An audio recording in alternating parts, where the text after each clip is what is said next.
Okay, hi everyone, good afternoon. We will call the meeting of February 24th to order. And let's turn off our phones, make sure they're on vibrate so we don't disrupt the meeting. And remember, we don't clap here. You can do happy hands if you would like. With that being said, we will do the Pledge of Allegiance. Councilmember Negrete, would you like to lead us in that?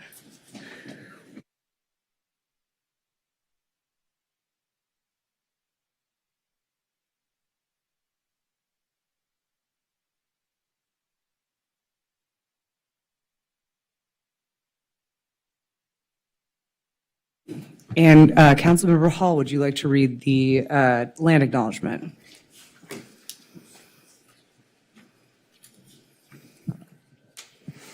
The city of Santa Monica is located on the land of the Tovangar.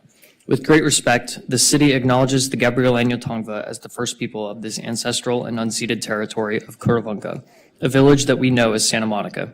We honor their elders past and present, and the Gabrielino descendants who are part of the Gabrielino Tongva tribes. We recognize that these peoples are still here, and as settlers in Cuyam or guests, we recognize our responsibility and obligation to care for their land in partnership with them.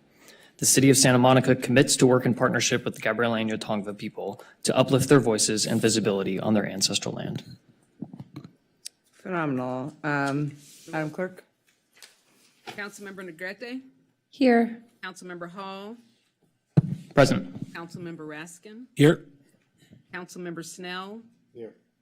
Councilmember Zerniskaya, Here. Mayor Pro Tem Zwick, Here.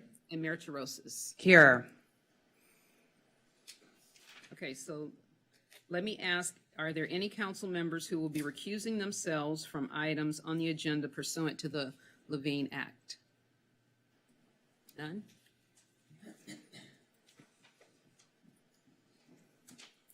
Great. So in terms of agenda management, I would be asking for a motion to move the closed session to the end of the meeting so that we can hear all of the items before we adjourn to closed session. And I would also just note that item 12A has been removed from the agenda. So if you're here to comment on 12A, that will not be heard tonight. So moved. And can I ask a question? Are we going to continue to move it all the time to we proposed the item, and I'm just curious, are we going to keep doing agenda I management? think we're waiting to hear back from Okay, staff on just for the record. public, that's all. That's what I was asking. I'll second that. Okay, great. And then yeah, that's great. Well, Would the maker and seconder accept a friendly amendment to include waiving the rules to receive 3 commendations? yes, sorry, I was about to say that. Yes. Yes. Yes.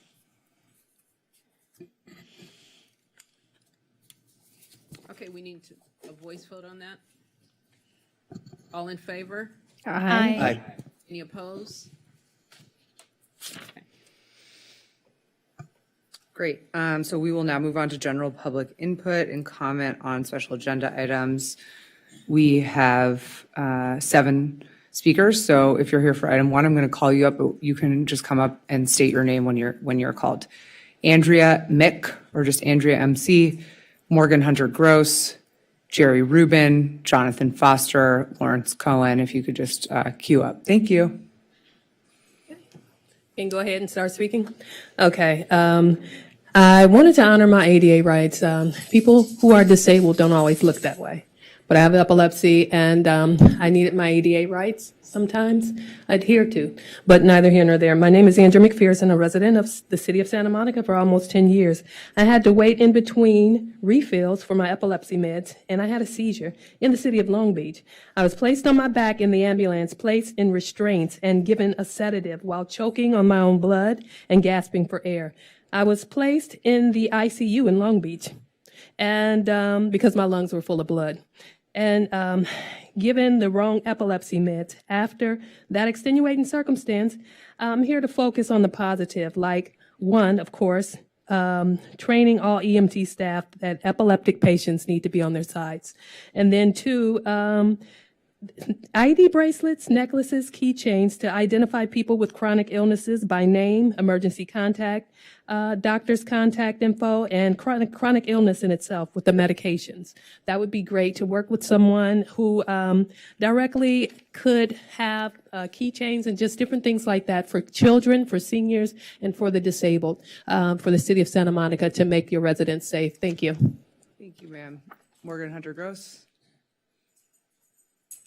Good evening, Mayor, City Council members, and city staff. Thank you, Mayor, for your office hours. It was really something special. My name is Morgan Hunter Gross. I want to start with one idea. Everything is linked. The problems in cities with parks, homelessness, public health, safety, infrastructure are not separate buckets. They are one system. Water, power, communications, waste, mobility, health, and human dignity moving through the same space. And here's the educational piece. Even the beach sand under our feet isn't natural. We engineered and built the wide beach out of desert resort sand. We repeatedly replenish our beaches with millions of cubic yards of imported sand over the decades, 90s and even earlier, in the mid-90s even. And yet, we still don't have a clean and respectful way for people to wash off and change clothes. We still lack basic runoff captures so that the beach ends up holding soap, trash, and waste. It reminds me that when systems aren't designed end-to-end, pollution and harm can accumulate, like the PFAS firefighting foams and runoff that have been a concern at Santa Monica Airport. That's a sign we're missing basic systems thinking.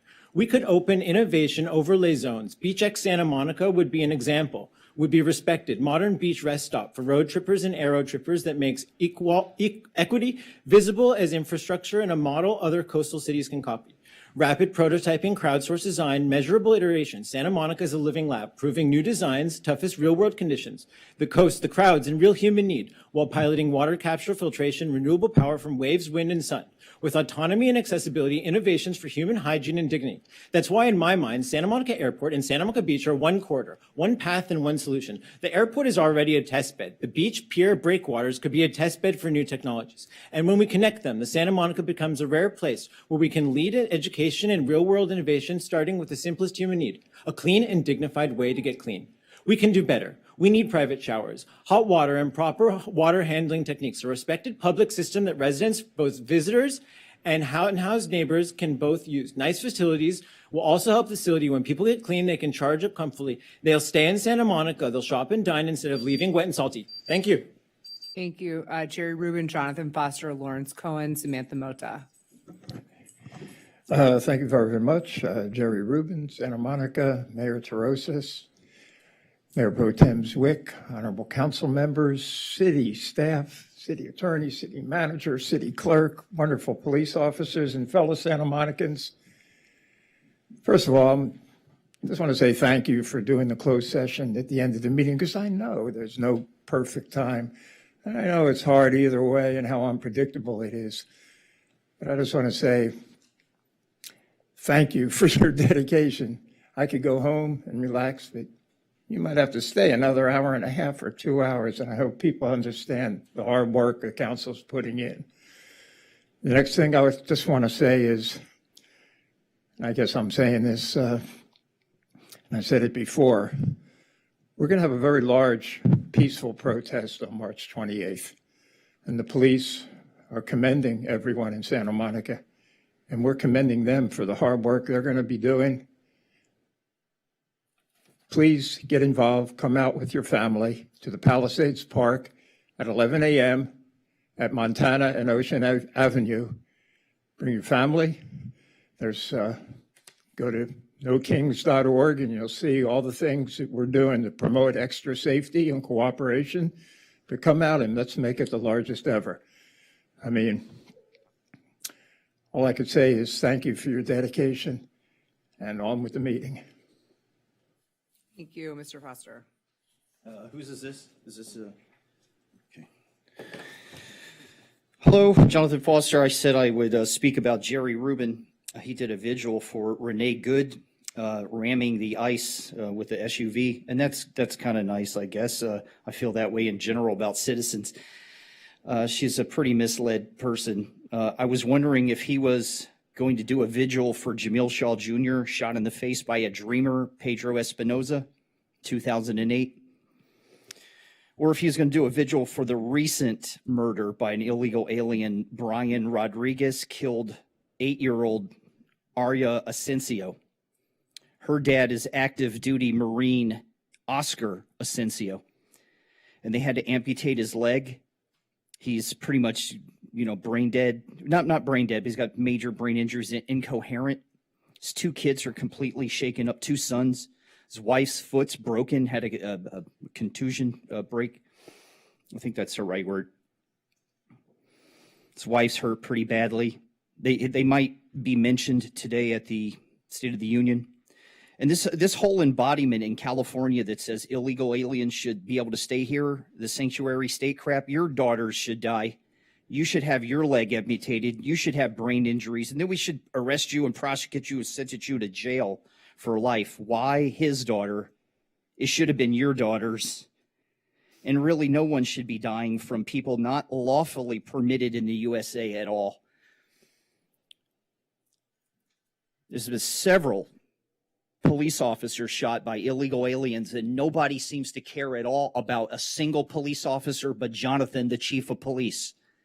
I ran against Donald John Trump because he won't arrest the state of California. I would have already arrested this place, would be arrested. You 7 would be in prison. I would have you all locked up. You people are disgusting. The people that do this is disgusting. Okay, Lawrence Cohen, Samantha Mota, Bryce Cooper, and Joe DeRosa. Mr. Cohen, before you come up, I know do you have a video also? I do have a video. Okay. Okay.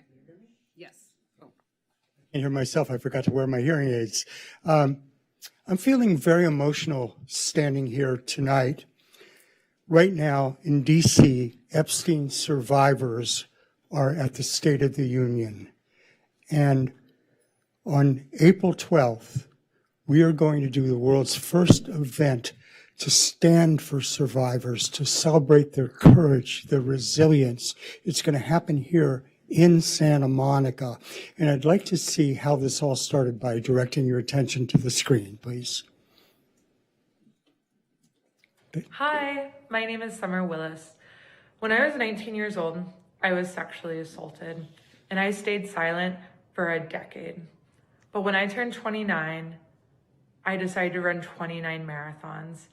And in doing those runs, I found my strength, my resilience, and community. And that is exactly what we're hoping to do with the Denim Runs this April during Sexual Assault Awareness Month in Santa Monica. Can't wait to see you all there.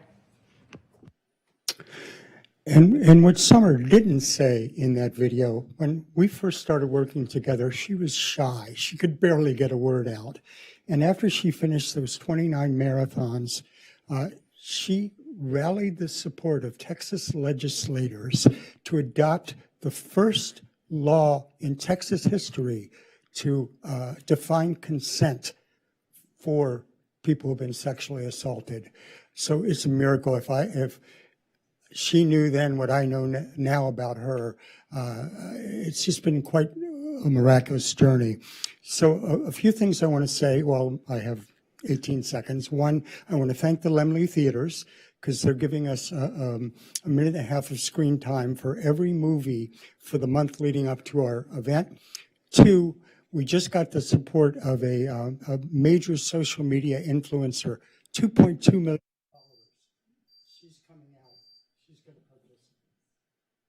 Fantastic, thank you. Samantha Mota, Bryce Cooper, Joe DeRosa.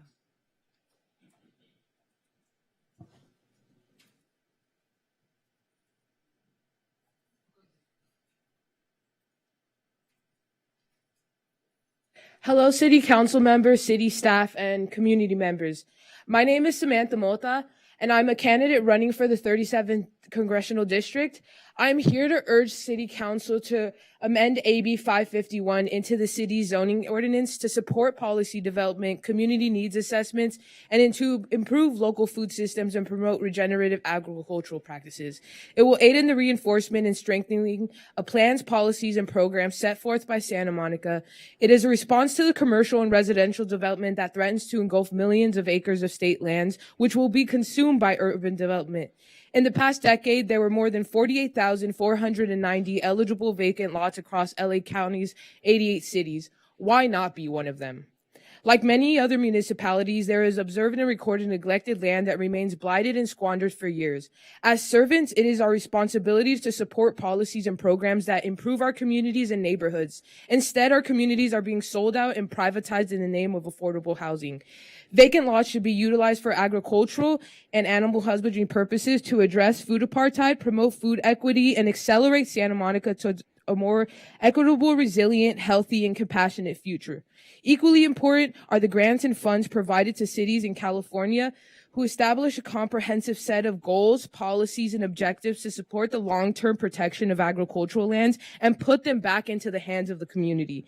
This is only possible by converting urban land into conservable agricultural land. This isn't fear or NIMBYism, but a retort to densification and urbanism, all the while having a lack of regenerative and reliable food sources. In 2017, we used to say it's not affordable housing versus urban agriculture. Now in 2026, at the rate and ineffectiveness of our so-called leaders, affordable housing means nothing without an affordable planet. Young activists like myself are frustrated with service. Thank you. Mr. Cooper? Council, Mayor, Mr. Chi, thank you very much for your time this evening. I'm here to speak in support of the Santa Monica Airport. I'm also here to address the inequity of the Airport Commission in its current composition yet again. I brought this up last meeting that the commission was basically the second most costly commission to taxpayers. We feel strongly this is due to the lack of professional aviation-related knowledge that it takes to advise you, the council, on very specific aviation-related matters. Much like running an airport and future, even potential closure, these matters really do need to be at least weighed in by professionals with that experience. It was also explained to Mr. Snell that this is essentially a low-cost committee based on the fact that it's paid out of the airport fund instead of the general fund. It's a very unique view on that. But this is the exact reason that we as users of the airport and stakeholders do need to be represented. This is even more a reason to be represented. All we ask is that you support an immediate addition to the commission of a person or persons with aviation-related knowledge in management or facilities management of that nature. In closing, there was also a recent independent poll some of you may have seen in the Santa Monica Daily Press that showed that 63% of citizens support the airport. Not closure, support the airport. Granted, polls can always be interpreted, but this was a rather independent poll. Please pay attention to those results. A lot can change in 10 years. Just look what 2 terms of change can bring in the mind of voters in our national government, let alone our city. Please pay attention to the voters instead of the echo chamber that has become the Airport Commission, comprised of persons that are unapologetically using their public position to project personal sentiment. This is what democracy is about. This is not meant to be an echo chamber of people who are anti-airport or pro-park. They're unapologetic about it, which is fine. But the reality is they should not be using their pulpit to influence those decisions, especially when related to you, the council members, that make these decisions on behalf of taxpayers. Taxpayers that paid. Thank you. Joe DeRosa. Thank you, City Council members. I have 2 simple requests. There's a lot going on with the beaches as far as making it a national park and removal of the Coastal Commission. I was wondering if you guys could put up like an information site that shows the benefits and like the negatives for each of those actions for the public, so this way they can develop an informed opinion. The other one was one I emailed you guys about today about a parking regulation for parking transparency to prevent bait and switch parking, like you see down at the Sears building down there where they say $10 an hour and then you park and it's $10 for the first hour and $20 for each additional hour. Since that's been going on over the last 5 years, we've suddenly see that area become a black cloud come over it, and vacancies and less shopping, and it's right next to the pier, it's right next to Santa Monica Place, and they're always out there with those $10 signs, and if you look at the reviews for that parking lot, they're always getting screwed with $70 bills, and it puts a bad taste on local tourism, visitors, or anybody else who parks there who wants to come, and it creates a negative feeling for the downtown area, and I think it would be well within the city's standards to put an ordinance that prevents that type of stuff. Besides that, guys, thank you so much. Thank you. Appreciate it. We have 2 phone callers. We have Anthony Jernigan. Mitchell, we're ready for the phone callers. All right, Mr. Jernigan, you can press *6 to unmute yourself, and your time will begin when you begin to speak.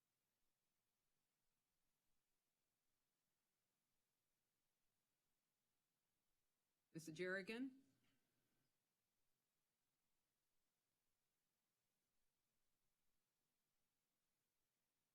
Mr. Jerrigan, you can go ahead. Go ahead, you can begin. Yes, hello, can you hear me? Yes, we can hear you. Thank you. So, in speaking to my fellow residents here, a lot of us are starting to feel like we're just completely being left out of the decision-making process in the city. Major policies move forward with minimal transparency, key discussions happen without clear explanation, and we're all left wondering, does this council not know what's happening inside its own government? Or are you choosing not to tell us because you think we won't like what we hear? Because frankly, in many cases, residents probably wouldn't. But that's not a reason to withhold information. That's a reason to engage with us honestly and transparently.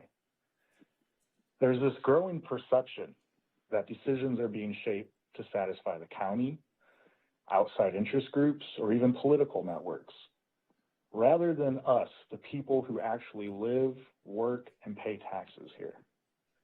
Whether that perception is fair or not, it exists because transparency has been, let's face it, lacking. This city is not thriving. Homelessness is worse than it has ever been. The strategies implemented so far have not produced visible improvement. Businesses are leaving. Commercial corridors have vacancies. Employers are questioning whether they can continue operating here. So what is the plan to stop that? What concrete actions are taking to stabilize the local economy? And then there's a fiscal reality. We are hearing more and more about structural deficits and long-term financial strain. Many residents are concerned that this city is drifting toward the brink of bankruptcy. If that's not accurate, then clearly explain the numbers. If it is a risk, tell us what you are going to cut, reform, or prioritize to prevent it. The public deserves clarity. We deserve transparency. That was 2 minutes. Okay, Mike Montgomery. Mr. Montgomery, are you there? Yes, thank you. Members of the council, I'm here tonight as a dad, raising my daughter in Santa Monica, and like every parent, I'm constantly asking myself, is this city getting better for her or worse? And right now, I mean, the kind answer is to say I don't know, but based upon what I've seen over the last number of months, I think we're headed down the wrong path. When we go downtown and see and smell people using drugs in the open, and another small business we liked is suddenly gone, when homelessness keeps growing and we experience real life threats, it doesn't feel like we see clear results. It feels like things are moving in the wrong direction and kind of like we're stuck. What I think worries me most is all the problems, and all cities have problems. I think that I just don't understand the plan. I don't think most residents do. And big decisions get made, like the Ocean Avenue facilities, and families like mine are generally left trying to figure out after the fact what the actual strategy is and who the priorities are. The people who live here and pay taxes, or is it the outside pressure, whether it's the county, the mayor's employer, or advocacy groups like Jesse's employer, or political relationships?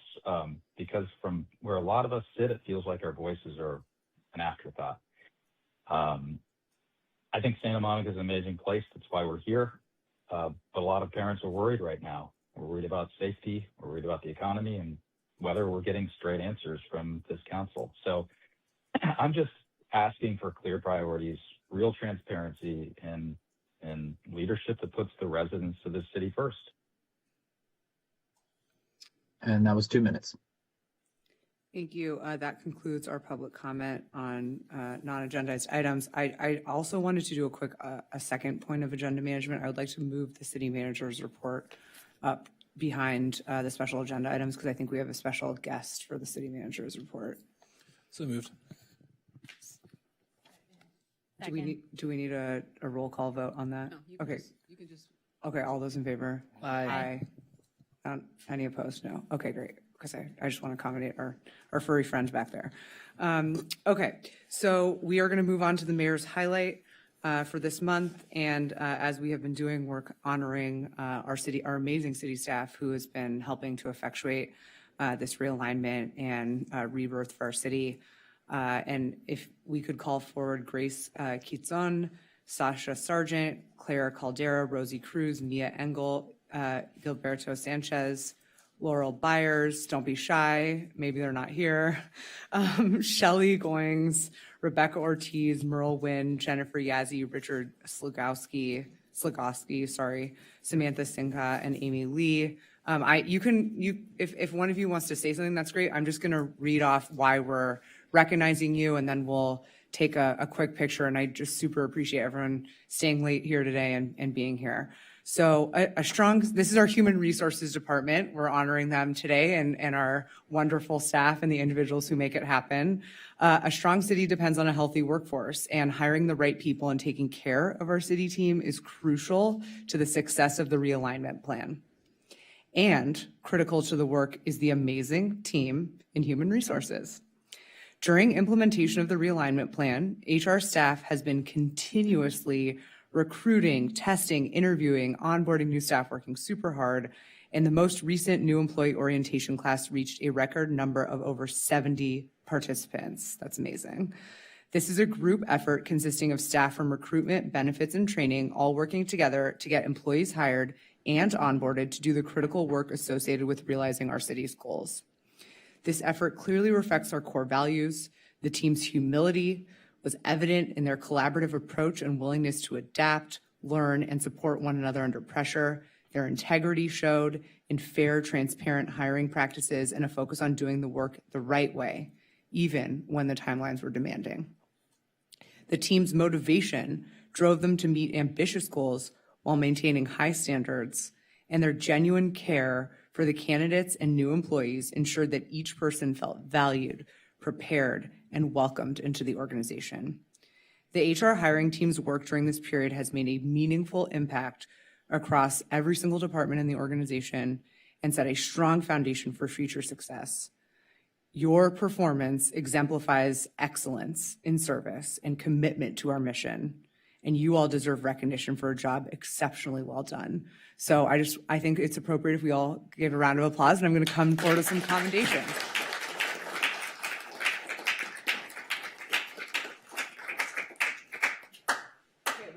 Does anyone want to say anything?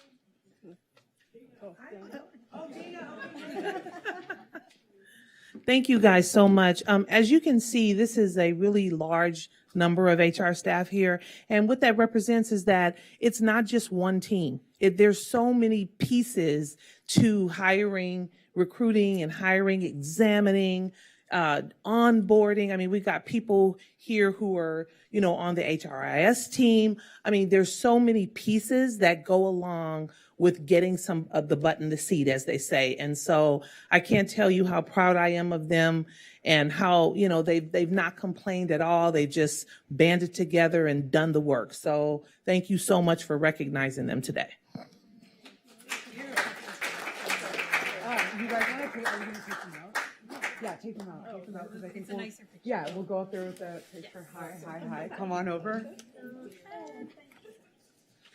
If you can leave the yellow envelopes here, I'll get them for you. You can pick them up after. Thank you. Hi, yes, of course. Thank you. You guys are doing hard work. You can sit here. Thank you.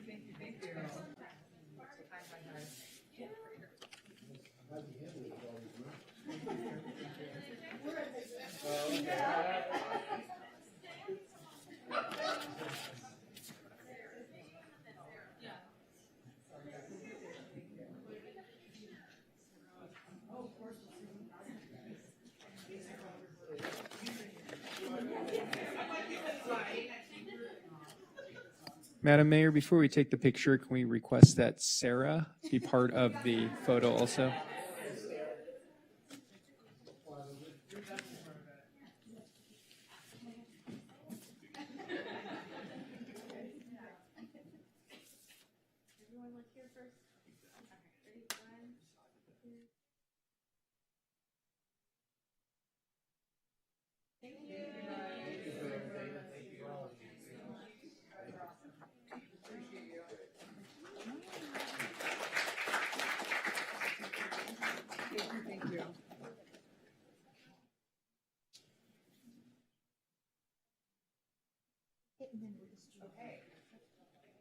Now I'm very excited to commend Santa Monica's first Black firefighter.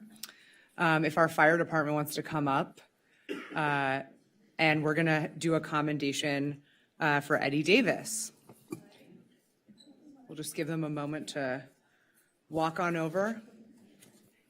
We're on a schedule here, Chief Halleck, so get your boys, let's go, and girls, and people. Okay, I'm gonna start reading so we can maximize our time here. Is Mr. Davis here? No, he's passed, but his widow is. Okay. In the restroom, so. Oh, okay, well, let us then move to Women's History Month really quickly. Is that okay? But appreciate that everyone's ready. Sorry. If we could have the folks who are here for Women's History Month, Barbara Jacobson, I'm gonna read the proclamation and then Miss Jacobson. City team, is Miss Jacobson here? Okay, we will move on to Kidney Awareness Month. Is Dr. Rastogi, the clinical chief of nephrology at UCLA Health and the Bruin Beans Health Club here? I see, we love our Bruins, come on up. So I'm gonna go ahead and read our Kidney Awareness Month proclamation, and then if you want to say a few brief words, and we'll take a photo. So March is recognized nationally as Kidney Awareness Month, a time dedicated to raising awareness about kidney health and the prevention of kidney disease, a serious and often silent public health issue affecting millions of Americans. And 1 in 3 adults in the United States is at risk of developing kidney disease. 1 in 7 adults currently lives with the disease, and only 1 in 10 individuals with kidney disease is aware they have it due to the frequently asymptomatic nature in its early stages. Risk factors for kidney disease include diabetes, high blood pressure, age, medications such as ibuprofen, family history, making education and early detection critical tools in preventing progression and saving lives. And whereas early diagnosis through simple blood and urine tests, combined with timely intervention and guideline-directed therapies, can significantly slow the progression of kidney disease and improve health outcomes. And whereas the Green Ribbon Campaign, led in partnership with the Bruin Beans Health Club at the University of California, Los Angeles, my alma mater, and the Core Kidney Program, works to increase public awareness, promote screening, and advocate for kidney health education within the Santa Monica communities. And whereas the city of Santa Monica recognizes the importance of supporting public health initiatives that empower residents with knowledge, encourage preventative care, and position our community as a leader in health advocacy. So our whole council is declaring the month of March as Kidney Awareness Month, and we're asking all residents to seek appropriate screening, support the Green Ribbon Campaign, and join us in raising awareness. And so if you wanted to give a couple of remarks, we'll then take a photo. Okay. Thank you, Mayor. And I'm a kidney specialist at UCLA Health, and I have my undergraduate club. So I just want to point out that there's a connection between kidney health awareness and Santa Monica. We used to do the kidney fair at the beach, at Santa Monica Beach, and the last one was 2019. And it's been a big part of our campaign. And all that I ask is that a simple blood test and urine test can diagnose you. There are 100,000 people waiting on the kidney transplant list. So also organ donation awareness is something that we really focus on. So I just want to thank everybody for having us over here. Thank you. You want to say something? Just a couple quick words. Hi, everyone. My name is Simran Ovlaker, Hi, everyone. My name is Rain Wong. and we are the co-presidents of the Bruin Beans Health Club over at UCLA. We work in partnership with the Core Kidney Program, and we just want to thank you for letting us come back here a second year in a row. We were here last year to proclaim March as Kidney Disease Awareness Month. So thank you so much for coming us back here. Thank you so much. Oh, Mayor, may I share a quick story? I mean, well, Yes, yeah. go ahead. So I shared this story last year as well, but one of my friends, her late husband had been diagnosed with kidney disease in the early 2000s. And when he was diagnosed, he was about 10 minutes away from full renal failure. And unfortunately, this is something that happens to a lot of folks who experience kidney disease because these symptoms are very easy to mistake for something else. She had actually ended up being able to become a kidney donor to her husband in 2009. And he unfortunately did pass away in 2023, but that meant he was able to get an extra 14 years with her, with their pets, with his grandchildren, with their children. And so thank you so much for being here to share awareness. And I really appreciate it. Thank you. Okay, we're gonna go in the well and take a photo, if you guys wouldn't mind. Amazing. And here we can, I don't know if you want to hold it. Here, yeah, maybe all the close. Yeah, of course, here, we'll put this on here and you can just put it back in. Yeah, of course. Here, come on through. Is it more colorful? It's not a competition. So I brought fruit gushers. If anybody wants one. So all of you are part of the club?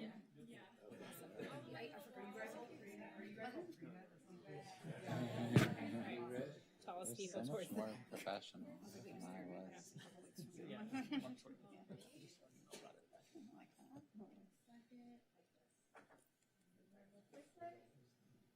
One, two, three. Last one. Thank you. Yes.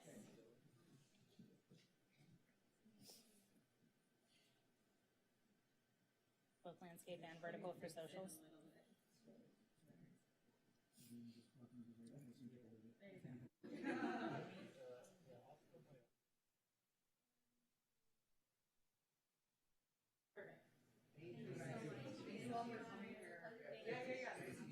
My sister's also a doctor at UCLA, so yay, go through. I mean, she's younger than you. Yeah. Thank you guys for being here, appreciate it.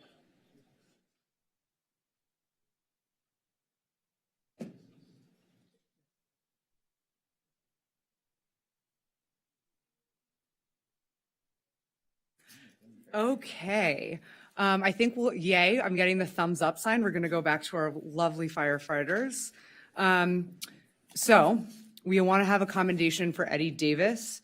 He was Santa Monica's first Black firefighter, and I understand his family is here. So if you all want to come up to the mic, I will start reading the commendation.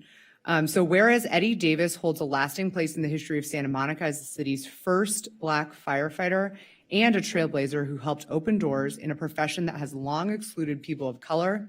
And whereas in 1965, during a period of deep racial tension and significant social change across the nation, he joined the Santa Monica Fire Department at a time when integration required extraordinary courage, resilience, and quiet determination. And whereas serving during the racially charged 1960s, Mr. Davis persevered through adversity and discrimination with professionalism and integrity, demonstrating unwavering commitment to protecting the residents of Santa Monica. And whereas over the course of a long and dedicated career, he earned the respect of his colleagues and the community, becoming a well-liked firefighter known for his service, character, and leadership. And whereas the legacy of Eddie Davis is one not only of honorable public service, but of meaningful progress, reminding us that institutions evolve because individuals are willing to step forward, endure resistance, and remain committed to excellence. And I would just say it's so fitting that we're honoring him during Black History Month. So important. So thank you all for being here. Now, we, as the city of Santa Monica, hereby commend Eddie Davis for his historic service, enduring impact on the advancement of equity and opportunity within the fire service, and his lasting contributions to the city of Santa Monica. And I don't know if anyone wants to say a few words while we come down and present the proclamation. Don't be shy. It's your time to shine. To my right is my mother, Annie H. Davis, firefighter Davis's wife. I am Red Davis, his baby boy. On behalf of our family, there's 4 generations standing behind me, by the way. We thank you for this wonderful honor, and I'm going to keep it brief. Thank you very much. Thank you.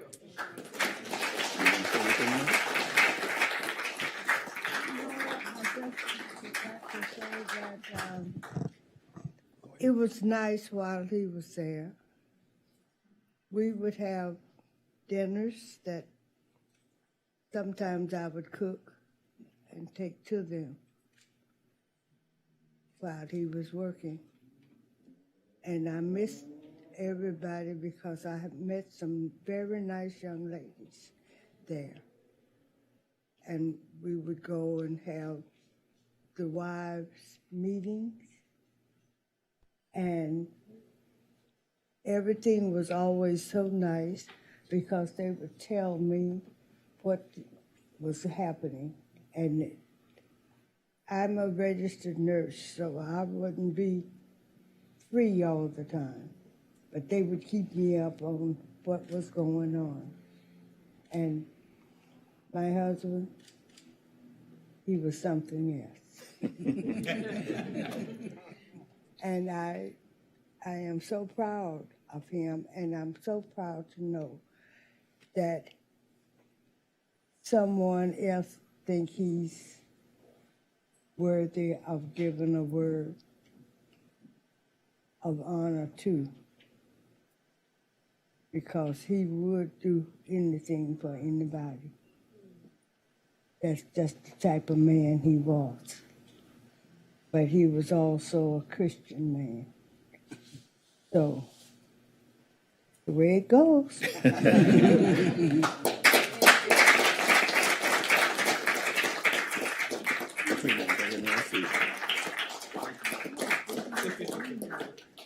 Are we okay to go get, does she want to take, are you okay to go there for a picture?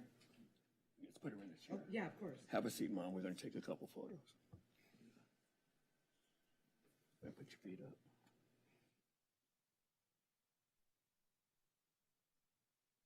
Excellent. All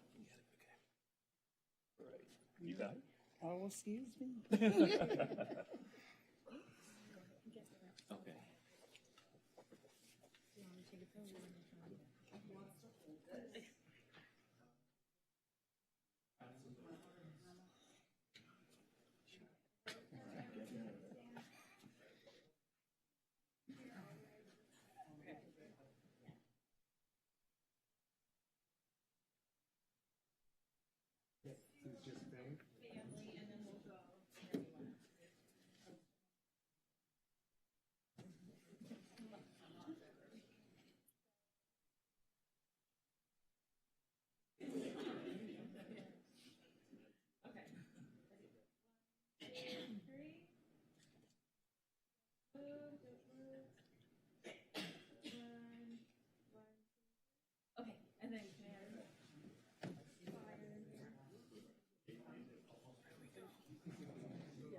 Already done that. You did, you're right. You killed it too. Yep. Yeah, recorded it. We'll put it through. Yeah. Yeah.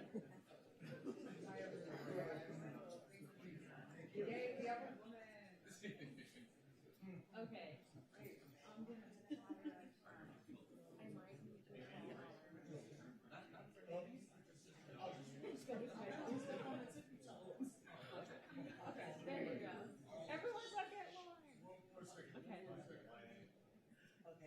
Ready?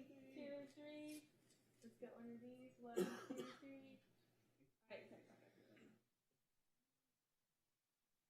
awesome. All right, thank you.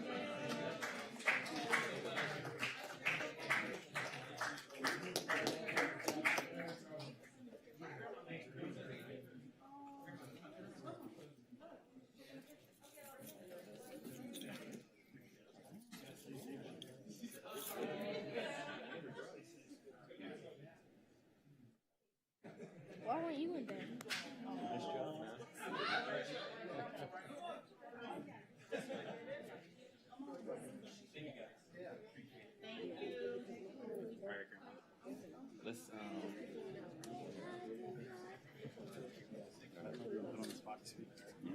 Okay, amazing.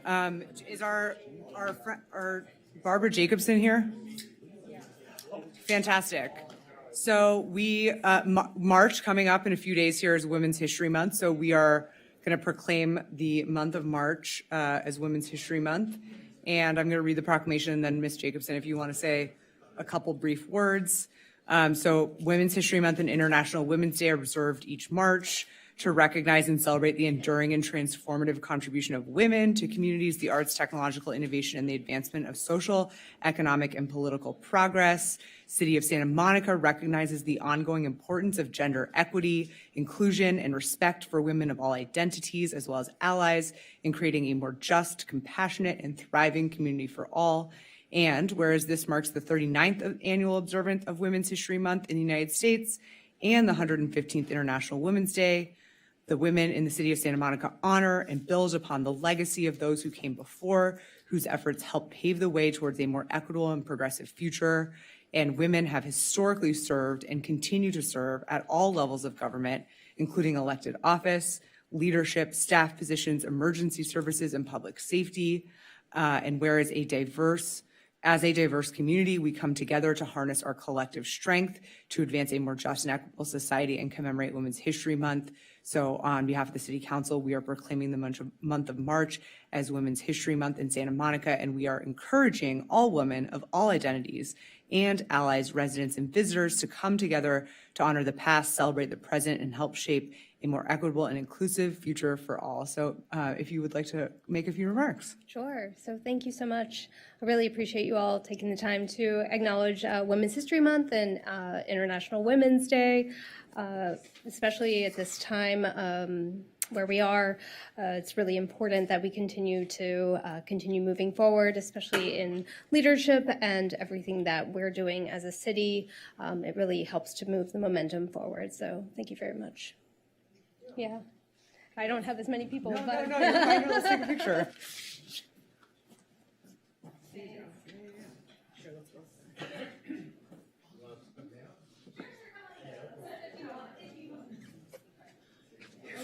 Because some of the ladies.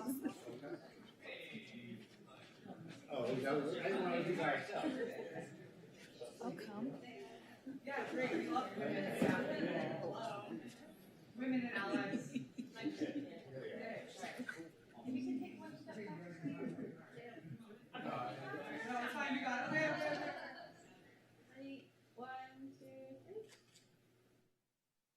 Perfect. Thank you.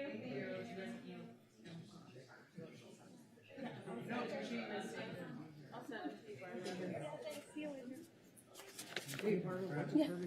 Mobility. Oh, sweet. Okay. Yeah, cool. Bye. Take care.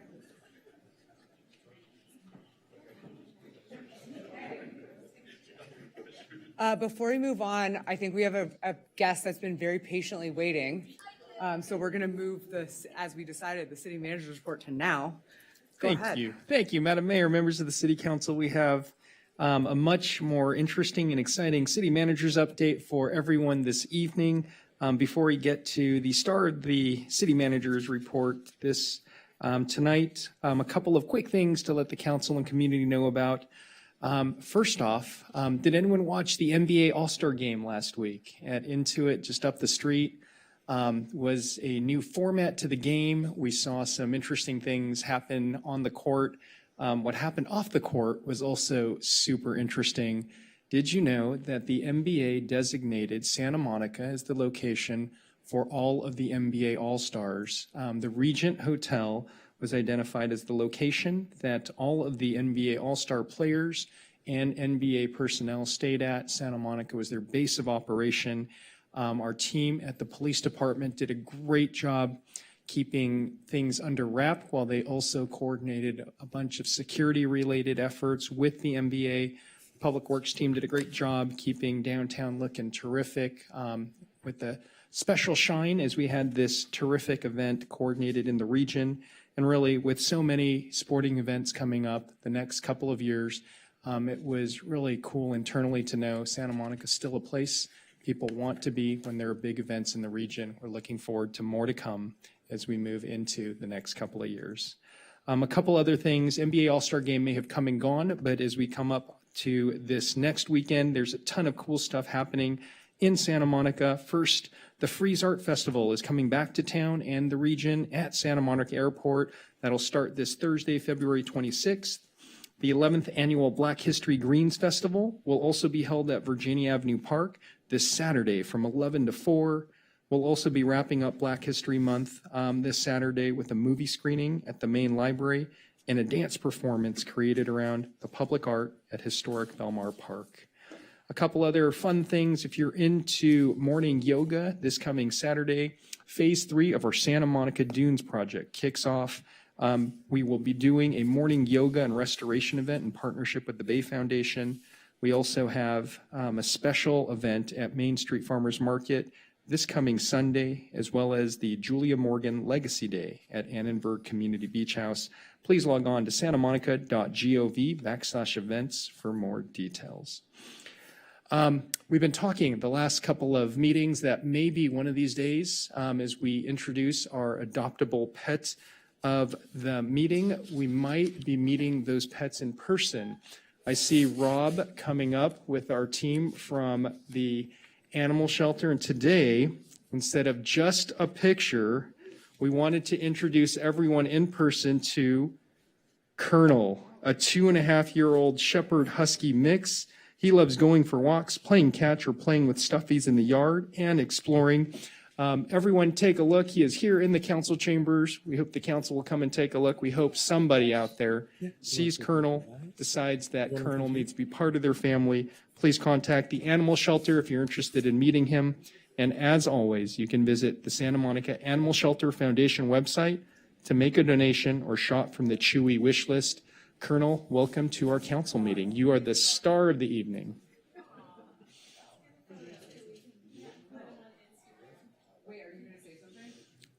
If you'd like. Good evening. Good evening, Mayor and Council, Mr. City Manager. Thank you for having us. And as Mr. Chi said, this is Colonel. He was surrendered to the shelter on January 2nd of this year. So he's been with us for about 2 months. Playful, as you can see. He's been in council chambers now for an hour with us in the back and behaving very nicely in public. So what we know about him from his owners that surrendered is that he very playful, likes to play with his toys, likes to go for walks, gets along with other dogs.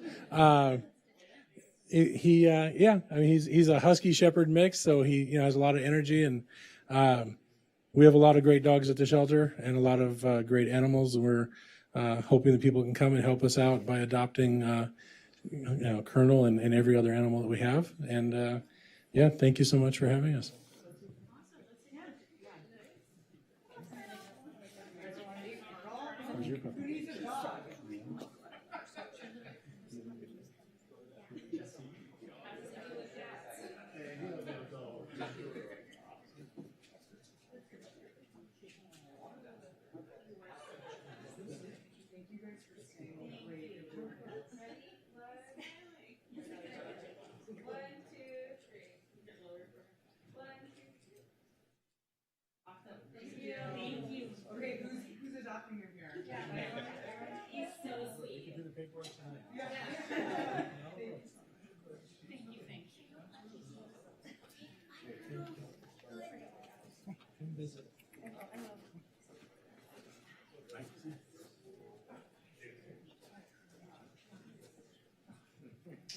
Colonel's providing emotional support to everyone here today.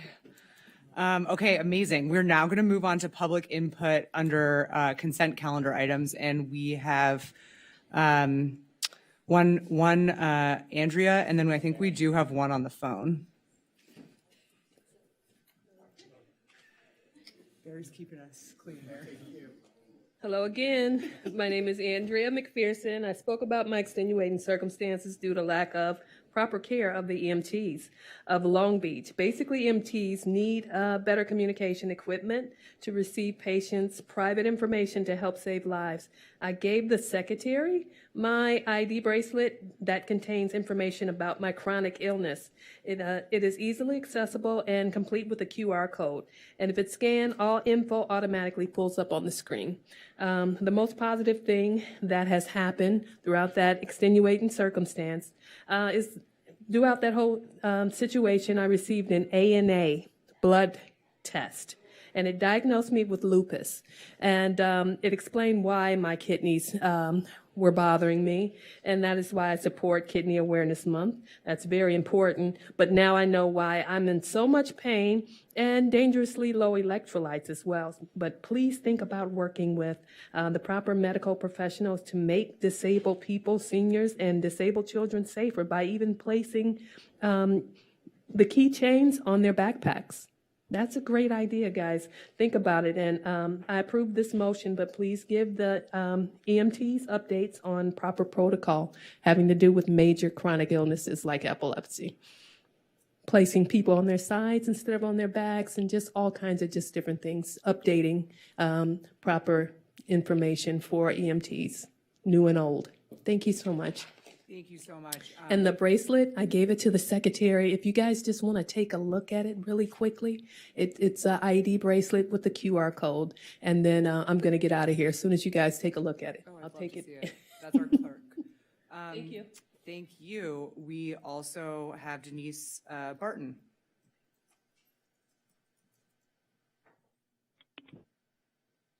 Go ahead, Denise.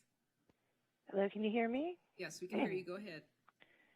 Good evening. This is Denise Barton on item 4H. Would this be our city council and mayor trying to make DEI hires look competent for their positions when they can't properly execute their positions?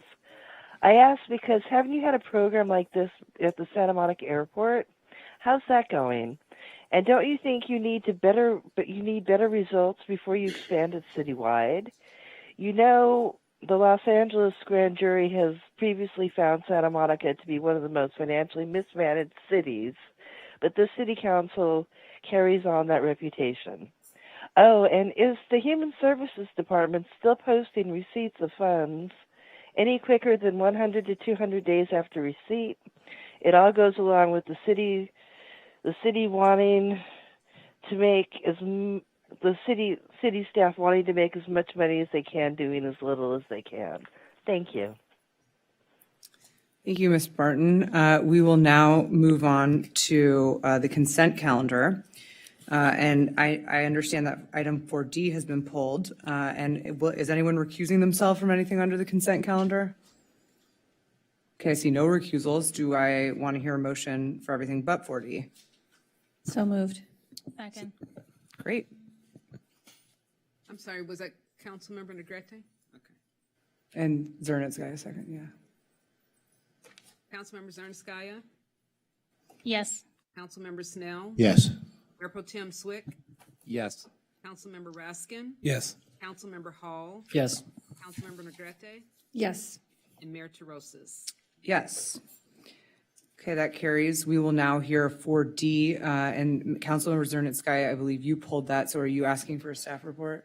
No, I don't need a staff report. I just wanted to ask Mr. Santiago a quick question or two about some of the restrictions of our investment policy, just so that the public can understand what limitations we have as a government entity within how, on how we invest. So I don't know. Good evening, Council and Mayor. Hi. Thank you so much for being here, Mr. Santiago. So I noticed that in our investment policy, it stated that we had a divestment of Russia-based investments due to the Russia-Ukraine war beginning in 2022.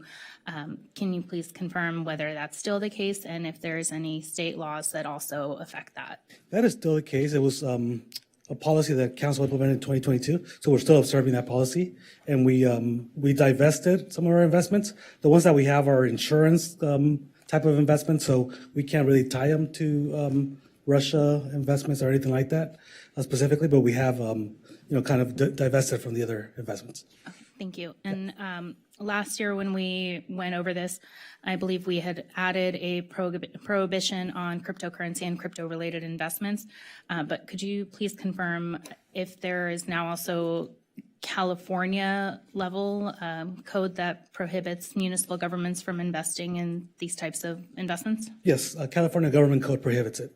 Okay, thank It you. prohibits crypto-related investments in cryptocurrency. Okay. It's on page 8 of our policy as well. Perfect. And sorry, go ahead. Yeah. Oh, and last question, could you please clarify what our investment policy means when it comes to socially responsible investing? So we prioritize investments that are categorized as social government investing, I believe. And so they're categorized because the money that's used, the proceeds, are used for social causes. And so those investments are categorized, and they're also, there's ratings that categorize the investments. And so our investment advisor understands the policy. So when they recommend investments, they make sure that we kind of look at those investments first, and then we assess the returns with safety principle and all that stuff. We were making decisions on our investments, but that's one of the categories that we look at.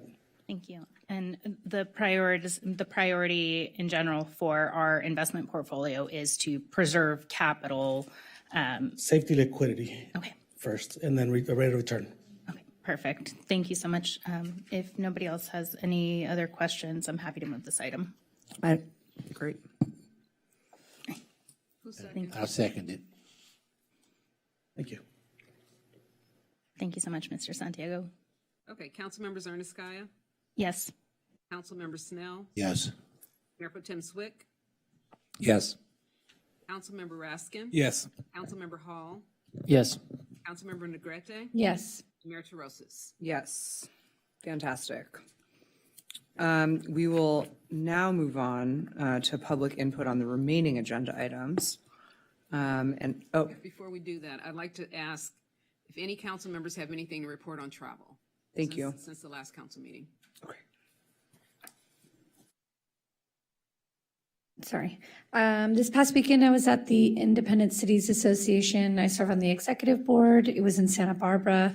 It was great, collaborated with other beach cities, inland cities. Sessions ranged from how to generate revenue in your cities without taxing residents, creating tax increment financing districts, cybersecurity, tech, et cetera. But the biggest takeaway was Coastal Commission, not only speaking to the members there and the chair, but building those relationships, which has resulted in Coastal Commission coming for a meeting here on Friday and more meetings with our city manager's office. So yeah, that was Independent Cities Association, and that was this past weekend in Santa Barbara. Great. That sounds fantastic. We're going to move on now to public input on remaining agenda items. Jerry Rubin, with the exception of the public hearing item, Jerry Rubin, Luke Kane, Peter Whelan, Carol Villain, Connor Webb.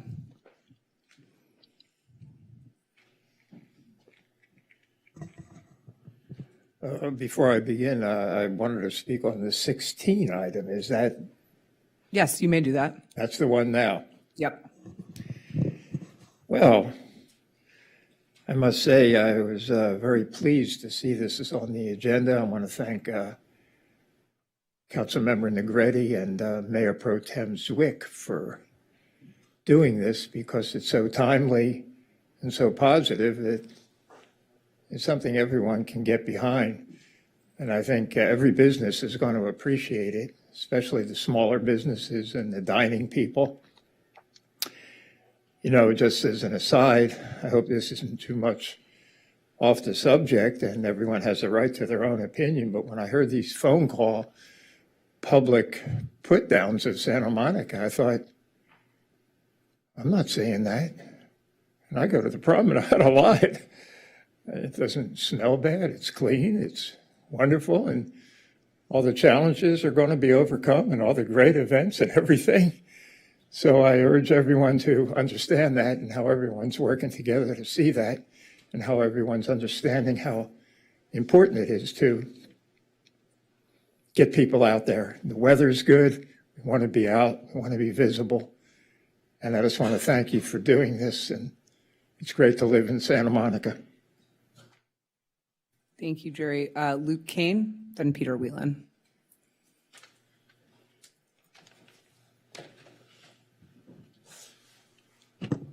Good evening, Mayor. Good evening, Council. You may have received an email from me this week regarding the wastewater management fee and the mitigation fees. I work in leasing. I've been trying to lease the Promenade for 6 years. I'm deeply invested into this city. I grew up here, rent control tenant. My family have the Britannia Pub. We've been in business nearly 30 years at this point. And, for the first time in a long time, it's felt like things are finally starting to come back. The weather's been great this year. We're off to, I honestly thought it was going to happen last year. But with the fires and everything, slowed us down. You guys have done a tremendous job kind of spearheading things like tearing down some of the red tape with, opening, any type of business on the promenade. But I just do want to make note of one of the issues that I'm running into. It's the first time I've ever seen this where a tenant is willing to take a retail space and convert it to a restaurant space. The level of investment with that is a lot these days. We have these fees in place, like $1,400 a seat per new seat. Like if you convert a retail space, say it's 50 seats, that's 70 G's right off the bat that you like to get your permits, you have to pay that. I think with all the work that you guys are doing, it's kind of almost all for naught if we don't waive those fees. Again, like things are coming back, like we can't afford a misstep. And I really believe that. Anything you guys can do to waive these fees would be a tremendous help to not only like the real estate people like myself, but my family, all these other tenants on the street. Maybe they're thinking about expanding. Maybe they're thinking about opening up a new location. I just don't want to impede on that. You guys have done a tremendous job, like really spearheading some of this stuff. So let's make it count. You know what I mean? So Thank you so much. And we did receive your email. Thank you. Peter Whelan, Caro. Oh, yeah, great. How's it going? My name is Peter Whelan. I'm the facilities director for the LA Cargo Auto Group. I'm here on behalf of my boss, Mike Sullivan. We own 12 dealerships, 7 of which are in the city of Santa Monica. We employ roughly 450 people here. In the last 6 or 7 years, we've put in excess of $50 million into the restructuring of our facilities here in Santa Monica.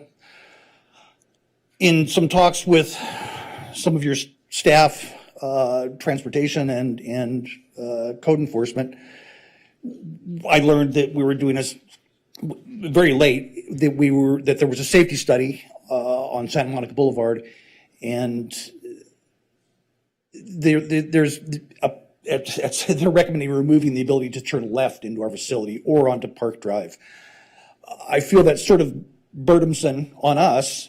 There's some other things as well. That bike path's going to remove some parking. I know you're doing work on Broadway, which we can't really talk about here, but that's going to remove parking around our area. And while I'd be a fool to sit here and say I don't want safety, because that's what item 11A is about, I want to support that item, but I want to have a discussion about the ability as to how the ability to access our facility. And so I would ask that you approve the safety functions, but let's have a little chat about how we get in and out of our site. Okay? We've sent you a letter via email. I hope you get that and take a minute to read that and see where we can go from here. But I'd really appreciate the ability to have a little conversation about that. I think that their response to that no left turn is an extraordinary action to take for a minimal issue. So, thanks, guys. Thank you. We also got your email. Carol?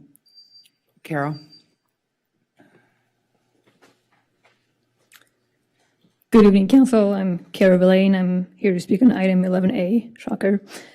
First, I want to thank all the staff for all the work they put into this project and many other projects. There are many components of this project that I strongly support and I hope to see soon. One of them is the intersection at Chelsea. This will be such a major improvement for McKinley students and families. I would actually love to see it move to phase one, because I think this could have a much stronger impact than other improvements proposed in phase one. And I think we shouldn't wait that long to make it safer. And while I appreciate other components of this project, such as curb extensions, far side bus stops, turn restrictions, it's hard to believe that this is the best we can do with this amount of time and resources. Staff has done so much great work. It's not uncommon to hear people talk about Santa Monica streets and say that they're much safer than other cities. One thing you don't hear is people saying they feel safe on Wilshire Boulevard. And spending $11 million to mostly duplicate what has already been done on Wilshire, where multiple people died last year, seems kind of counterproductive. So I don't mean to take away from all the work that has already been put into this, but when we continue to approve projects that kind of feel watered down from the community's perspective, it's kind of hard to believe that we truly take Vision Zero seriously and want to achieve it within our lifetime. So I'm not here to tell you what to do, but I hope you can at least have a meaningful discussion and follow through with your request from last meeting to prioritize safety over throughput and unfounded fears. Thank you. Thank you so much. Connor Webb. Good evening, Mayor and Council. My name is Connor Webb. I'm here to speak on 11A. I again want to just start by saying thank you to all the many talented people that have spent considerable effort and done a really great job on many aspects of this project. But 2 weeks ago, Council voted unanimously to acknowledge our failure on Vision Zero, which was our commitment to eliminate deaths and serious injuries on our roads by 2026. That motion called for designs in the public right-of-way to prioritize human life over all else moving forward. And while the proposed plan has many good recommendations, I do not think it achieves the needed safety required to achieve that goal. And frankly, it seems very similar to the Wilshire changes, which have been proven to be insufficient with multiple recent tragic deaths. As a mid-city resident myself, I've nearly been turned into a pink mist multiple times while using those new Wilshire crosswalks. Now I walk an extra 6 minutes out of my way just to cross Wilshire, despite living right next to it. I want everyone on council to think if they would allow their young children or nieces or nephews or grandchildren to cross those unsignalized intersections alone. Because if the answer is no, I think we need to do better, seriously. And the best part of this plan is that signalized crossing at McKinley Elementary, but it's a later phase item. So please prioritize that signal and make it a separate near-term priority. But I think we do need to improve this project overall, whether that happens after approval or we lay a clear path forward to getting those improvements done. I think changes do need to be made because this is a once-in-a-lifetime opportunity to redesign one of our most dangerous roads in Santa Monica and achieve Vision Zero on it. So agreeing to a plan that is anything but exceptional is unfortunately just an agreement to fail on that Vision Zero commitment for decades to come. Thank you. Thank you. I believe we also have some virtual or phone callers. So Jacob. Oh, Mayor, I'm sorry, we have one late speaker, Robbie, that just signed up. great. I'll move that to allow the speaker. Okay. Second. Do we need to vote on that? Is anyone opposed to that? Don't see any. Okay, Robbie? Ish Jones? I just wanted to say we bought desserts for everybody here. Come down to the courtyard, red velvet cake. Wait, come and tell us about your, come to the mic, Robbie, come on. Okay. Tell us what you do, why you brought these. We're hungry, we haven't eaten dinner yet. Oh, well, this is gonna drive you crazy. See? Oh my God. Just Family Cafe Coffee Bar, 1819 Pico Boulevard. I'm the owner, the first Black owner of a coffee bar on Pico. Historically African-American property. But we got these wonderful desserts here. We came here to present them at the reception for the first Black firefighter. And we have so many left. And we brought a lot because that's what we do in the South. We make a lot of food. So we got peach cobbler, lemon pie, sweet potato pie, red velvet cupcakes, and pecan cookies. We have everything. Y'all come down to the reception. And this will be in the office for you guys, or you want it right now. But just want to do a little infomercial. Thank you. Bobby. No, we really just wanted you guys to taste we'll what take we them, don't have worry. and everybody come up. Happy Black History Month. Okay, we have Jacob Wasserman. Mr. Wasserman, are you there? Hi, this is Jacob Wasserman. I'm commenting on the Santa Monica Boulevard study. I realized the disadvantage of commenting remotely is that I do not get to have any of that food. Real shame there. Yeah, I'm a planning commissioner, but speaking for myself, this study, it shows a lot of work, but it really, unfortunately, needs to be sent back to the drawing board. And I think particularly the safety issues for pedestrians and bicyclists were raised by previous commenters. I want to focus on bus lanes. This corridor is a huge bus corridor. I take the one all the time. There's Metro on it as well. We could put a bus lane that would speed up transit for not just all riders, but particularly our most transit-dependent riders, those who can't afford a car. But this report, it has like one partial peak hour bus lane for a couple blocks, but nothing for the rest of the corridor where buses poke along in traffic. And I just want to quote one part. It's about the downvote comments, upvote, downvote comment system that they had to gather feedback. They said that the most downvoted comment only had 4 downvotes, but then they said, quote, it's reflective of disagreements in the community over the idea of reducing the number of drive lanes on Santa Monica Boulevard. Tell me, 4 downvotes, the most downvoted comment, is that reflective of disagreement? I don't think so. I think that we're just having a situation where some people say they don't want it. Most people say they want bus lanes, but staff is treating them equally. And I think that your vote, when you said that you were going to commit to Vision Zero, commit to prioritizing transit riders and the lives and safety of our pedestrians and bicyclists, mandates that this study be sent back to the drawing board. There's no funding deadline here. There's no grant. You don't have to approve this tonight. Unfortunately, absent full bus lanes or at least something. Thank you, Mr. Wasserman. That was 2 minutes. Ms. Barton?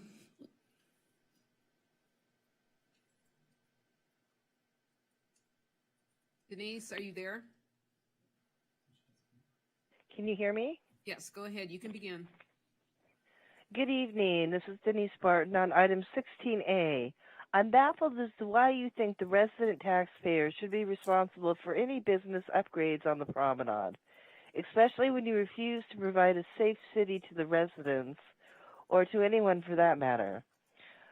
And isn't the water and wastewater upgrade fees for outdoor dining county fees, which require initial investment of tens of thousands of dollars?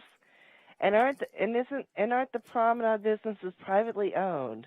Then why should the resident taxpayers be responsible for upgrades or conversions from retail to restaurant for privately owned businesses that the resident taxpayers will get no direct financial recovery from? This item looks like nothing more than further financial mismanagement from the City Council members Wick and Negrete. Thank you. Okay, that concludes the comments on these items, and we will now hear the staff report on item 11A. Let me read the title first. Oh, my apologies. Sorry. So 11A is receive and adopt the Santa Monica Boulevard Safety Study funded by Caltrans Sustainable Transportation Planning Grant.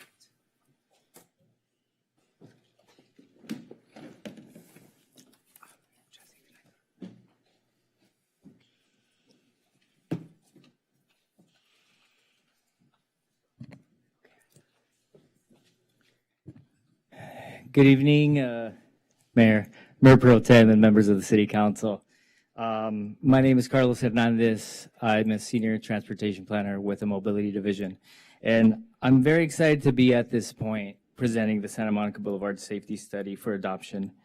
I'm joined here tonight by our partners in the Public Works Department, as well as Big Blue Bus.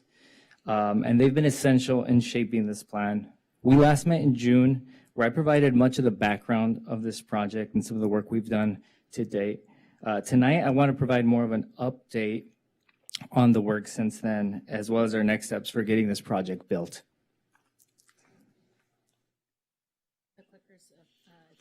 Oh, perfect, thank you. So as we all know, this project is a safety study of the entire 2.4-mile stretch of Santa Monica Boulevard within the city limits. We know Santa Monica Boulevard as a key east-west corridor for our residents and visitors, so balancing the needs of all users is very important for this project. Through this project, we gathered existing conditions and a 10-year crash history so we can really understand how the corridors function. We did a robust community engagement process where we've worked with stakeholders in the community. We've done mailed flyers, we've done pop-up events to really get as much feedback for this project as possible. And ultimately identify targeted safety improvements for just about every intersection on this corridor.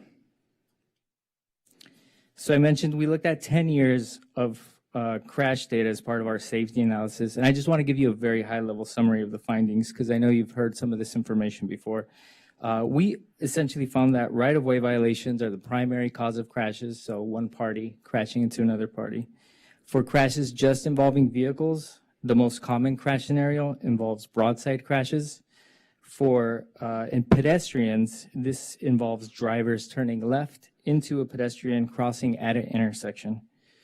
Through this safety analysis, we found that crashes occur most frequently at signalized intersections, but severity is higher at unsignalized intersections, so those locations where you have those stop signs on the side streets.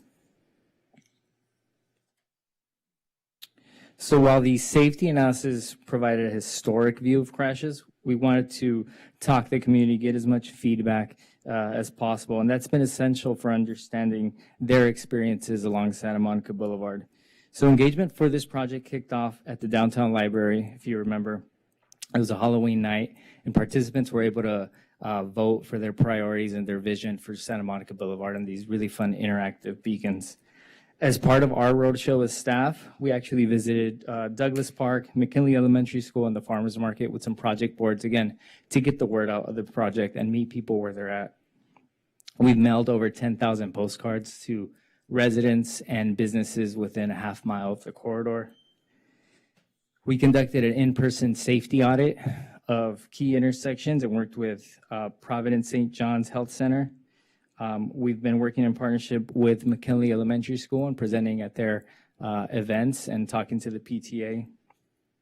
And we also hosted an online interactive mapping tool where we got over 350 comments, very detailed comments that helped us with shaping the design recommendations. I will just mention, we also presented to our neighborhood associations as well as the City Planning Commission back in May. And the final engagement event, it was a big production that took place at the Santa Monica YMCA, where if you remember, it was an open house style meeting and it was Route 66 themed, so it was really fun and had this sort of googie architecture style to it. We had 62 participants there essentially take a road trip down Santa Monica Boulevard, and they're able to leave us comments on the 15 intersections we had propped up on displays. So over the course of this year-long engagement process, we learned that residents are mostly concerned with two things. One is pedestrian crossing conditions, and two is driver speeding along the corridor. Of course, as I mentioned, we got a lot of detailed information throughout the year, and that really helped us with the designs for each intersection. Of course, we've also paired community concerns with the safety analysis work that I had mentioned, as well as our field observations and our understanding of land use patterns along the project area. So considering this, we've organized improvements into three buckets. The first is corridor-wide improvements, focus intersections, and transit improvements. And I'll talk a little bit about them. So we'll start with corridor-wide improvements. I know this graphic is a lot, right? There's a lot of information here. But the main takeaway here is that we are recommending improvements at just about every intersection on Santa Monica Boulevard. These corridor-wide improvements are low to moderate cost, and they're applied consistently throughout the corridor with an emphasis of addressing crash patterns.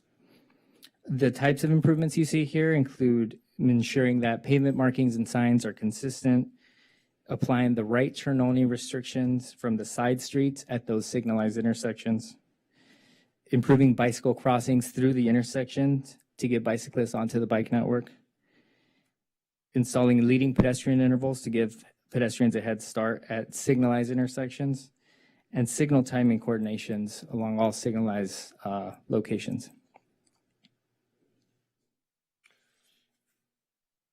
For transit improvements, we're recommending relocating bus stops to the far side of the intersection to improve visibility, but also minimize right turning conflicts.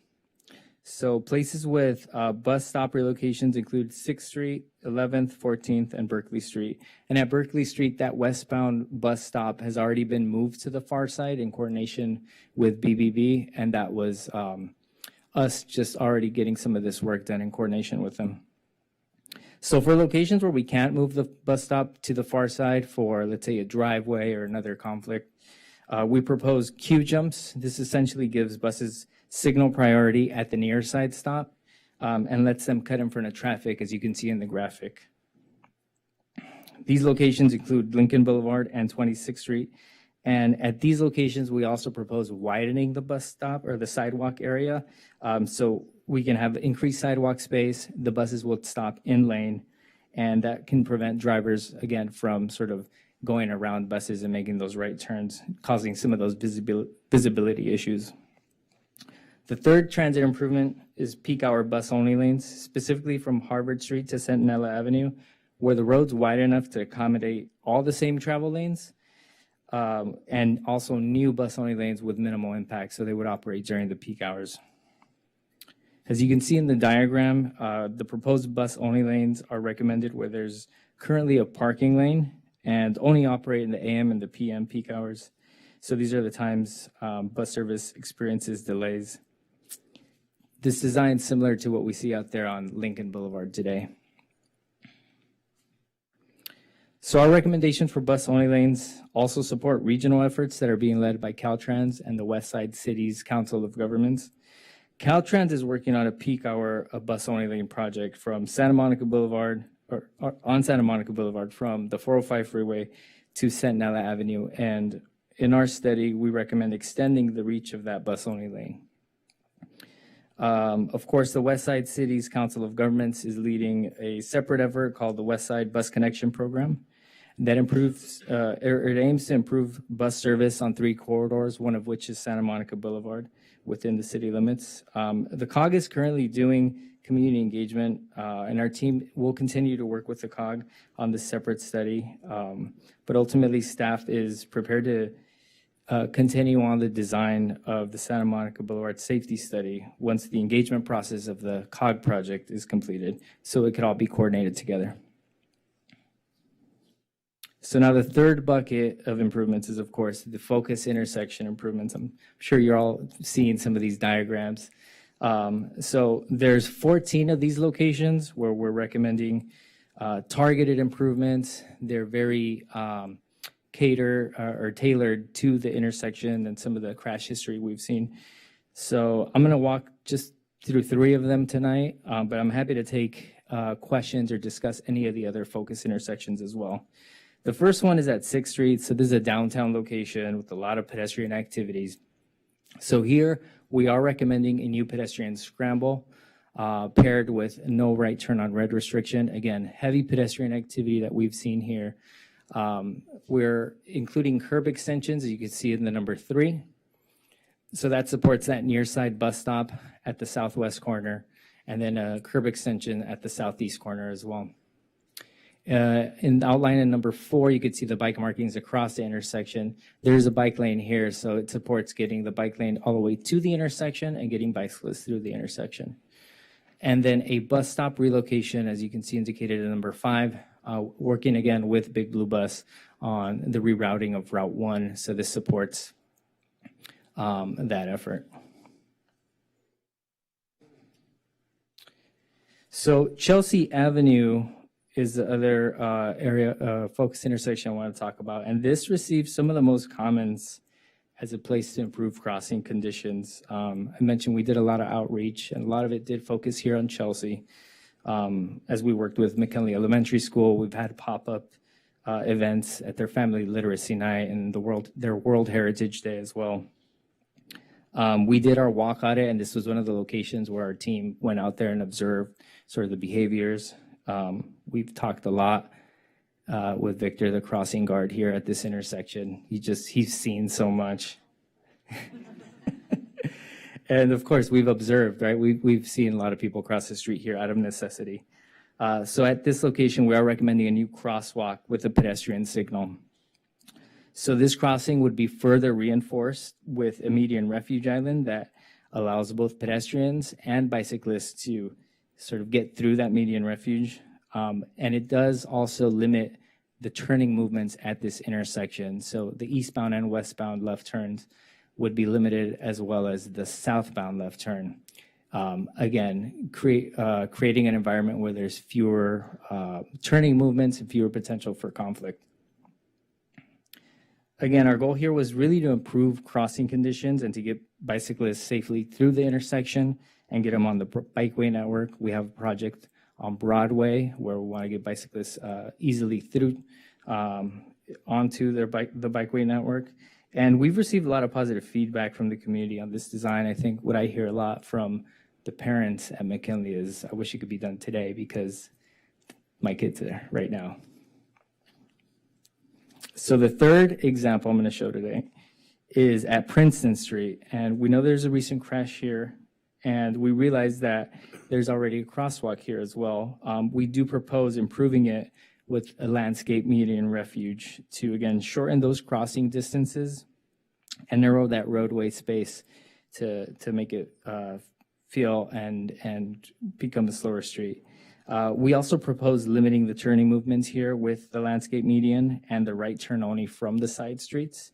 Again, limiting the number of turning movements and potentials for conflict. Now, staff recommends that improvements are organized into two separate phases for implementation.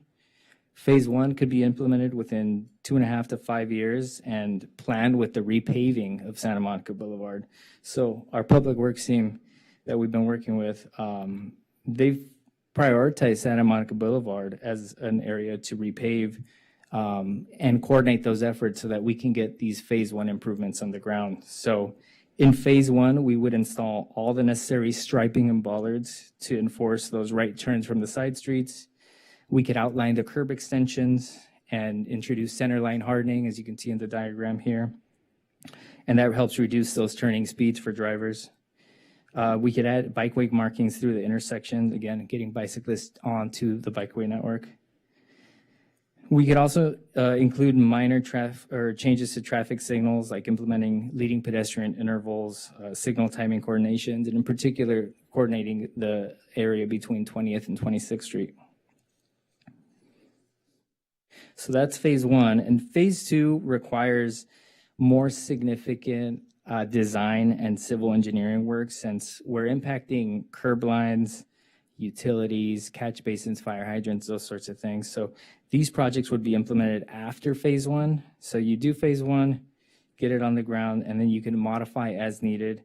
And that way phase 2 has a design that's sound and that we've learned from. Phase 2 improvements could be implemented within 3 to 10 years. And that includes some of our bigger ticket items like new signals, left turn phasing, concrete curb extensions, curb ramps, landscape median islands, things like that. Phase 2 improvements for the entire corridor estimated to cost around $7.2 million. So the scale and the cost of these phase 2 projects means we need to find additional funding from local or state or federal grants. So if adopted tonight, staff is ready to begin work on phase 1 for the improvements that include the signing, striping of the corridor, and of course, coordinating that with the repaving of Santa Monica Boulevard. So that effort can begin immediately and can be projected to be completed before the Olympic and Paralympic Games for phase 1, as you can see at that top bar. At the same time, staff will be applying to the statewide active transportation program for phase 2.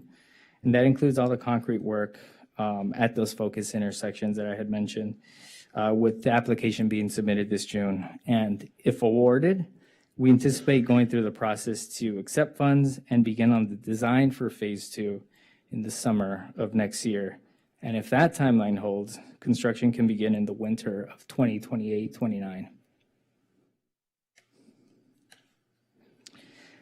Again, I'm happy to be here. I just want to thank our stakeholders who are listening, who have supported us throughout this whole process, our consultant team, our city departments who have been a part of this project from the beginning. So with that, I'm happy to take any questions you might have. Thank you. Thank you. Do folks want to get in the queue with questions?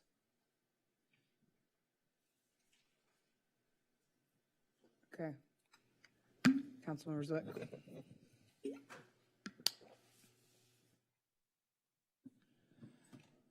Thanks so much for this. Excited for many of these improvements to become a reality and appreciate all the work that's been done thus far. Can't believe it was 2024 when we started talking to people about this. I have a couple questions.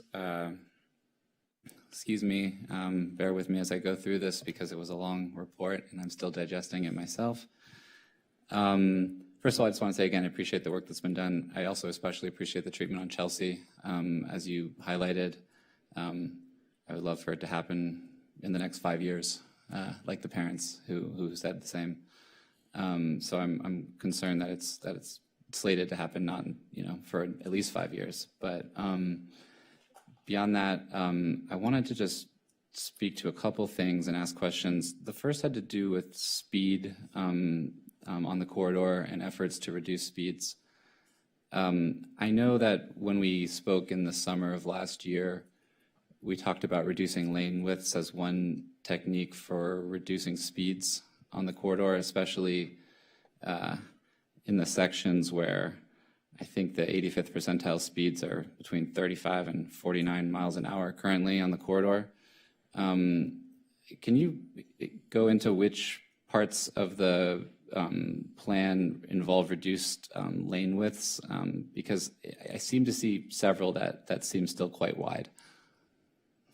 Absolutely. So in that eastern segment, we have noticed that the 85th percentile of speeds is higher, so we have recorded sort of higher speeding vehicles on the east.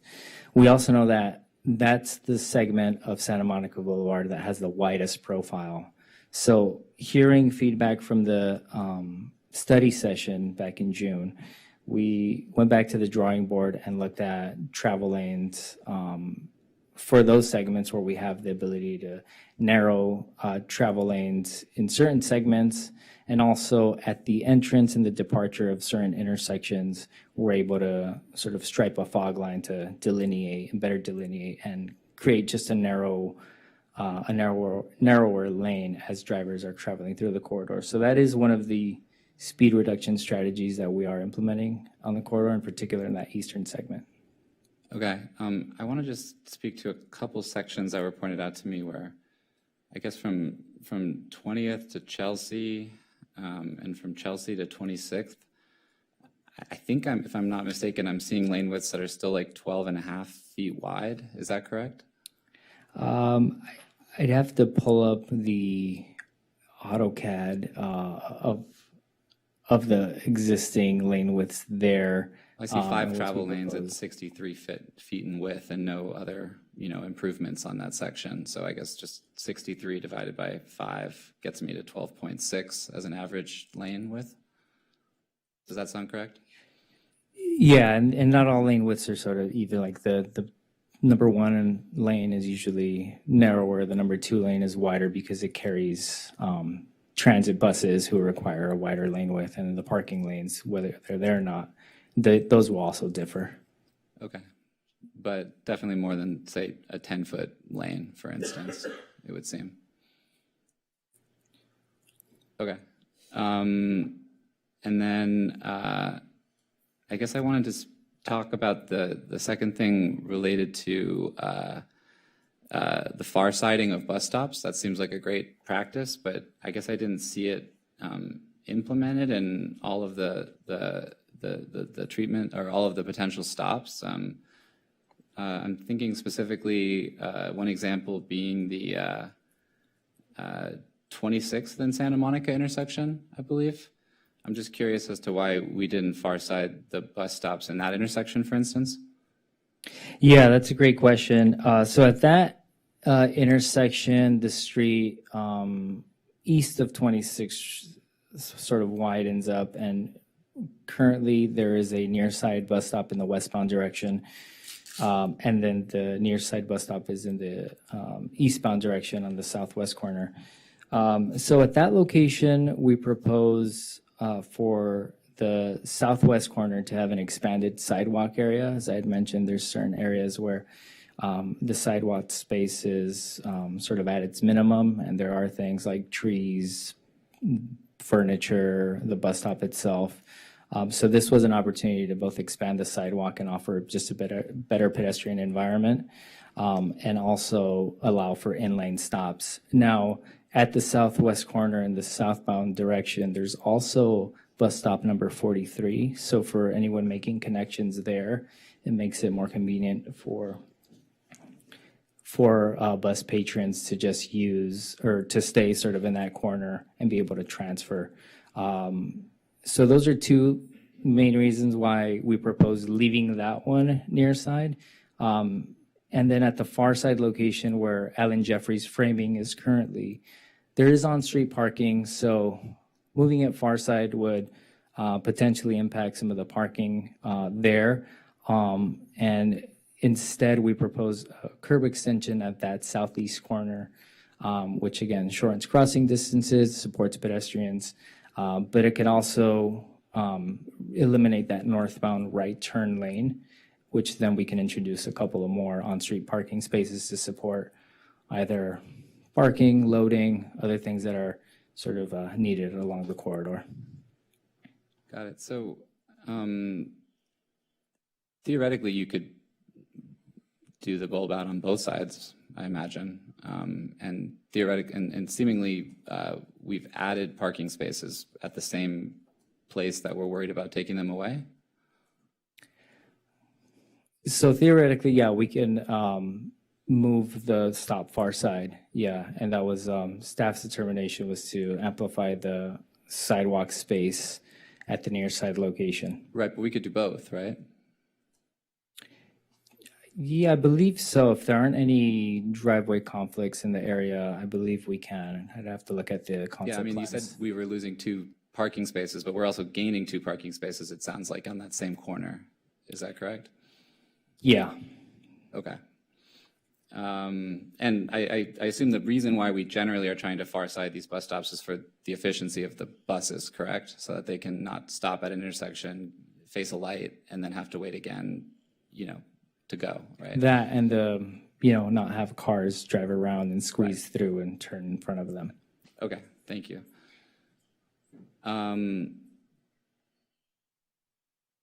With the area closer to downtown, I noted in the study that there's some of the slowest bus speeds on the whole route are between, I think, 4th and Lincoln. I think it said something between 4 and 7 miles an hour at peak. Does that sound correct? Yeah. Was there any consideration of expanding the bus lane that currently exists, I think, going eastbound, currently stopping at 4th Street and extending that to Lincoln Boulevard?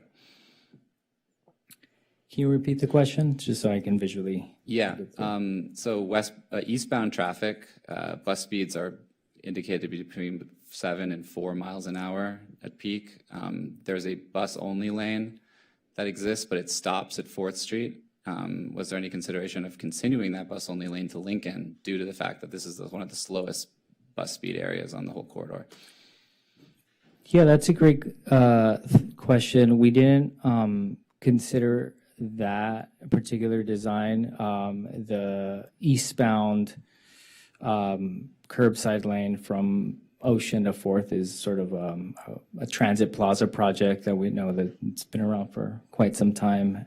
Extending that could be a consideration. I think the only trade-off there would be on-street parking for the segments would be east of 4th Street. Yeah, Okay. Lastly, I'm just curious, again, because these 85th percentile speeds are very concerning to me. Were there any treatments that were considered? I know there was some lane narrowing, though there's other sections that I feel like they're still too wide. But were there any other treatments that were considered to reduce speeds where currently they're, in excess, obviously, of our speed limit, let alone at a safe speed where someone were to collide, with a bike or pedestrian? Are there any other treatments to reduce speed on that section? Absolutely. At many of these locations, we've proposed median refuge islands, quite long and landscape median refuge islands to narrow sort of the visual field and create just a narrow profile street. So instead of seeing a street that's 78 feet wide, it'd be sort of half of that as somebody's driving down the intersection. So the median refuge islands, that's one. Curb extensions, that helps slow down right turning drivers in particular, and also creates a narrower field of view at intersections. So those are some of the things that we've done to slow down speeds, and we've been working with our traffic team as well to do signal timing coordination, which is another element of this project, which can be timed in such a way to discourage speeding. Okay, last question. Are we at all concerned about the new crossings that we were adding at unsignalized intersections? I mean, I know that's a treatment that we did at Wilshire, where it seems like a similar treatment here, where we are, as you said, adding some refuge islands and some flashing, I can't remember, RRFBs, yes, flashing beacons. But we know that there have been pedestrian injuries and fatalities on Wilshire, since we did that exact treatment. I mean, are we concerned about adding new crossings at unsignalized intersections with just that same treatment? Well, as I mentioned, one of the main sort of desires from the community were improved crossing conditions. What we've seen out there today, in particular at Chelsea Avenue, is people are crossing the street wherever they need to, and using federal highway guidance for improving crossings at uncontrolled locations. These are the treatments that we are putting forward today, which fall in line with the guidance there and support new pedestrian crossings. Chelsea is signalized, though, correct? That's the proposal? Chelsea's a pedestrian signal, correct? Right. A signal, okay. That's all for now. Thank you. Thank you. Great, so we have Councilmember Zernitskaya. Snell, are you out now? Okay. No. Oh, I actually hit the wrong button. That's fine. Zernitskaya, then Snell, then Hall. Thank you. Just echoing the thanks for all this work. I went to the September open house with my dog, and we had a lot of fun walking through all of the different little areas. And I apologize if anything that I'm asking has already been stated. I might have just missed it.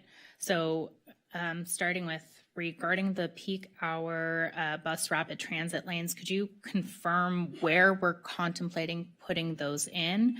And understanding that the West Side Cities COG is currently studying a bus rapid transit lanes along Santa Monica Boulevard, how easy or difficult would it be for us to potentially make changes to ours in the future based on the results of that study? So to answer your first question, we're looking at implementing peak hour bus only lanes from Princeton Street east towards the city limit, Sentinel Avenue, which would then link with the Caltrans project for bus only lanes, so it'd be continuous throughout there. And the second question is, how easy would it be to coordinate designs with the West Side Cities COG study? And our staff is involved in that project, and I think that the timing of this, on one hand, we have the opportunity to sort of work on a timeline that's coordinated with Public Works for the repaving of it. At the same time, we want to make sure that it is that it works with the West Side Cities COG study. I think previously I had been asked if any of these improvements sort of conflict with the potential for bus only lanes west of Princeton, and the answer is no, because we still have to go in and sort of design what the bus only lane looks like, how it functions, and how it can be modified. Of course, with repaving, you don't want to, stripe everything, repave, stripe, and then have a study come in much later and then say, actually, we're going to restripe or redo some of the things. So we want those efforts to be coordinated. And do you happen to know how many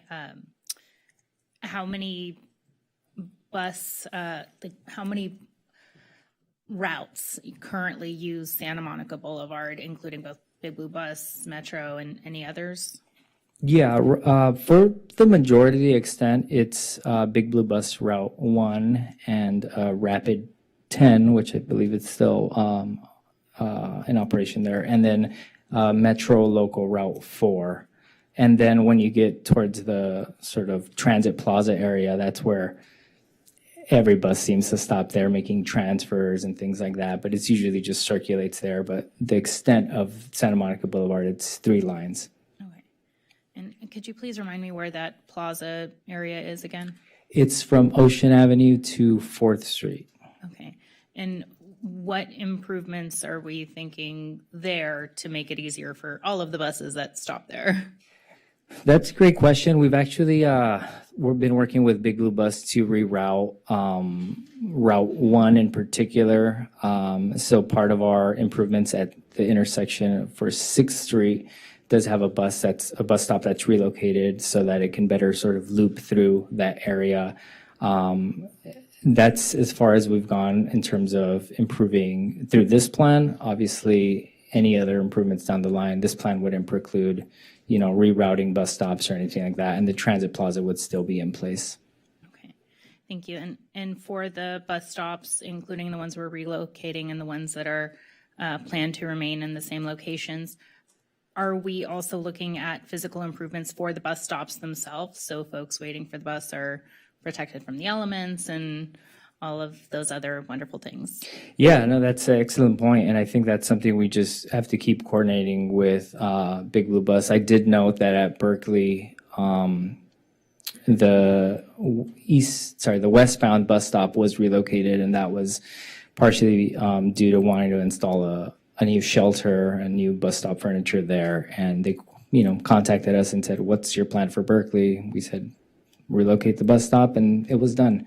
So those efforts are coordinated to the extent that we can, move bus stop or furniture and those shelters, things like that.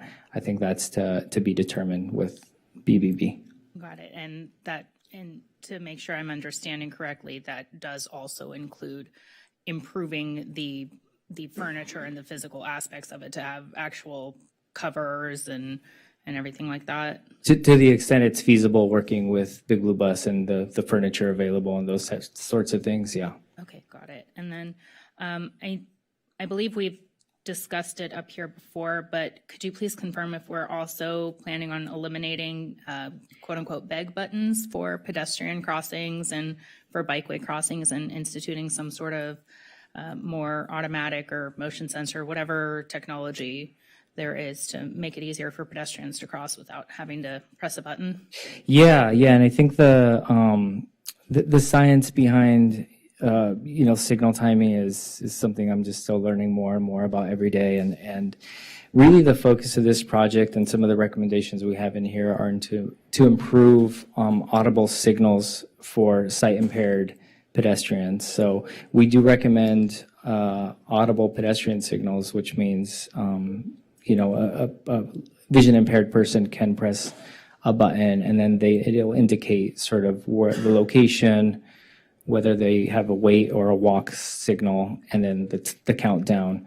So those are things that we are recommending. Now, some of these locations would be on recall where you don't have to press the button, but we are recommending the audible portion of it through this plan because that's something that, again, supports pedestrian crossings.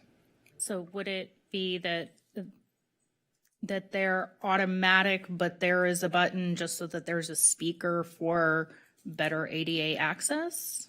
Correct. That's how I understand it. Is there for the many locations they can be automatic where you don't have to press the button, but the button is there for an audible component. And there may be times a day where the pedestrian signal is time where you may have to press the button, and that is based on again, some of the traffic engineering and the signal lengths. Is there a way that that during those times, they wouldn't actually physically have to press a button and there would be some sort of detector or sensor that would know there's somebody waiting to cross? Hi, Kyle Kozar, Principal Transportation Planner. Thank you all, council.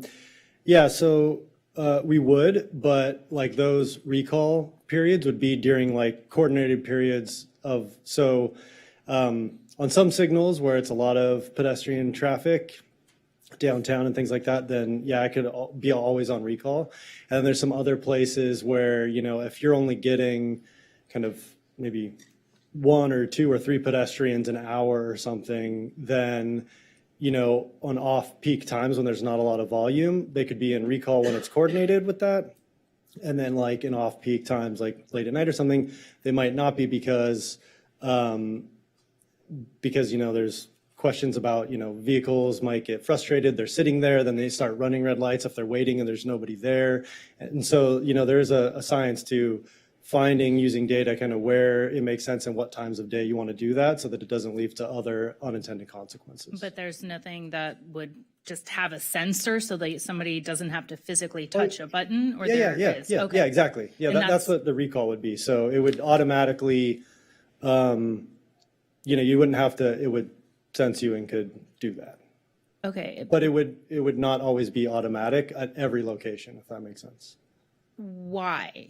Because so like, for instance, if you were at an intersection where, you know, the data shows that pedestrian activity is way lower, say late at night, and then every time the traffic signal went, it went into like some pedestrian phase or something when it's not called, then, you know, drivers can sit there, there's nobody there. They might be waiting unnecessarily, and then it can lead to like other frustrations and things like that. So we can coordinate that functionality you want using data with the right times of day when it can be implemented, if that makes sense, when it's most advantageous. Okay, thank you. And that's something that we have just ongoing control over, so that's something we could change when? We're working on it. So we've been upgrading all of the traffic signals to new technology and new software. Our traffic engineer's not here, so I can't say exactly where we are, but they've been making incredible progress. And as we do that, then the functionality to be able to do those things and coordinate them is going to be able to do it, yeah. That sounds very exciting. Thank you. And then, so I wanted to get some clarification for the currently unsignalized intersections and the intersections where we're putting in unsignalized intersections or planning to. Are there also going to be lights on the actual street in the crosswalks that we're putting, or just on the sides? Are you referring to like the embedded on the ground Yes. sort of flashing beacons? I believe we've tested or done those at a couple of intersections with not much success in terms of maintenance, and we phased them out essentially, and instead favor sort of the flashing beacons above. We have looked at vendors that have equipment where the flashing beacons can be located on mast arms. So basically, instead of just at the corner where the sidewalk is, a larger mast arm where it can be in lane so that drivers are seeing the flashing beacon right in front of them. There's numerous examples in throughout I think our neighboring city, Los Angeles, like in the Venice neighborhood. There's a couple out there I took photos of. So that is some of the equipment that we're looking at, primarily because we phased out the sort of in the ground flashers. Did we phase those out because they were just too expensive to maintain and weren't effective, or? Yeah, they break very easily with the nature of where they are. They're very costly and expensive to maintain. It's like a ton of work. And so we had 2 actually on Santa Monica Boulevard. I believe it was at like 15th or 16th or something like that, and maybe 18th. And, you know, it was just in a constant state of disrepair. And so it's just been a very challenging thing to implement more of those. And then every time you repave too, then it's a whole other thing and a whole other level of maintenance and challenge with So reinstalling. it sounds like the cost benefit analysis just isn't there. Okay, thank you for that clarification. Yeah. And One last question. So I understand the prioritization of phase 1 to phase 2 to implement these quick build improvements using paints, bollards, and the like. Would you be able to clarify how we could utilize paint and how we're planning to create visual cues for drivers to encourage them to drive at safer speeds? Yeah, so the striping that's shown in some of these sort of diagrammatic intersections, in particular at the corners of intersections where there's sort of like, no space because it's a red curb or something like that. These are areas that we find opportunities to improve, like the daylighting, using paint and bollards in some instances. I think there's some good examples out in Pico Boulevard of a recent project we did there where there's just a lot of opportunities to use paint and bollards and signs to, again, implement those measures to narrow the field, create more organization on the street, and delineate travel lanes. And do we also utilize things like optical illusions to try to, to make a driver think, oh, there's a bump there, but there actually isn't a bump. It just looks like that because of the paint and they slow down? That's a good question. And I think the only one I'm familiar with are mainly diagonal lines that sort of veer drivers away from sidewalks or corners or things like that, as well as reflective pavement markers. Again, if you drive on Pico Boulevard tonight, you'll see a lot of that, a lot of reflectors. So the street's lit up, right? And it's fairly lower maintenance as opposed to like, lights throughout the medians and things like that. So those are some of the things that we can definitely implement as part of this project. Okay, great. Thank you very much. Thank you. I just have two quick questions. The first one you said is that phase 2, you've applied for an application looking for funding to implement phase 2 of the project. Is that what my understanding is? That is our plan, is to then apply for grant funding for phase 2. So that would be sort of part of our next steps if That's your adopted. next step. So you haven't applied as of yet. We have not, because we need to adopt the plan to be able to then apply for funding to build the elements in the project. The reason I ask is because we got a lot of comments from the community regarding the Santa Monica Chelsea area with respect to that lighting there, the light there, which I think is a excellent idea. And I was just wondering, in your implementation, is there a way that we could speed up that particular project? Because I think that is a strong safety measure.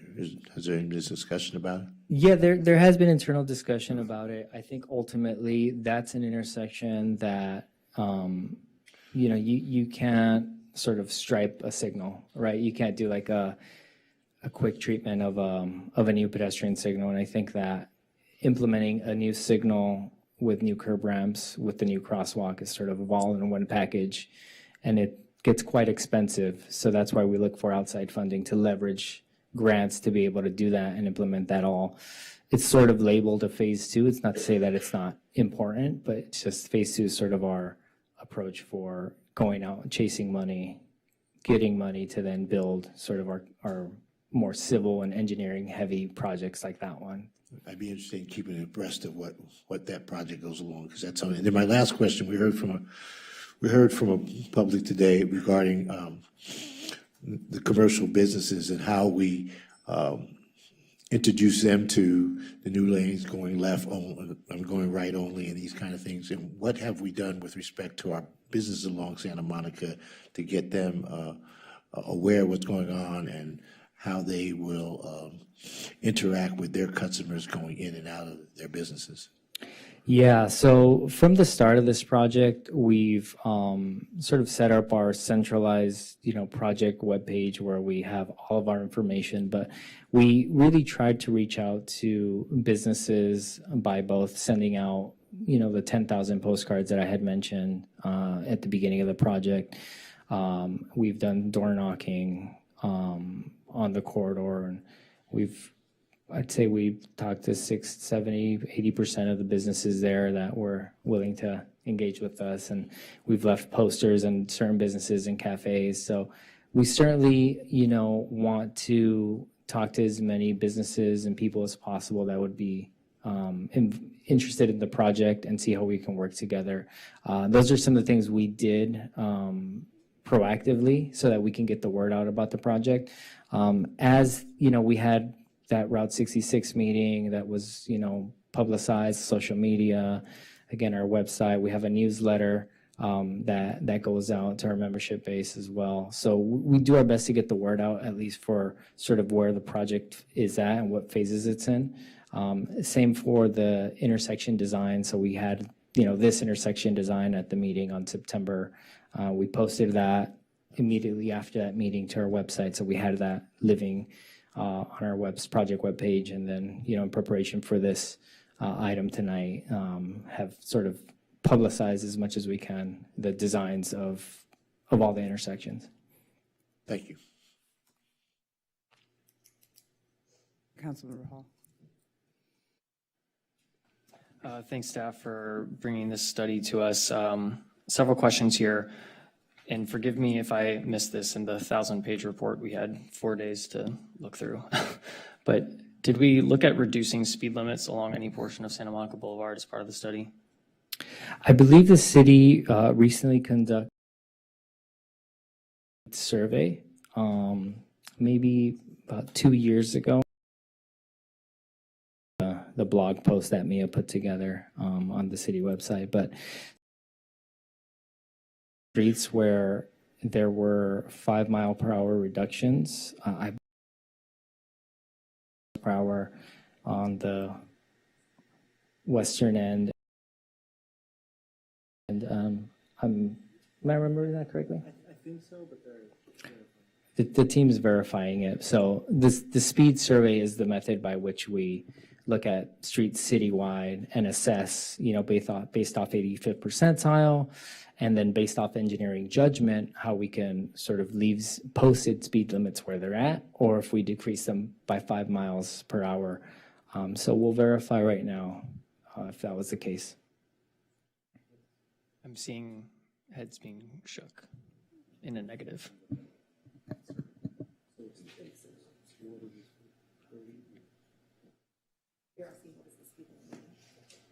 Okay, I'll assume no until told otherwise. The report states on page 29 that quote, sorry, go ahead. Sorry, Anish. Councilor, I can just clarify that. We did confirm. So Anish Gupta, Director of the Department of Transportation.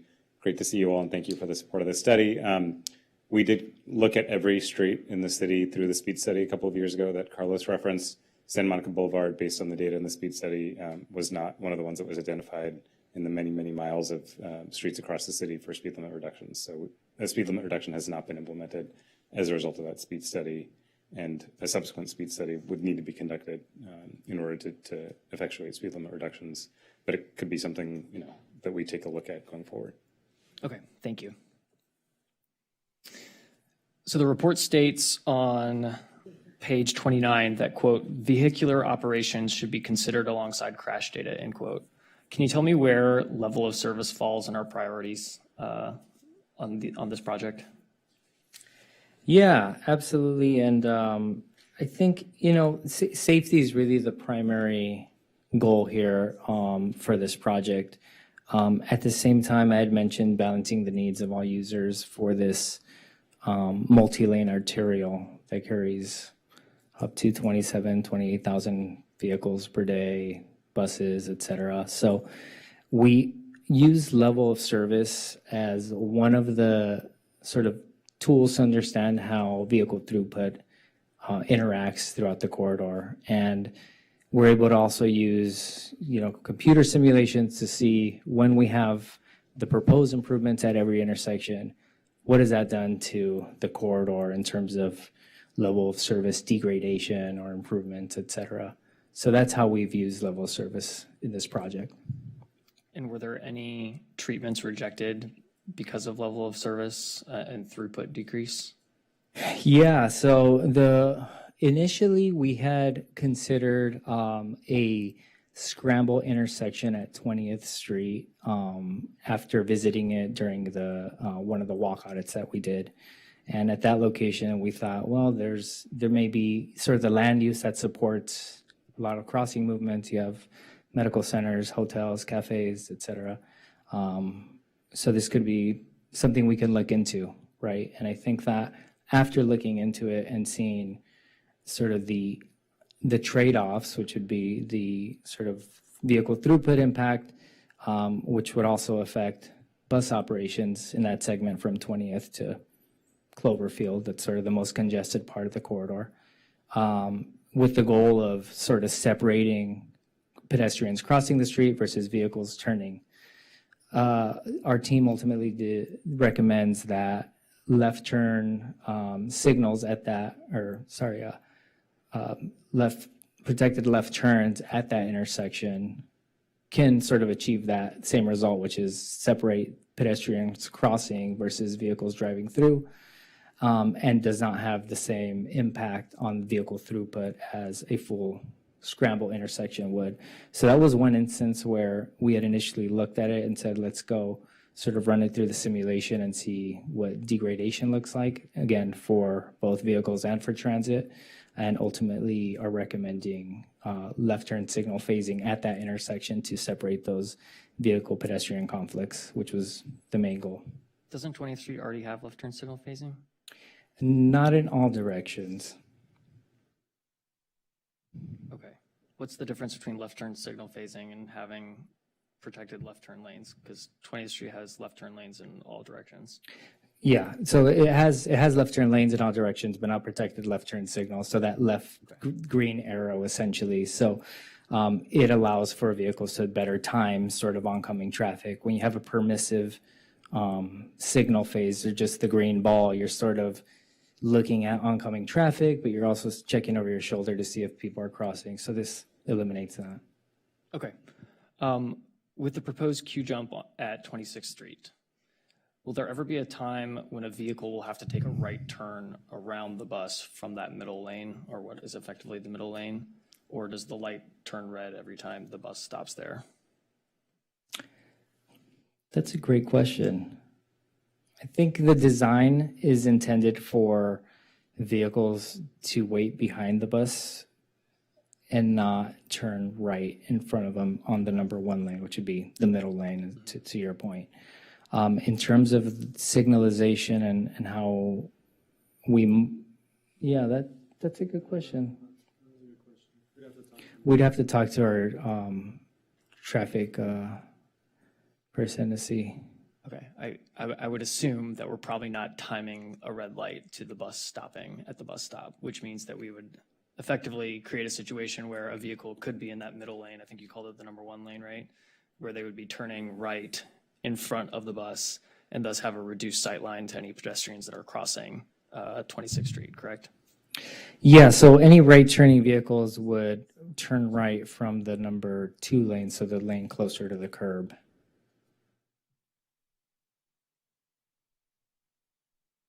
If they're following the law. But we know for a fact that that's not what happens at the intersection, right? I'll tell you, I've seen it many times. Okay. Okay, the bus only lanes and the partial bus lanes, and sorry, I know you've been asked this 2 times now, but I still don't know if I fully understand, so maybe let me try back briefing here. Like, we are not including bus only lanes west of Princeton because the West Side COG is conducting their own study to include full bus lanes at that point? The recommendation that we have set forward is to include the bus only lane east of Princeton because the impacts are minimal as far as this safety study sort of has carried this project along the way. And knowing that we have the West Side COG study moving forward to look at sort of more in-depth transit analysis, more so than this project could have taken on because it was primarily a safety focus. But Kyle, do you want to add some? Yeah, so the West Side COG study, like Carlos said, so the trade-offs to fit a bus lane going west of there are much more significant. And so, you know, they would need to be weighed in on by you all in that it would require removing a travel lane in each direction on Santa Monica Boulevard. So at any point, kind of, you know, I think somebody had mentioned by the Transit Mall, or just going eastbound behind, from the Transit Mall, so from 5th Street to Lincoln or 7th or whatever it was. So that in that stretch as well, one of the 2 travel lanes would have to be removed and be replaced by a transit lane. And so in this study, focusing on, primarily safety improvements, and knowing that the West Side COG is going to be studying and doing a feasibility analysis of all of that. So we knew where it fit, where those trade-offs, and they were going to give us analysis of what those trade-offs were. And then to make those decisions, you all as a deliberative body would have to, decide for a major corridor, these are the trade-offs and that's what we want to go with. And so we've been waiting for the West Side COG study to get their analysis of that, so that, that decision can be made in a more deliberative way. Okay, and do we know when that study will be coming back to us? No, so I think we're waiting now to figure out when exactly we're going to get the initial 10% design. So they're doing a process by which they will be developing, or they're in the process of developing, like 10% designs and the initial feasibility analysis and kind of their recommendations, their consultant team recommendations. And I think at that point would be a good time to, have you all look at that. And so the path at which that happens, we don't have that. So, whether it's like you direct us to come back, or if we need to schedule a study session or whatever it might be, to present that information. I think that the consultant team that's doing that also could come and present their findings and whatever their initial recommendations are. And then the decision would have to be made by you all on those kind of big trade-offs for the street. Got it, thank you. And the last thing I would say is, our interest, and so that they are producing those kind of 10% concept designs, that we can check in with them after this on, like, at what point would that be ready for that? And then could communicate that back to you all on how that works. There is a timing question and so, we'd probably want to have that happen as soon as we can, because if you saw our intent is to move quickly with the plan and implementing it, assuming, I don't want to be too presumptuous, assuming that we have an adopted plan and are given direction to move forward. Public Works is queuing up Santa Monica Boulevard for restriping in 2027. That means we need to start working on implementing and design. And that means we would want to get all those sorts of details weighed out on what we are designing. That would be like the most efficient way to do that and meet those deadlines laid out here. And then it wouldn't preclude us from beginning our grant applications that would start and be submitted in June. Okay. On the pedestrian push buttons, Councilmember Zernitzky had some really great questions there, but I didn't hear you answer why wouldn't we just have the pedestrian recall with audible noises automatically? Oh yeah, that part would be. So what's the point of the pedestrian push buttons then? So I'm not an expert in this, so I'll just do the best that I can, or maybe I shouldn't. I don't even know. In talking with our traffic engineering team, it's that maybe I'm confused about the question, honestly. So yeah. in the study, in the staff report, it says that some intersections will have pedestrian push buttons, beg buttons, to initiate an audible noise. But we heard earlier that there will be pedestrian recall on a lot of intersections. And so the point of having the beg buttons, the pedestrian push buttons, was so that an audible noise would be available. So I think I think it's more about, like, we're having technology now that will be able to implement a more nuanced approach to this. And so, but I think, like, scenarios that could arise is that if somebody, like, let's say it's late at night at Berkeley or something, and if it's coordinated to always do that automatically, regardless of time and traffic, let's say somebody walks by it but isn't intending to cross, and they trigger the sensor and they switch the light. And then somebody waiting in their car gets the light. And so there can be this pattern where people that, again, we know that people break the law.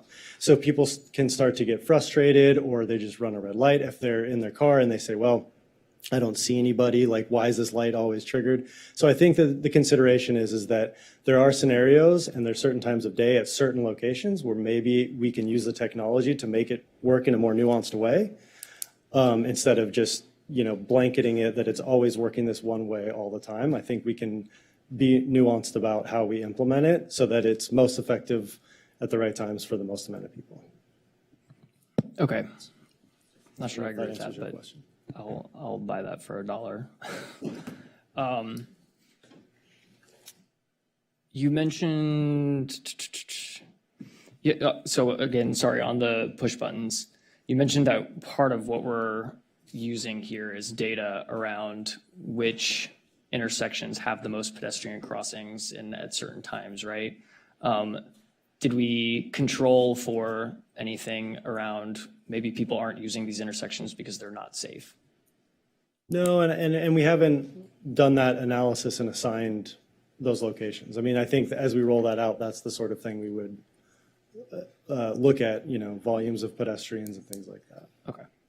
Are there any specific treatments that can be installed within the next 6 to 12 months?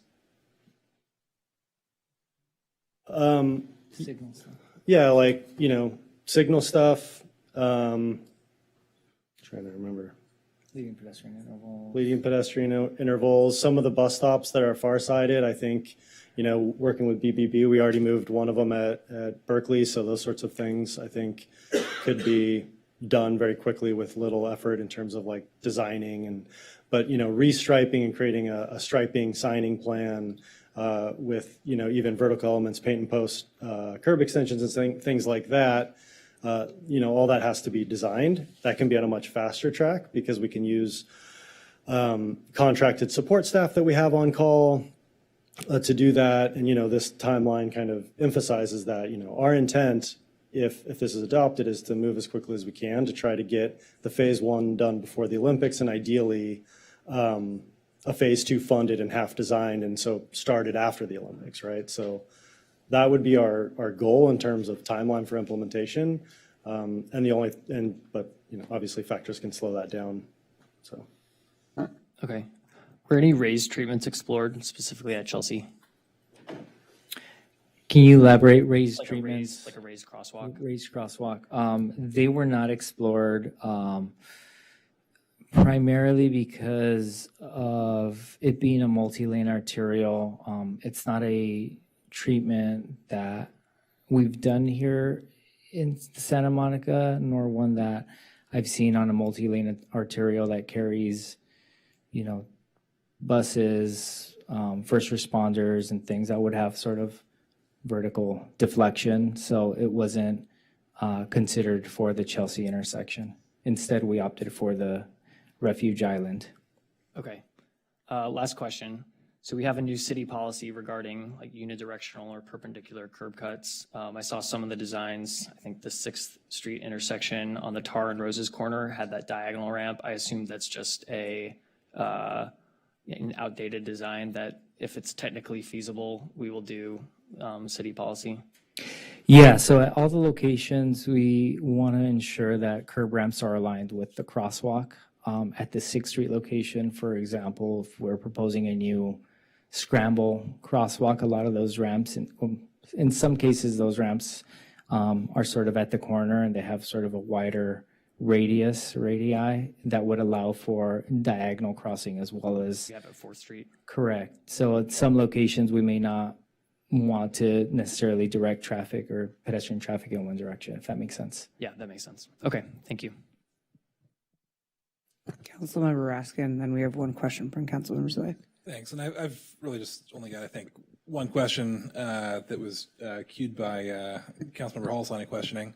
But first, just to clarify, when you're talking about the signal stuff we can do in the next 6 to 12 months, are you talking about like signal coordination or things along those lines? Signal coordination, of course, pending, updating hardware, software, things of that nature, but essentially coordinating the corridor so that it,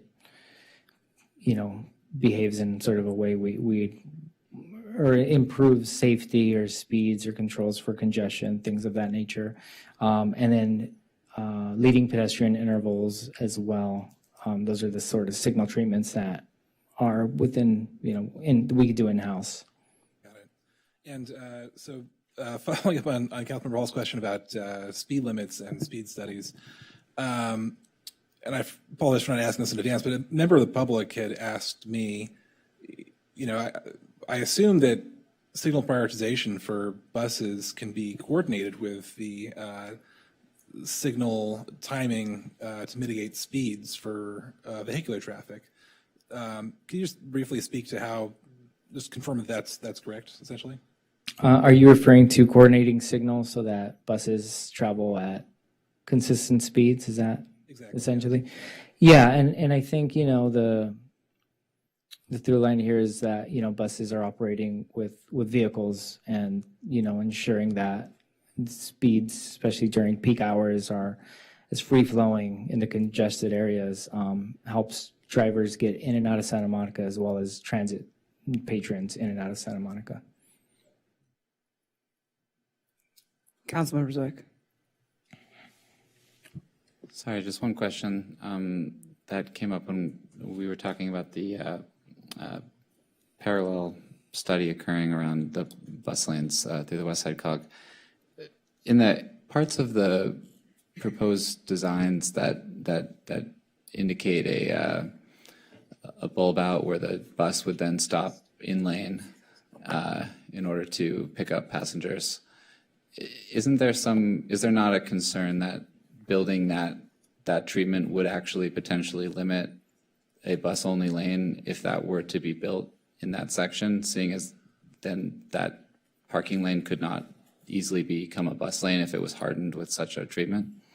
Yeah, the profile of the street west of Princeton is, it sort of starts narrowing every few blocks to a point where even the parking lane being at 7 feet, let's say pick an intersection between 17th and 18th Street. You have parking on both sides, and that parking lane is around 7 feet. And those driving lanes are, let's say, anywhere between 11 and maybe, around 11 feet. That parking lane is still insufficient for buses to travel there as like a peak hour bus only lane. And there's not enough room in the travel lanes to squeeze them to widen that curbside lane. So in that instance, that number 2 lane would serve as a bus only lane. Got it. Thank you.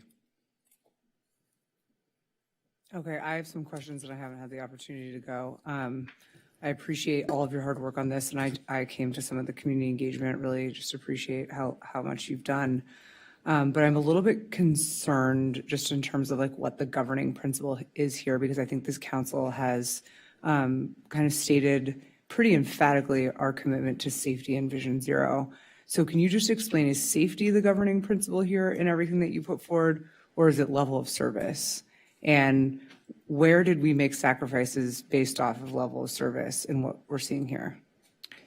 Safety is the number one approach for this project. Level of service was used as a tool to understand vehicle throughput and how the corridor functions without improvements, but also with improvements. And I alluded to one location where on 20th Street where we had initially, thought up the idea of a diagonal crossing there, a scramble crossing, and then walked that back and instead favored protected left turns because the level of service at that location would make it so that people might have to wait 2 or 3 signal cycles in front of, Providence St. John's to get westbound past 20th Street. So that was... Sorry, when you say people, you mean cars, correct? Drivers, yeah.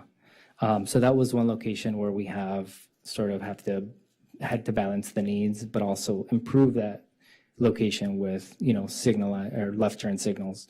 There are, if I can remember correctly, there's about 8 other locations where level of service in some cases degrades a little bit. in favor of the proposed improvements. So again, safety was the primary sort of driver for this project. Understanding that, level of service and traffic and volume throughput may be impacted, in particular, let's say, the throughs and lefts from the side street locations where we're proposing several of these at the unsignalized intersections. So that's one place where we are uplifting safety and the priority of pedestrians versus drivers being able to go through or make lefts at those side It streets. sounds like we made decisions here in this, what was presented to us based off of level of service over pedestrian safety. And isn't it true that we've had over 400 serious injury crashes in the last 10 years here in the city? Like, wouldn't we want to, on the street, wouldn't we want to prioritize safety? I mean, I understand that you're saying, okay, people are going to have to wait a few cycles, but it sounds like we're prioritizing the car experience over the pedestrian experience, if I'm not mistaken. I think that these recommendations do prioritize pedestrian safety and pedestrian crossings. And that's something we heard from the community. Again, a lot of the turn restrictions, medians, restricting left turns, those types of things do slightly degrade vehicle throughput. People sort of making their route in the neighborhood and through Santa Monica Boulevard, but that is a trade-off that I think, this project does carry forward as something to do. Okay, I have to go back to this bus-only lanes. Why did we limit the bus-only lanes to peak hours as opposed to all the time? Yeah, I think that the recommendation here is in line with the proposed peak hour bus-only lanes in the city of LA portion, where we see typically the most traffic during the peak hours. So we want to provide buses their own lane so that they're not competing with cars on the same street. So that's why peak hour bus-only lanes make sense. During the rest of the time, bus operations fairly steady. I believe we have around 10-minute headways outside of the peak hours. So we want to prioritize peak hour locations. Again, this is something we do mostly with, signage, enforcement, and striping.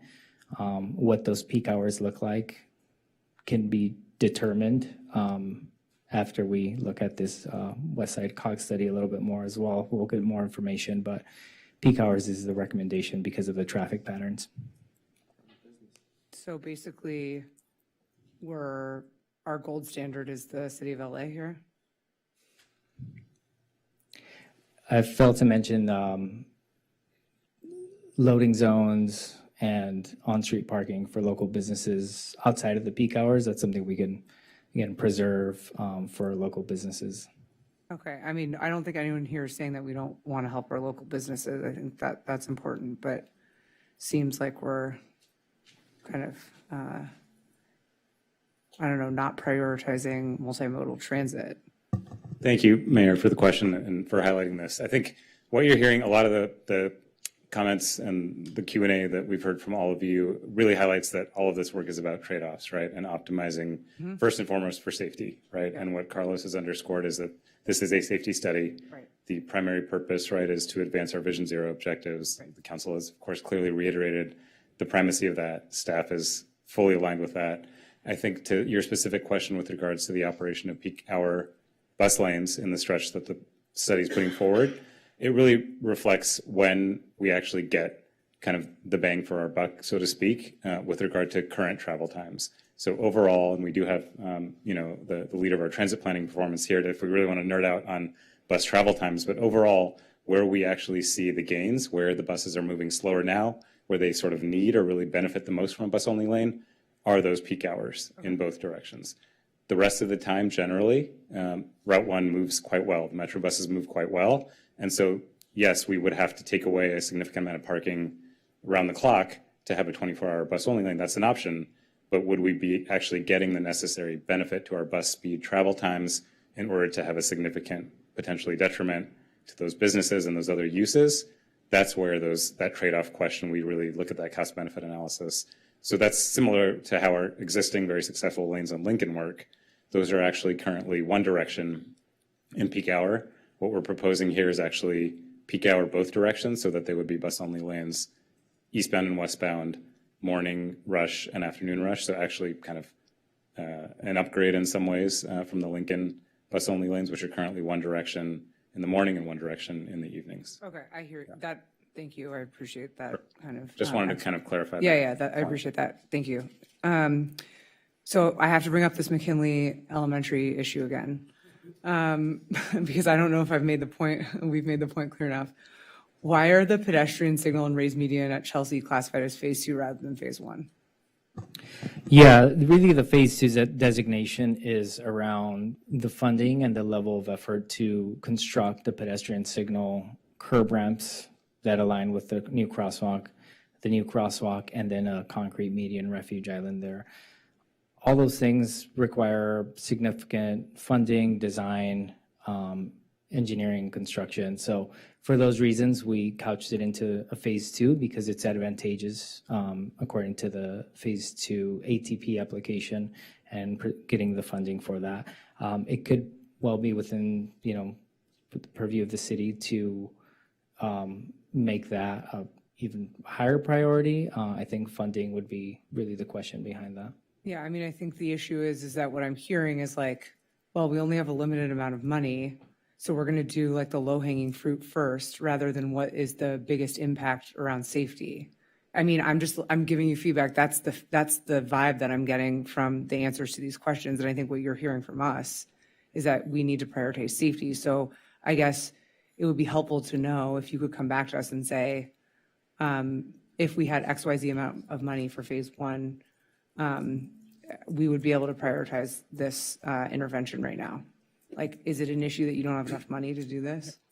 Madam Mayor, I might offer a suggestion too. I think some of this was designed with existing sort of resources available. If that is a priority of the council this evening, that's one of the pieces of feedback we're looking for. Okay. To identify a prioritization, and if that is the council's priority to look at Santa Monica, Chelsea, we'll definitely take that into account as we develop our capital budget moving into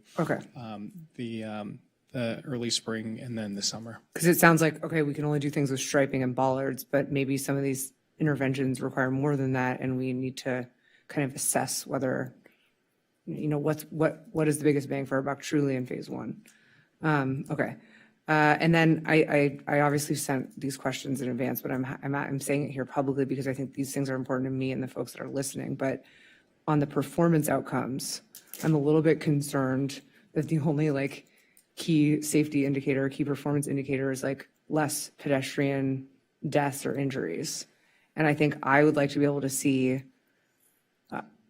could you come back to us with additional KSIs or KPIs around speed reduction, pedestrian delay, bus on time performance, et cetera? I think we need some more robust measures through which to evaluate whether this is working. Would you say that that's fair? Absolutely. And we are prepared to sort of look at, we did our existing conditions analysis for bus ridership, speeds.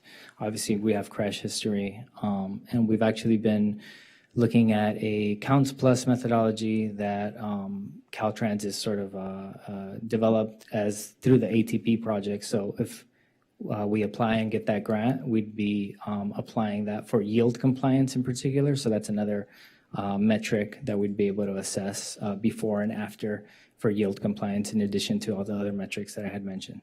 Okay, great. And I see a question from Councilmember Hall, but I think we're ready to move into, comments. Okay, great. Councilmember Hall, thank you. What? No, the only thing that's a public hearing is 12A, 12B, sorry. Yeah, no, fine, continue. All good. Thank you, Mayor. So I used to live 2 buildings away from the intersection of Santa Monica and Yale. And one day I was working in my home office when I heard a crash so violent that the window to my office shook. A driver had been speeding westbound on Santa Monica, lost control, ran the red at Yale, and hit a palm tree with such force that she wiped the entire tree out and continued on with enough force to smash into our bus stop there, which was 15 feet further from the tree. So I ran outside to help. I opened the driver door. The driver kind of stumbled out in a daze. The car, I'm sure, was totaled. And like, she is lucky that she is alive. And frankly, we as a community are extremely lucky that she hit that tree, because if she had been 5 feet to the left or 5 feet to the right, she would have careened into a building that's filled with children's dentistry offices. And of course, who can forget the more recent crash that affected the Sir Spivey print shop? So like, these are not fluke accidents, and we should expect this to happen when speed meets forgiving engineering. I really want to thank you all for the work that you've done on this. The crash analysis was really comprehensive. The public engagement was very thoughtful. I really appreciate that you listened to neighbors who had key criticisms of the current road conditions and specific intersections. And I appreciate that many of the ideas that we discussed in the first study session are reflected, including the new medians, the landscaping, the crosswalks, the lighting, the curb bulb outs. It's really clear that you listened to much of this, and I'm really grateful for that. But I have to say, if I'm being completely honest, it does feel a little bit like Groundhog Day up here. We've now had the same conversation about parking spots and far side bus lanes and bus stops like multiple times now, with the East Pico Boulevard Safety Project, with the first iteration of the safety study last summer. And as our DOT director mentioned, like, this is about trade-offs. And you mentioned that you're aligned with our thoughts on Vision Zero, but then we're also hearing that, you got pushback on certain safety initiatives and safety designs, quote, from the community. And while I stand by, like, I appreciate your consultation with the community, but that sounds like you're making design choices contrary to policies set by the council. So like, let us be your shield against people who don't want to see these improvements. If the voters don't like what we're doing here, they will vote us out of office.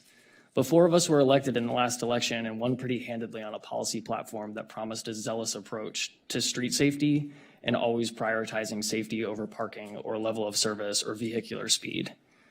This corridor, this street has had 435 high injury crashes in 10 years. Pedestrians and vulnerable users are overrepresented in all those injuries. And like, that's a speed problem. And as we heard tonight, we didn't even do any reductions in speed limits on Santa Monica during the last speed study. So I guess, like, I would say, and like quite emphatically say, underlined, bold, italicized, if an improvement reduces the likelihood of someone being killed or reduces the likelihood, I'll start over. If an improvement reduces the likelihood of someone being killed or seriously injured, but reduces vehicle throughput, like, we support that improvement. And I'd ask my colleagues that in our motion tonight, if we make one, we explicitly state that as part of what we, as part of it, so that as we move into project design of these improvements, like, no safety countermeasure will be eliminated because it worsens vehicular throughput. So I appreciate this work.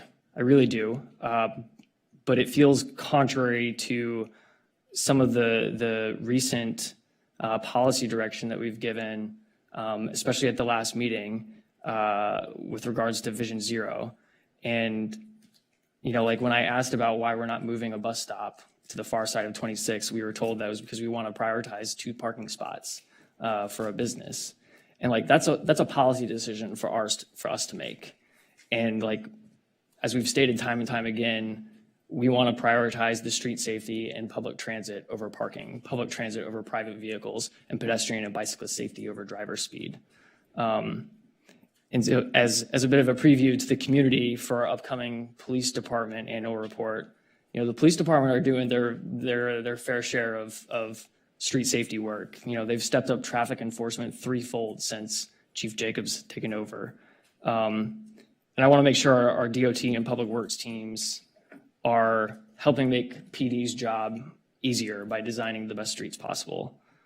So I will not be voting to approve this item tonight, and would love to see staff return in 60 days with more meaningful improvements that prioritize safety better. Thank you. Councilmember Zwick, I'm also prepared to say something about what I think summarizes what most of us asked about. I'll be brief then, and just say that, again, I appreciate the work that's gone into this study. I think there's a lot of good work. I'm excited to see the right turn restrictions, the improvements at Chelsea, a number of things like that. I am concerned that we haven't done enough to reduce lane widths as per direction from council, that we haven't far-sighted enough bus stops, at intersections where it is feasible, that we didn't look perhaps for more efficiencies for our bus at sections where we've identified where the bus speeds are very slow, specifically eastbound in our downtown. And I would like to see an exploration of raised crossings at certain unsignalized intersections. The Federal Highway Administration indicates that if it's at speeds below 30 miles an hour, it's an effective way of slowing traffic speeds without necessarily compromising buses or emergency responders if done appropriately. So those are just some thoughts of mine. Councilmember Zarnitskaya. Thank you. And I agree with much of what's been said. And I do also agree that I'm very grateful for all of the work that has gone into this. I recognize it's not an easy task to try to get feedback from the public and balance our council direction with the demands of the people, with the demands of businesses and everybody else that uses our streets. I do agree about the prioritization of the intersection at Chelsea to make it safer for the kids at McKinley. I also agree about prioritizing pedestrian and cyclist safety, even if it reduces vehicular throughput. That's a difficult word to say sometimes. According to the staff report, pedestrians are overrepresented in fatal and severe injury crashes. So that's part of why I think we really need to prioritize pedestrian and cyclist safety, because as we know, when there is a pedestrian or cyclist versus vehicle, it's the people that are outside of that vehicle that are the most significantly injured or sometimes killed. I noticed that in the staff report, there was a comment that not all incidents are preventable. So it said notably, not all incidents are preventable from a roadway design and or safety enhancement process. And I completely understand that. People are people. We are human. Everybody makes mistakes. Everyone gets distracted at times, whether we're behind the wheel of a car, whether we're on a two-wheeled vehicle, maybe a unicycle. I don't know who rides a unicycle around here, or if you're walking. But I did want to note that I don't know if anyone's read There Are No Accidents by Jesse Singer. It's a really great book about how a lot of the things that, and just to backtrack a little bit, I really appreciate that we're using the language of collisions and crashes as opposed to accidents, because these aren't accidents. Yes, not all incidents are preventable, but significant injury and deaths are preventable when we prioritize the appropriate infrastructure. And one of the things that was noted in the book was that we can make roadways safer by designing them with the quote unquote lowest common denominator user in mind. So the person that is significantly distracted, the person who is trying to keep an eye on a million things going on all at once, to make sure that they don't get a chance to make an inadvertent mistake that can hurt or kill someone. So I do want to make sure that we're prioritizing those things. And I do also agree about exploring raised crossings at certain intersections. So if we're able to include all of this feedback and direction within the item, I'm happy to vote for it, but I do want to hear where everyone else is at. Councilor Rossi. Yeah, I want to start by echoing the thanks for the work that you and the team have put into this. It's not easy to embrace trade-offs in a complex way, and I think that we're certainly aware of the complexity with some of the work that goes into this. Echoing what my colleagues have said, I am supportive of making sure that we get this right and taking the time that we need to explore all options. But for the sake of developing consensus up here, I think I speak for all of us when I say that I wouldn't want any delay to slow down anything that can be implemented now to improve safety. Quick build options, signalization improvement, or anything else that we can start now to kick off this work and to promote the goal of safety that I think we all want. So, yeah, I'm also curious to hear where we're going to land with a motion if there is one, but I just want to say that for the sake of developing consensus. Okay, well, I'll go because I think I actually heard some feedback on what folks thought up here was missing. And I too, I don't want to say that any of these comments should be taken as anything less than appreciation. I just think we're kind of reacting to what we were given. And I have to say, we can't be given this amount of voluminous staff report like 3 or 4 days before the meeting. We have to have some sort of briefing because this was a lot of information to digest with a very short period of time. So City Manager Chi, hopefully we can rectify that in the future.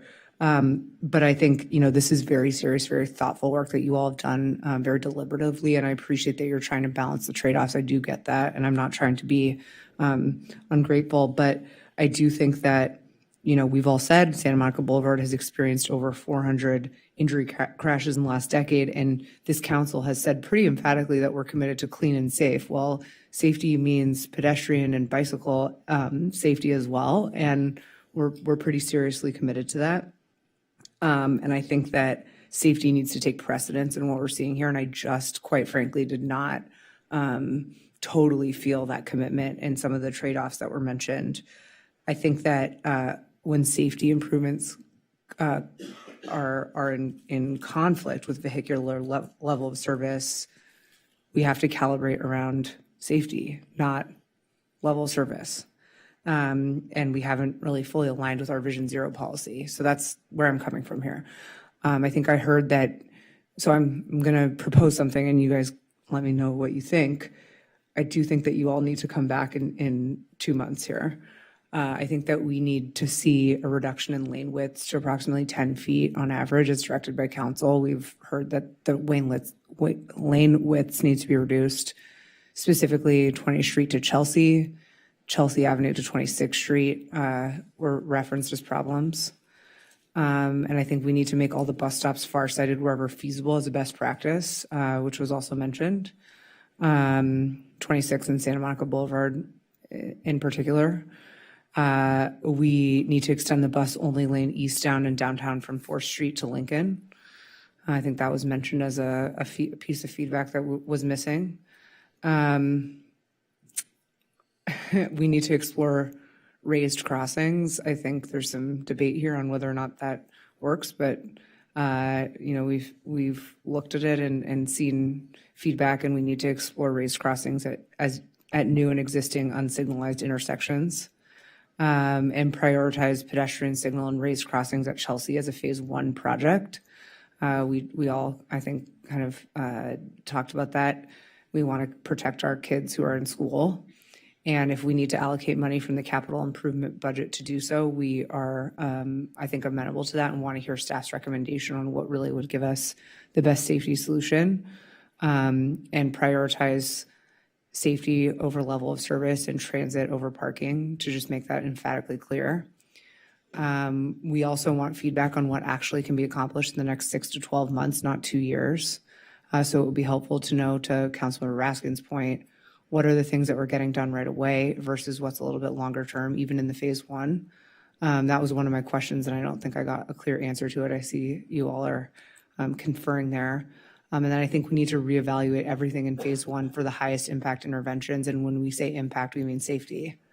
And then we need to get feedback from City Manager Chi as to what we need from the capital improvement budget. And then we'll make the decision as to whether the trade-offs are needed based on the budget ask. And we want to see some real KSIs that are going to be tracked and reported out post-implementation. And then finally, I think you heard from Councilmember Zernitsky and others that we want to prioritize pedestrian recall over push buttons. And so coming back with those recommendations. And so I would say that I would make a motion that we discuss this again in 2 months with that feedback incorporated. I'll second that.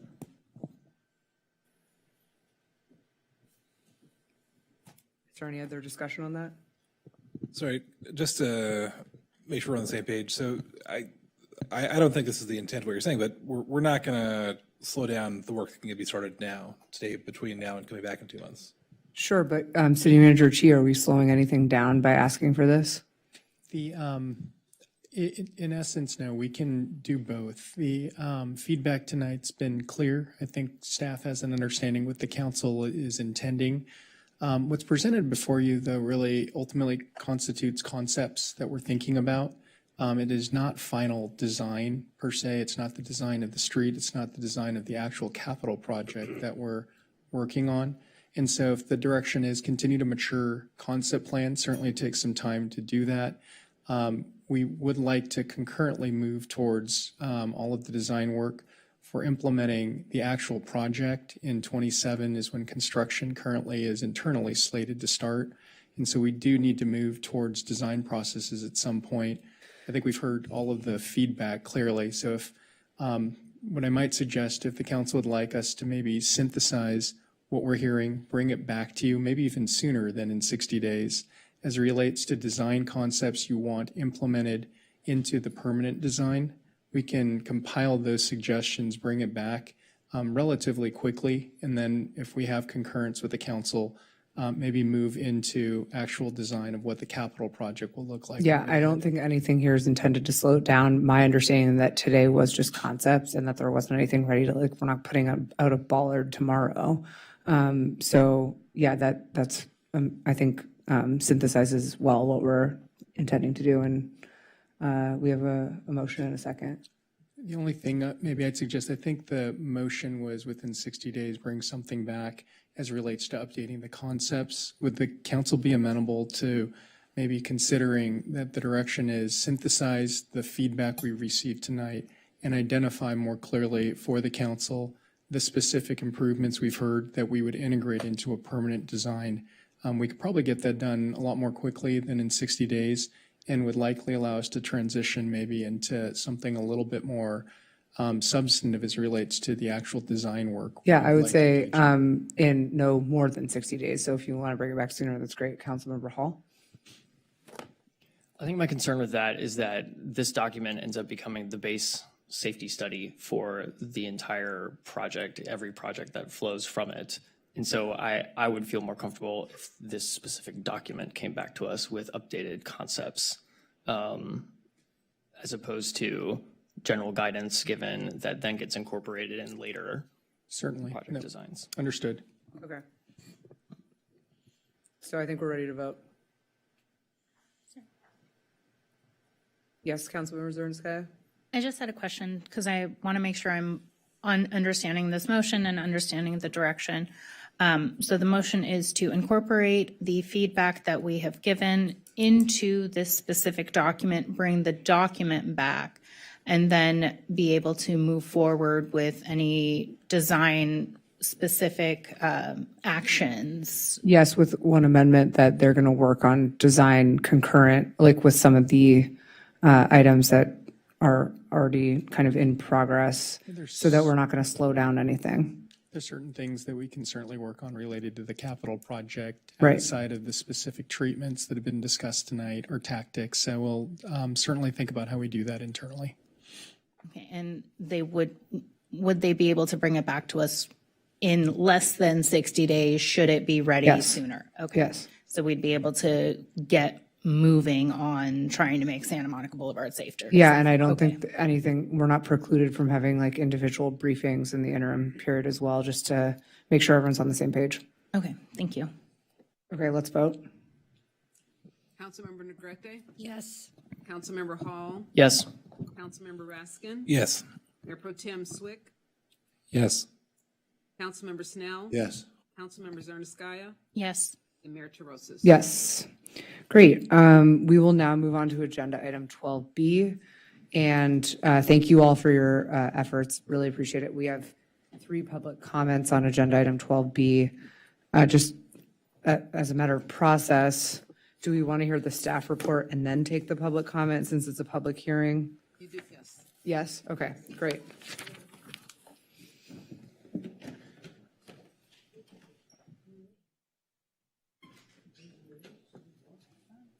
You already have it in there?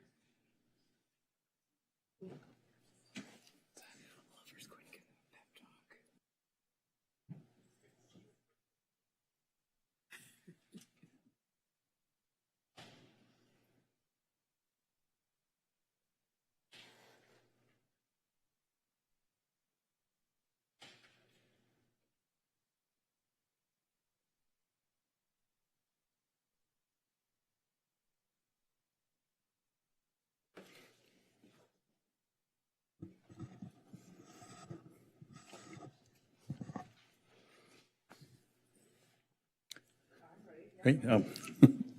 Good evening, Council. Steve Mizukami as well as Carrie Fukui, and we're here from City Planning. And tonight we'll be presenting what is this next phase of zoning amendments related to economic recovery, growth, and opportunity. And this is consistent with the city's new realignment plan, and also with Council's direction to bring forth current IZO standards for permanent adoption. Tonight's proposal is the latest phase of what we anticipate will be an ongoing series of zoning amendments focused on economic growth and opportunity. The City Council continues to provide support to the business community that has been very critical for economic recovery, allowing for greater flexibility in our land uses and review procedures for both new and existing Santa Monica businesses. Most recently, the City Council adopted zoning amendments back in August of last year, permanently adopting portions of the current downtown IZO, which really focused on alcohol permit streamlining. Since then, staff has continued to look at additional streamlining and expanding the scope to the entire downtown, as well as the outside of the downtown in districts citywide.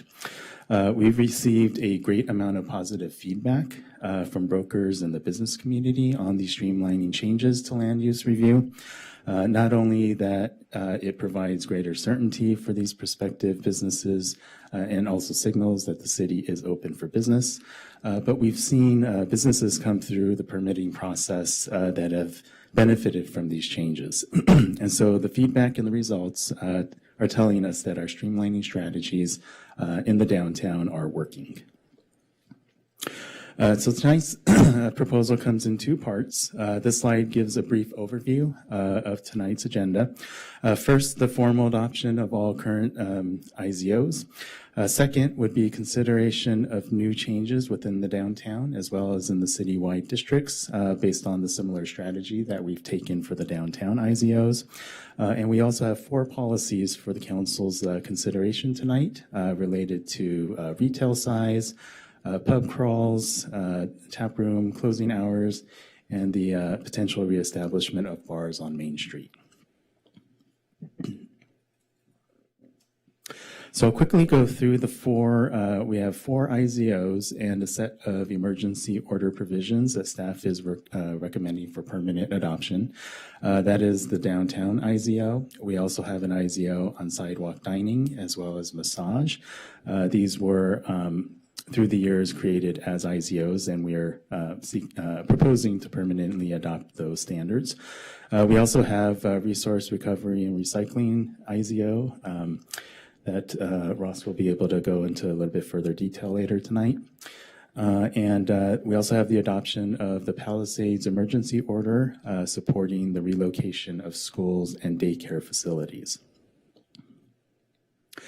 So additional changes in the downtown. We are proposing to further streamline land use review, which we've done through the current IZO.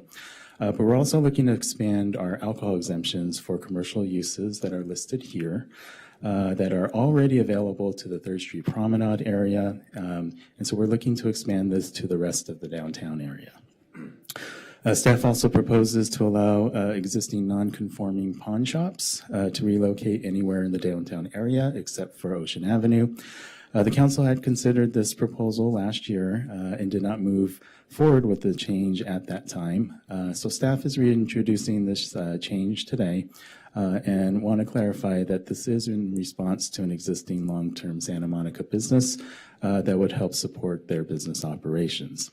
As we have proposed the language, this simply would allow for any existing pawn shops to relocate anywhere in the downtown and will not result in any new pawn shops.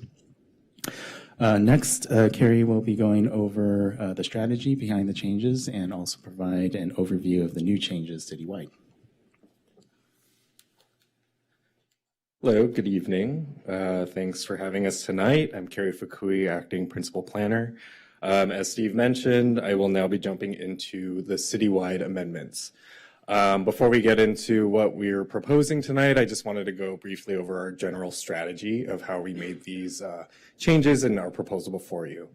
So we really try to look at these 5 topics here. So one, building on the successes of recent changes made downtown, targeting limitations and ground floor restrictions that are seen as barriers and what we've heard from businesses, existing and new. Also make sure that comparable uses have the same limitations and restrictions in the land use process. We'll also look to remove or downgrade entitlement processes that are time-consuming, expensive for applicants, and that we see can be handled by the zoning administrator, by the planning director, or by staff. And all of this is kind of happening in a lens where we're seeing neighborhood commercial as different from our other boulevards. There's more preservation of ground floor activity, so everything we do kind of trickles down from downtown to as the most flexible to the boulevards, and then down to the neighborhood commercial zone. Before jumping into the changes again, I just want to go over our entitlement process. So I'll just go over these briefly from the hardest entitlement to the easiest. So starting with a conditional use permit, you'll see it's pretty expensive, about $10,000 for a land use permit, $20,000 for alcohol. This goes in front of the Planning Commission for a public hearing and is appealed to you, the City Council. Approval of this requires findings, these 8 findings in the code. And this is significant staff time, applicant time, coordination before the hearing, and can take about anywhere from 3 to 5 months. Next is a minor use permit, so a step down. It's cheaper at $8,000. It's in front of the zoning administrator for a public hearing. Appeals to this go to the Planning Commission. They're required to meet the same 8 findings as a conditional use permit, so the threshold for approval is the same as a CUP. And it takes much less staff and applicant prep time before going to a hearing, about 2 months. Next is a special limitation. So we have limitations that apply to our land uses. They're standard conditions that must be met whether the use is permitted by right or requires an entitlement. Some of these limitations, hit on things like max tenant size, parking and loading requirements, residential buffers, or ground floor restrictions. And then finally, we end with just a P in the table, which is permitted by right. The applicant just needs to get a business license. So jumping into the changes, the first thing we did was looked at how we could simplify the review process. And the first thing we saw was where can we downgrade a conditional use permit to a minor use permit. And to do this, we really looked at what uses have impacts that are easily identifiable, typical for that use, and can be mitigated with simple conditions. A lot of these uses that we looked at, the impacts are related to noise, parking, loading, access, RRR, all things that we believe can be handled, at the zoning administrator or with staff guidance. These uses, we still see a value in a public hearing to address any community concerns, so that's why the MUP would be reviewed in front of the zoning administrator. And again, as I said, appealable to the PC with the 8 required findings. An example of a use where we downgraded CUP to MUP is small scale facility.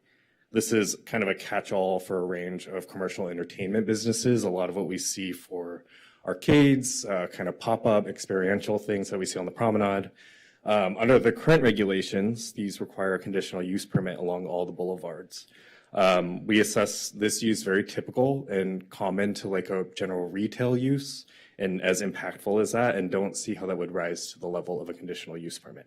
So this is one example where we downgraded this to a MUP because this use can kind of encompass so many different things. We still think it should have some level of review. So that's an example of that downgrade there.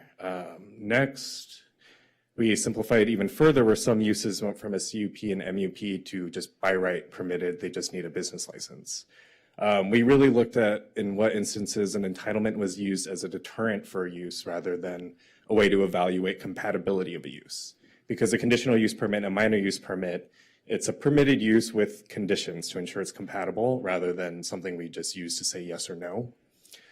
So we looked at specific conditions on recently approved entitlements to see what were the greatest concerns, what were the typical conditions placed on these entitlements, and again, a lot were related to parking, loading, and operations. So we also see this as something that could be just required and handled at the staff level. Another thing we looked at here was removing inconsistent application of entitlements.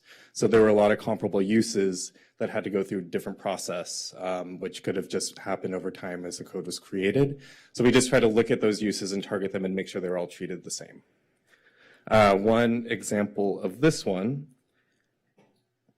let's see. So we actually are streamlining offices starting in the downtown where offices are really permitted everywhere by right. Under current code, all new construction of office uses requires a conditional use permit on the boulevards. So we saw this as pretty onerous. And we also looked at existing entitlements that were recently issued, and a lot of the special conditions were related to building design or kind of how it interacts with the street, not necessarily around the business function or the operations there. So this is one example of where we changed a use from MUP CUP to straight by right. And again, we looked at NC a little differently, where we saw this as, we want to maintain kind of the active use feel of Main Street in the smaller scale. So we left some of those restrictions in for there. And next, we looked at simplifying restrictions and limitations for the ground floor. So these are limitations in the land use table that could put restrictions on how big a tenant space can be or the actual frontage of that storefront. This is forced, as we've seen through business license review, applicants to seek loopholes. They face very time-consuming and expensive process. They redesign their floor plans, or they chop up tenant spaces, all to just end up in this space anyways. So we looked at this and, where could we remove this and where will it not have a major impact on our boulevards? And we just want to note that throughout all of this, design review is still part of the process. So any kind of concerns about frontage or building design, that will still be handled through the ARB. So an example of this is banks, actually. So in the downtown, the DCP previously restricted bank frontages to 20 feet. And on the boulevards, we had frontage restrictions for things like retail and general personal services, which are nail salons, dry cleaners, tailors, all very common uses. We reviewed these and we don't see any real mitigation that limitation does on an impacted use. So we removed these, and it just definitely helps with re-tenanting of some long-term vacant spaces. So next here, I'm going to jump into some more specific examples of what we did. Retail strategy is one that had some bigger changes for the city. Currently, you'll see at the top row are existing regulations. Retail is broken into these three categories of small, medium, large. All throughout existing staff proposal and the Planning Commission's proposal, everything small scale within that category is permitted by right. What we're really seeing changed is here in this middle column in medium scale, where right now existing regulations require a CUP. Staff proposal is to change that either to a minor use permit when close to residential neighborhoods, or just permitted by right with approval of a parking loading operations plan. And I want to note in the record that the staff report actually misidentified Planning Commission's recommendation on this. So this clarification here is that they actually weren't changing the definition. They just wanted to change the threshold of which a CUP is required. So in a medium scale retail, everything between 25 and 50,000 square feet is approved through a minor use permit, similar to staff proposal. But above 50 and up to 80 requires a CUP. So the difference here between staff and PC is that staff's is a little more flexible, where anything within medium scale is just a MUP or a plot. So that's our first policy question tonight that we'll bring back up later. If a CUP should be required for anything over 50,000 square feet for medium scale retail, this means that that CUP is required. Anything between 25 and 50 is more flexible with the MUP. So the yes would be aligned with Planning Commission's recommendation of the CUP between 50 and 80, or no would be with staff's recommendation. And next, I am going to go over grocery stores. So this was another pretty big change that we made through the city. Existing regulations require a CUP for any grocery store over 15,000 square feet. And that counts for a grocery store going into an existing building or new construction. We've seen this as a barrier over the last year for difficulty of re-tenanting very large tenant spaces. We had that Rite Aid site that's over 15,000, and a grocery store came to us and was looking at how they can break up the space. So our proposal is really addressing that. And we've heard from our partners in mobility that some existing grocery stores, the biggest issues are the loading, the parking, the operations. So that's why you'll see in both staff and PC proposals, we'll always require the approval of a plot for any new grocery store in the city now. And staff proposal is for new construction, a minor use permit only when the grocery store proposes greater than 25,000 square feet. Anything below that is permitted by right with the plot. PC went above and beyond and increase that threshold to 30,000 square feet with staff support.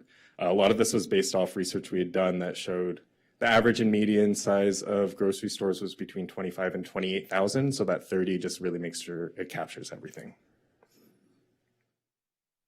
And with that, I'm going to pass it back to Steve to go over alcohol.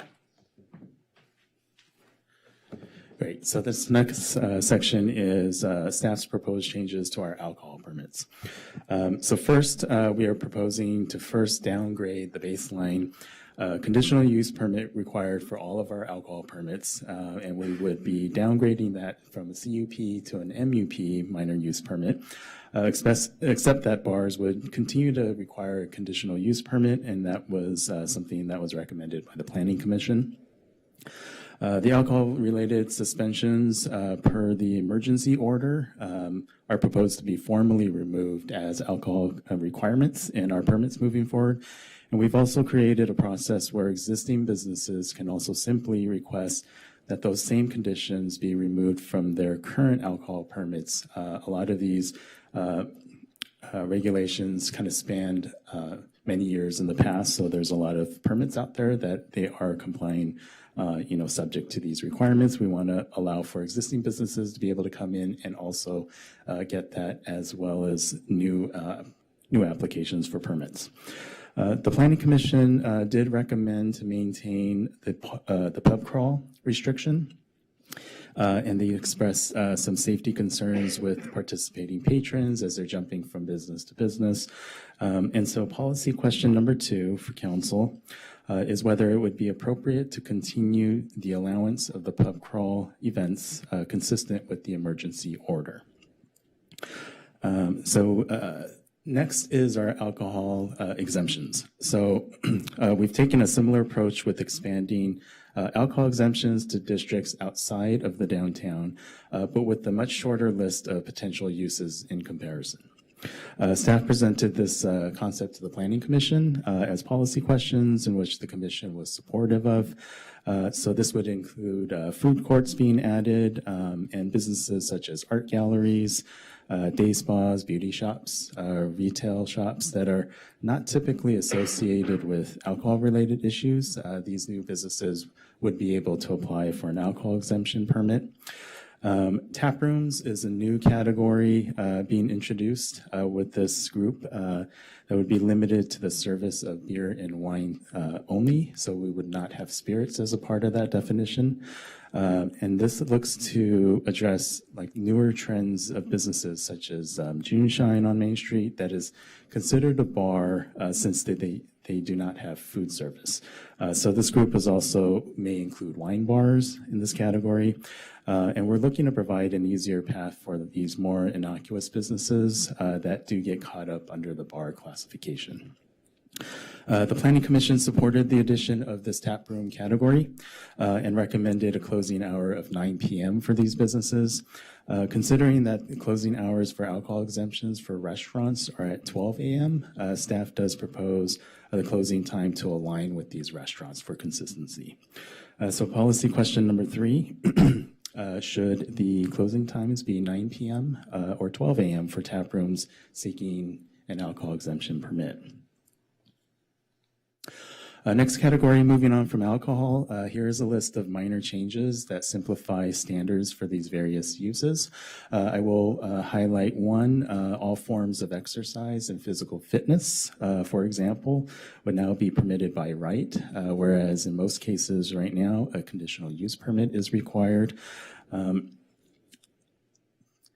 We'll go on to our last policy question. So following the Planning Commission's review and recommendation of the proposed amendments, staff proposes an additional change in response to the Commission's overall discussion about alcohol. And we do propose to allow existing bar establishments located in the NC District on Main Street that have been closed for more than 12 months to be able to have the right to reopen. Currently, non-conforming standards would require a bar that has been closed for more than 12 months to convert to a conforming use in the district.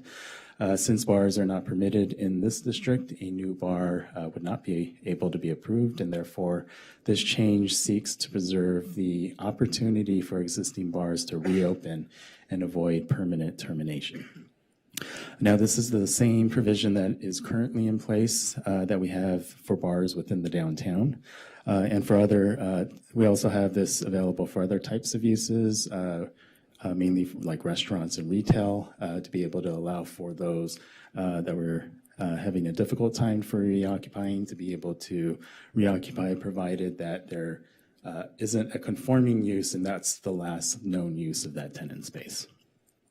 This proposal would also help maintain the variety of commercial uses that Main Street has historically provided. Policy question number 4, should previously operating bars that have closed in the NC district be allowed to reopen if the bar has been closed for more than 12 months? Yeah, just for 1 second. Okay.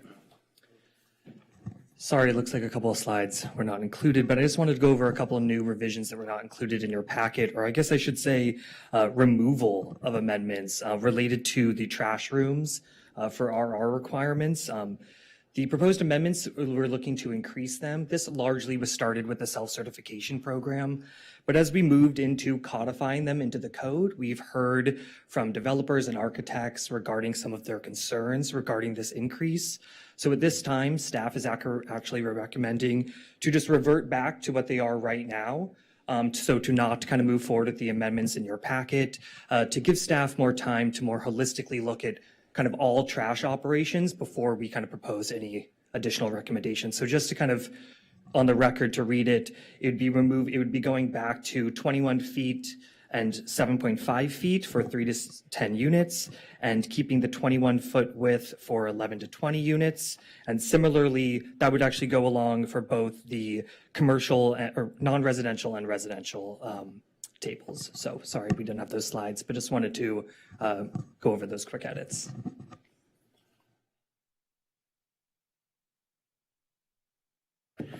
Great, so that concludes staff's report. We recommend that council adopt the proposed amendments tonight as discussed in the staff report, and our staff is available for any questions.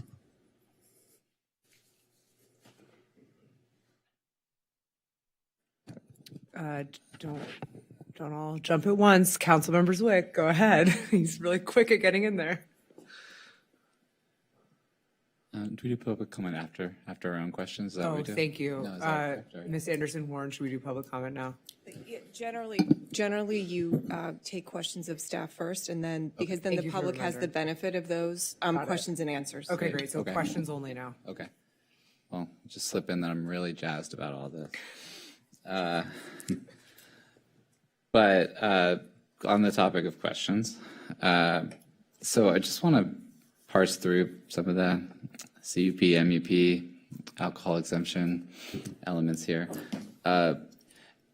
We're moving to MUP for most of these establishments that could potentially now qualify for an alcohol exemption under certain standards. Is that correct?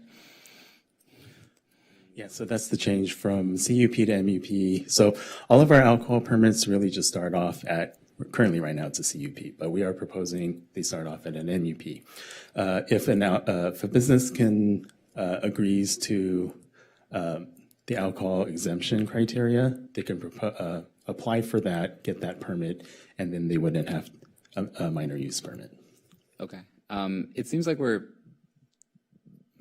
dancing around trying to allow all these things more easily, but still saying essentially that bars are not allowed anywhere, essentially. Yeah, it was a policy question that we did talk to the commission for.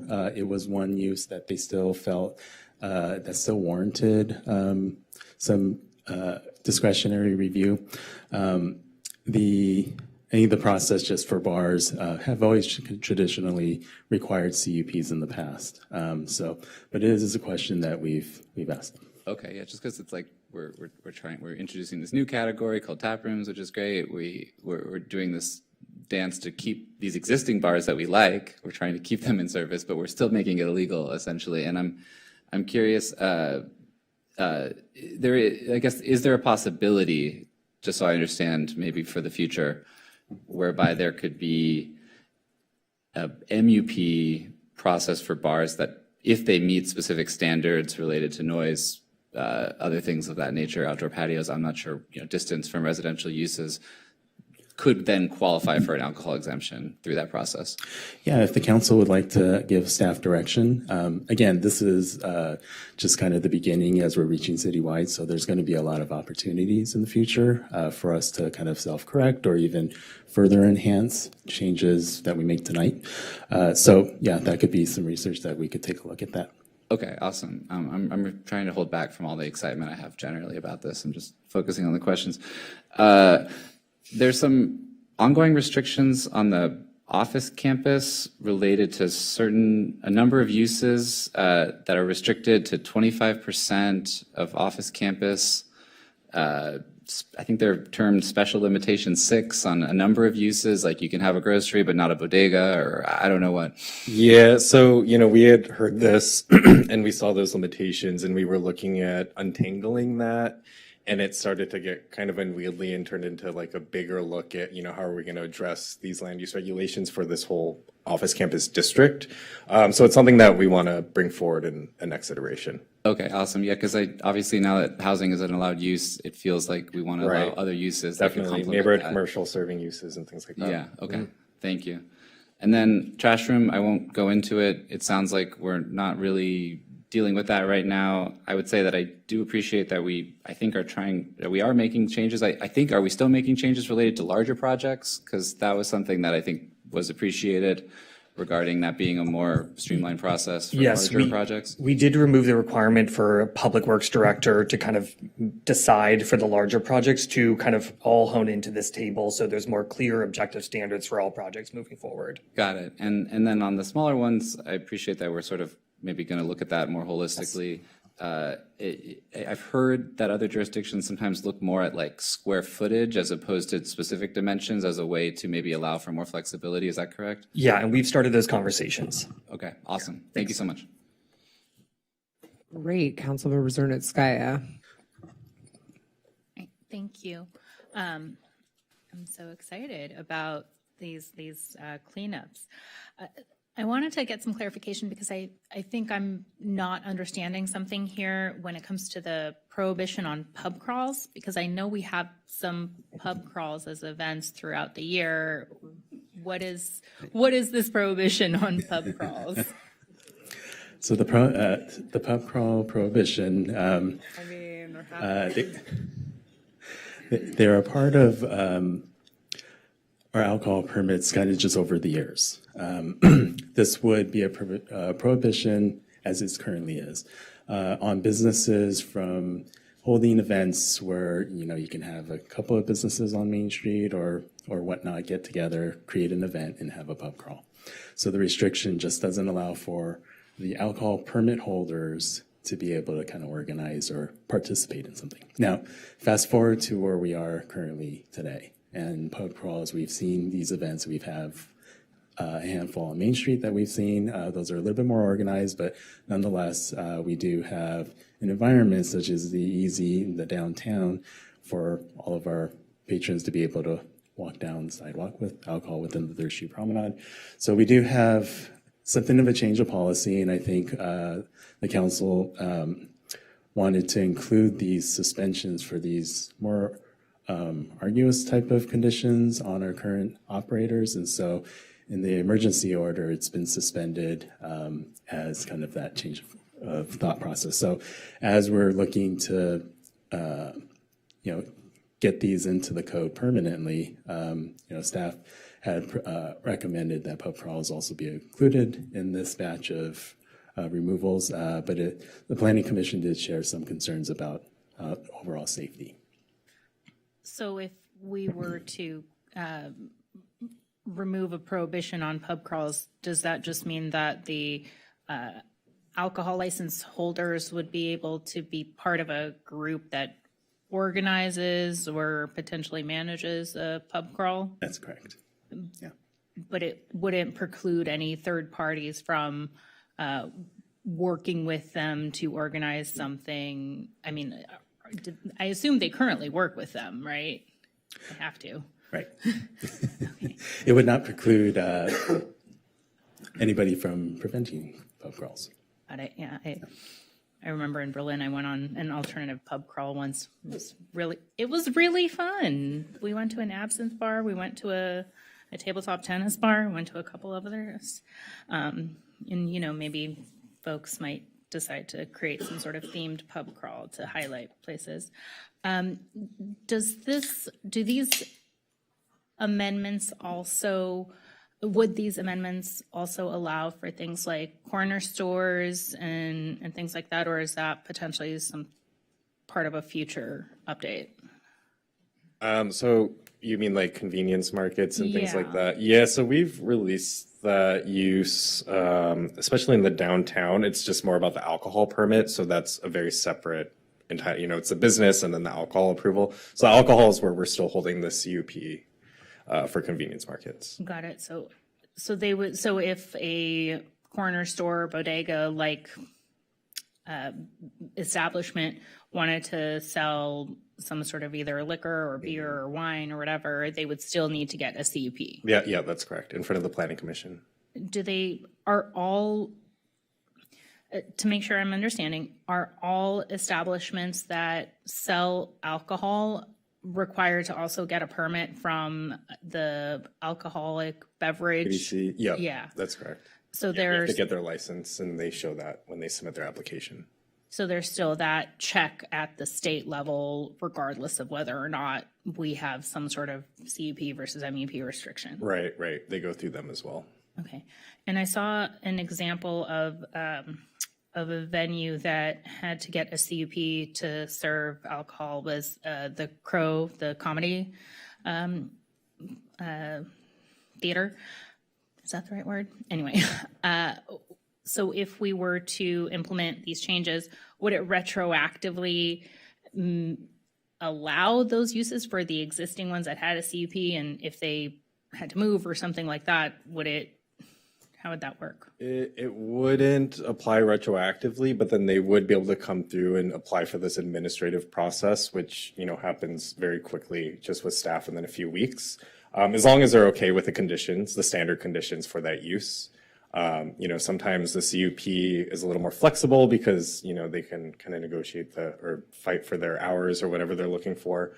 So it really would just depend on what works best for them, but they would have to apply again for a new AE.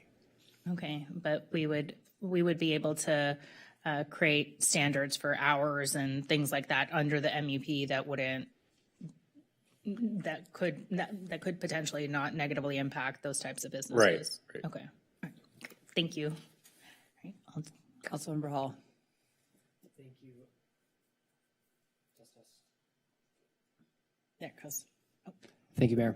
Would you mind pulling up the policy question slide, please? Can you very succinctly state what the staff recommendation is for each of these and what the planning commission recommendation is for each of these? Yeah, so for number one, what is shown is a planning commission recommendation. So a CUP is required for medium scale retail between 50 and 80,000. Staff recommendation is anything within that 25 to 80 range is either an MUP if it's adjacent to residential or just a plop. Majority of our commercial parcels on the boulevards are adjacent to residential, so it would require that. And then second, do you want to take the other ones? Yeah, so question number 2, the Planning Commission recommended to maintain the current prohibition on pub crawls. Question number 3, the Planning Commission recommended. Sorry, what's staff's Oh, I'm recommendation sorry. on 2? Staff recommendation is to eliminate this along with all the others. Question number 3, should the hours be 9 p.m.? So the Planning Commission recommended a closing hour of 9 p.m. and staff is recommending 12 a.m. to sync up with restaurants. Okay. And question number 4 was not something that was discussed with the Planning Commission. This question or this proposed change evolved after kind of their discussion in terms of how we can improve our existing businesses. So this is a question just for the council.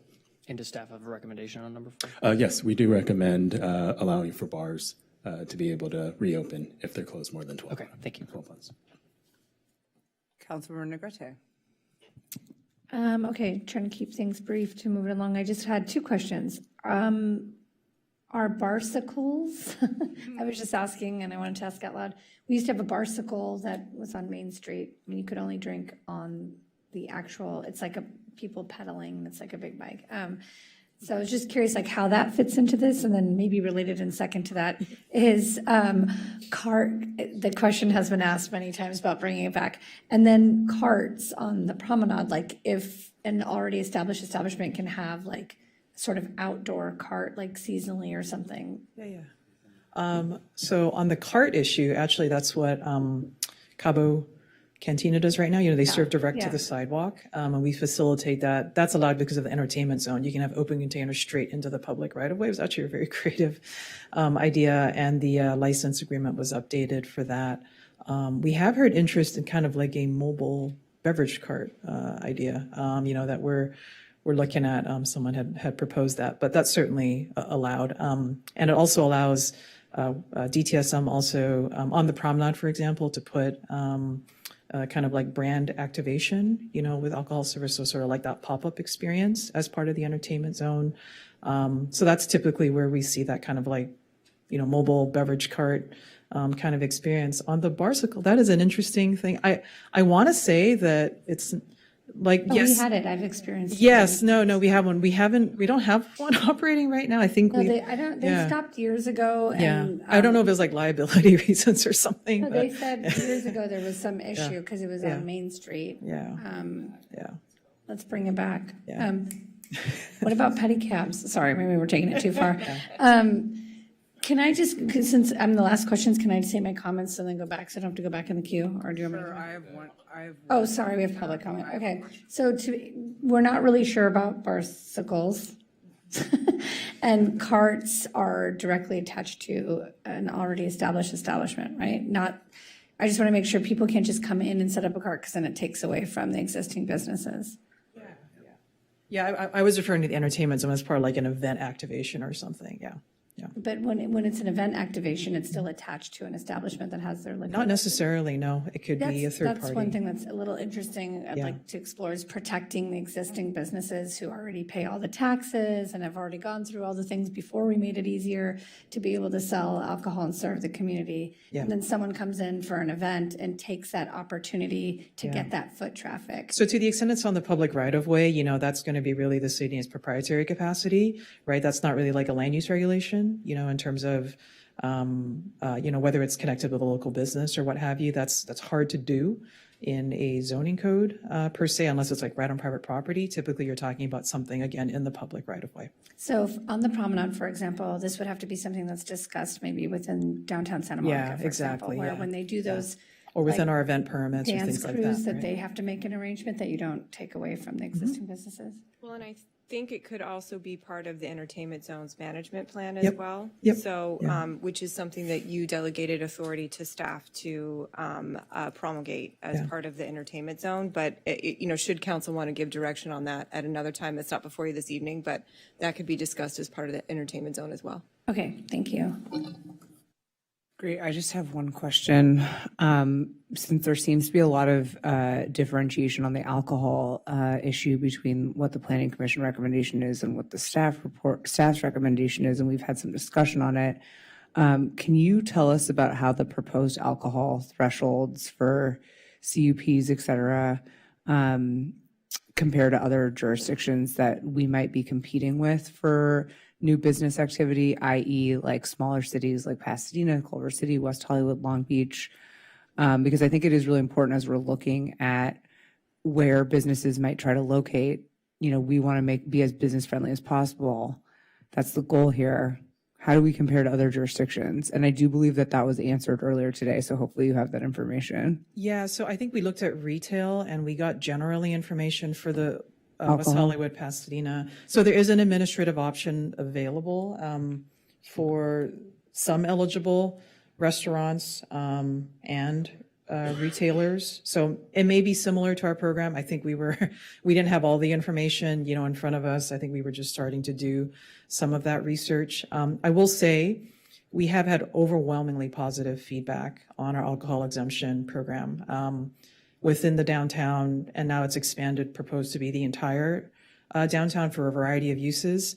Restaurants and retail. I looked since, we made this switch, and there's probably been over 100 permits issued for alcohol exemption. People that have switched over from CUPs are like, we love this better, and it's like, if you have everything you need, we can approve it in a matter of days, which is super. Everyone listening? Different. Hello? Yeah.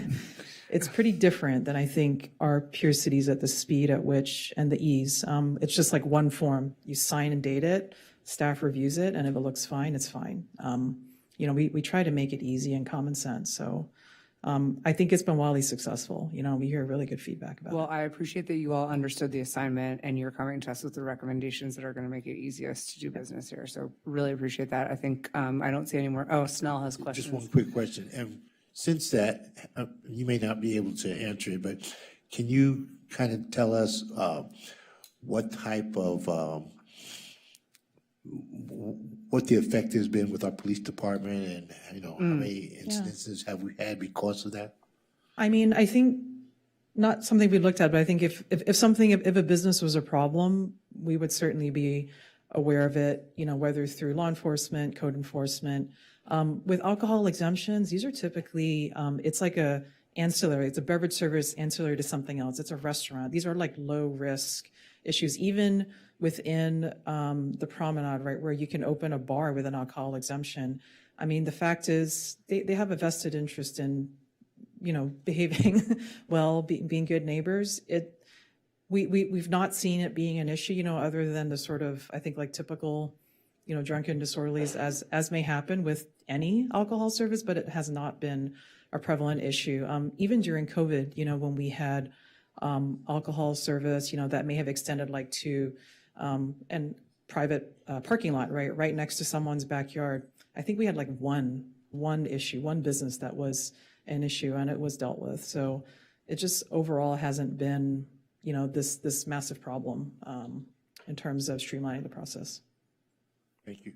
Amazing. Oh, would you like to say something? Oh, yeah. Just to touch on that too, all alcohol applications require a security plan approved by the police department, and that has to be provided with the application. So that's already done before it even comes to us. So that's another check that happens. Great. So the sky is not falling.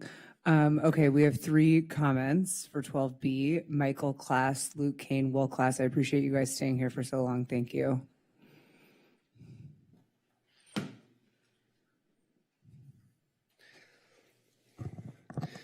Good evening, Mayor, council members, and Mr. City Manager. My name is Michael Class. My brother Willie and I own Santa Monica Jewelry and Loan, the city's only remaining pawn shop. We are deeply invested in this community. I live in Santa Monica with my wife and 3 young children. This is home. The amendment we are talking about does not expand pawn shop uses. It does not open the door to anything beyond what the city has already allowed for the past 75 years. The only purpose of this amendment is to correct a documented error made in the 2017 Downtown Community Plan, an error acknowledged by planning staff themselves. Just so you know, there were originally 4 pawn shop licenses given out in the city of Santa Monica. We are the only pawn shop left. That mistake stripped away relocation rights that have been in existence for 75 years. No one informed us about the change in the DCP when it happened. We were not at the last council meeting when it was discussed because we were told it was going to be a simple fix. That wasn't the case. We also presented this situation to the Planning Commission. They voted unanimously for the staff to correct the error and allow the relocation that was established years ago, which is in your staff report. That clerical oversight is preventing us from relocating to a safer, more suitable downtown space in downtown, something we've done before with full city support. We purchased this business in 2009, and it has been operated in good standing for over 45 years. We contribute $20,000 annually in license fees and pay 6 figures in sales tax. We serve thousands of residents who rely on safe, regulated, non-recourse loans, a service no other business in the city provides. Approving this amendment does not create risk. It prevents unintended harm. It restores the city's longstanding policy. I respectfully ask you to correct the error, restore the rights the city already granted, and allow. Thank you. Luke Kane. Good evening again, Mayor and council members. I'm here tonight again to discuss a matter of basic fairness and the survival of a long-standing local family business. Just a little history. For 75 years, pawn shops have been allowed in the city of Santa Monica, but were limited to the area of 2nd, 3rd, and 4th Street between Wilshire and Broadway. Angelo's Pawn Shop was the last remaining pawn shop in Santa Monica, which was purchased by Michael and William Class. Angelo's original location was on 2nd and Santa Monica Boulevard. He was forced to move because that building was being torn down. Finding a new location was difficult. Once Mayor Genzer and the City Council became aware of the difficulty, the City Council created a text amendment to allow pawn shops to operate in what the city deemed was downtown Santa Monica, excluding Ocean Avenue. This allowed the pawn shops to relocate within the borders of the newly designated downtown. The first new home of the pawn shop was in a city-owned property on 5th Street, just off Santa Monica Boulevard. After a few years, that building was torn down. Around that time, Angelo's Pawn Shop then became Santa Monica Jewelry and Loan. Being forced to move again, they moved to 408 Broadway, where they have operated for almost 15 years. Santa Monica Jewelry and Loan is the only pawn shop left in the city of Santa Monica. They are heavily regulated and fully compliant. This amendment simply corrects a documented oversight admitted by the Planning Department regarding the 2017 DCP. It does not allow for new pawn shops. It merely restores the relocation rights the city has upheld for decades. Denying this correction due to a clerical error could force out a long-standing family-run business. Blocking their ability to relocate was an error. It is not a policy. It is an unintended consequence that harms a long-standing, compliant, local family-run business. This amendment simply corrects that mistake, nothing more. I urge you to approve the amendment. Thank you so much for your consideration. Thank you, Mr. Kane. Will Class. Good evening, Mayor and council members. My name is Will Class. My brother Michael and I own Santa Monica Jewelry and Loan, and we are raising our families here, 6 kids between us. This city isn't just where we work, it's where our children are growing up. It's our home. For decades, this family business has served this community. We purchased the business in 2009. We've followed every rule, paid every fee, and relocated whenever necessary. We've done everything right. And yet today, because of a clerical mistake made in 2017, a mistake the planning department acknowledged, our entire livelihood is suddenly at risk. We were never told about this error. We only discovered it when we started asking questions because we are looking to move. Now a business that has been part of Santa Monica for generations could be shut down over something we had nothing to do with. That is not how a city should treat a family business that has played by the rules. That is not how you treat a business that has stood with this community for 45 years. This amendment does not bring in new pawn shops. It simply restores the relocation rights of an existing business the city had already granted, rights we relied on in good faith. If this isn't corrected, our employees lose their jobs, our families are harmed, and thousands of residents lose a service they depend on. I'm asking you to fix the mistake. Restore the right to relocate in the limited area that was set up 45 years ago and reestablished with Mayor Genzer's council. And let us keep serving the city we love. Thank you. Thank you. So that concludes the public comments as we don't have any on the phone. We do have one person on the phone. Oh, I thought she wasn't here. Okay. So it's Jacob Wasserman. Oh, my apologies. Jacob Wasserman.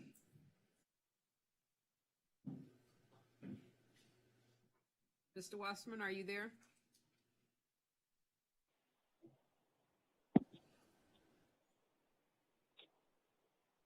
Go ahead, you can start. Oh, yes, thank you so much. Hi, I'm Jacob Wasserman again, Wilmot resident planning commissioner. I'm not speaking on behalf of the whole planning commission, but I will speak with my planning commissioner hat on.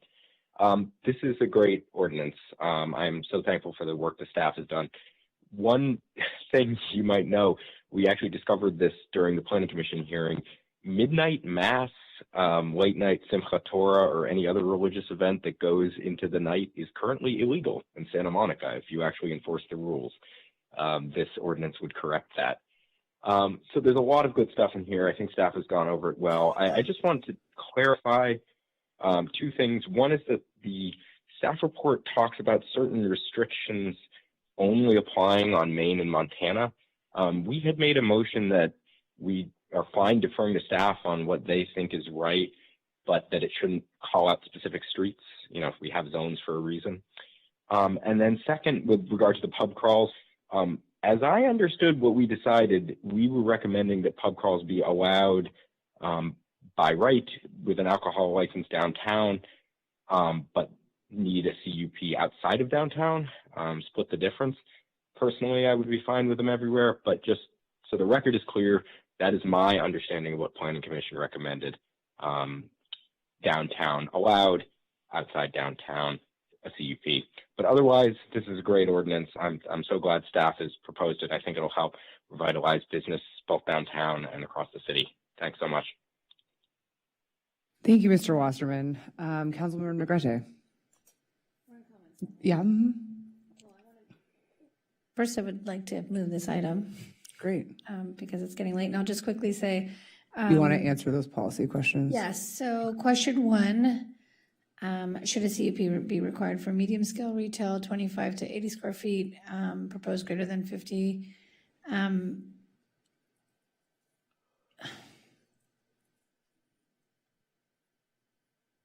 I'm sorry, I'm just looking at that question. I'm looking at it from the 25 to 80. So we're saying it would be required for any medium scale retail above 50,000 square feet, correct? This is a little more helpful here. Sorry, because you have the both Yeah, numbers in there. so we didn't change the threshold of medium, so it's still 25 to 80. It's just within that medium, if you go from 50 to 80, that's when the CUP would kick in. So then technically you don't need it from 25 to 50. Correct. That would be an MUP for that instance.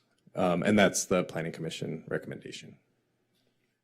Okay, I'm gonna, so, okay, 50 to 80 under both options, retail between 25 is more flexible, no charge. So I was gonna leave that at yes, sorry. And then if you could go to the other questions. Yeah, so the pub crawl, I don't understand. I was also agreeing with the speaker on the phone that I thought it was going to be allowed, but just not outside of the entertainment zone. So I think we should allow the pub crawls. It feels like it's already that's sort of the idea of the entertainment zone. And then the next question. Yes, staff recommendation. Yes. Number 4 is bringing back. Yes, that should have happened a long time ago. And number 5, is there a 5th question? No, that's okay. This is 4. Can I make a friendly amendment? Yeah, I'm just making sure. I just wanted to go through because the square footage one was a little confusing to me. So, so moving yes on questions 1 through 4, just quickly commenting that taking into account some of the other stuff that we talked about looking at. And for me, the biggest thing is like making sure, I guess it's not in here, but that we're protecting the existing businesses. Like we don't want to take away from those that have gone through the effort of establishing a business and then having others come in to be able to offer and sell alcohol without utilizing them. So I'd like to move 12B with the staff recommendations or the questions, answering yes to questions 1 through 4. Sorry, just to clarify, because I wasn't tracking exactly what yes versus no was on all these, but we're moving the staff recommendation for Yes, all of the yeah. policy questions and not the PC recommendation. Okay, Exactly. thank you. And one other minor clarification is staff read some changes into the record related to the RR&R as well. Just wanted to make clear that that would be part of your recommendation. Yes. Yeah. Just for clarity, though, the staff recommended to remove the CUP in question 1, whereas I think you were saying to keep Right. Yes. That's why I was asking. Yeah. Oh, sorry. Well, I guess I was saying We want to maintain the medium at 25 to 80. Yeah, so staff would allow more of a flexible process for anything from 25 to 80, just the MUP process at most, whereas Planning Commission is the more, it's a little more strict, where from 50 to 80, it's always going to be a CUP. So staff recommendations just removes the CUP option completely. Yeah, I know, and the planning commission was rejecting that. Yeah, and they wanted to maintain CUP for kind of this I mean, I guess like medium, just, large. not to go to a public discussion, we just did that. I'm trying to understand. I know right now, like, I'll just say, right now we're suffering to get people in and reimagining what an 80,000 square foot gap could possibly be. And so, I don't know what the dangers are, what the real main concerns quickly are about, like what would happen, what people are concerned about if we were to. Just to help like ground it a little bit for you, like what does 50,000 square feet look like, if that helps? It's, think about the Bristol Farms Big Five combination up there. That's like 47,000-ish square feet. Gives you a sense of scale. Whole Foods on Wilshire and 23rd, that's like a 30,000 square foot grocery store. Just to give you some grounding as to, what we're talking about. I don't know that we have something that 80,000 square feet. Santa Monica Place is 500,000, right? So that's enormous. So what this is between 25 to 80. It's either permitted or it's a minor use permit. Minor use permit allows us to take into consideration some site-specific considerations particular to that location. In all cases, what we have seen with any retail is like when you have a large scale, imagine what if it was Costco or something, right? It's the parking, loading, and operations piece that is always the issue because it's always the logistics of how do you, deliver that kind of thing. That's where we often spend most of the time, looking at this. So that's why the staff recommendation was either minor use permit or it's a outright permitted use, but you must have that parking, loading, and operations plan.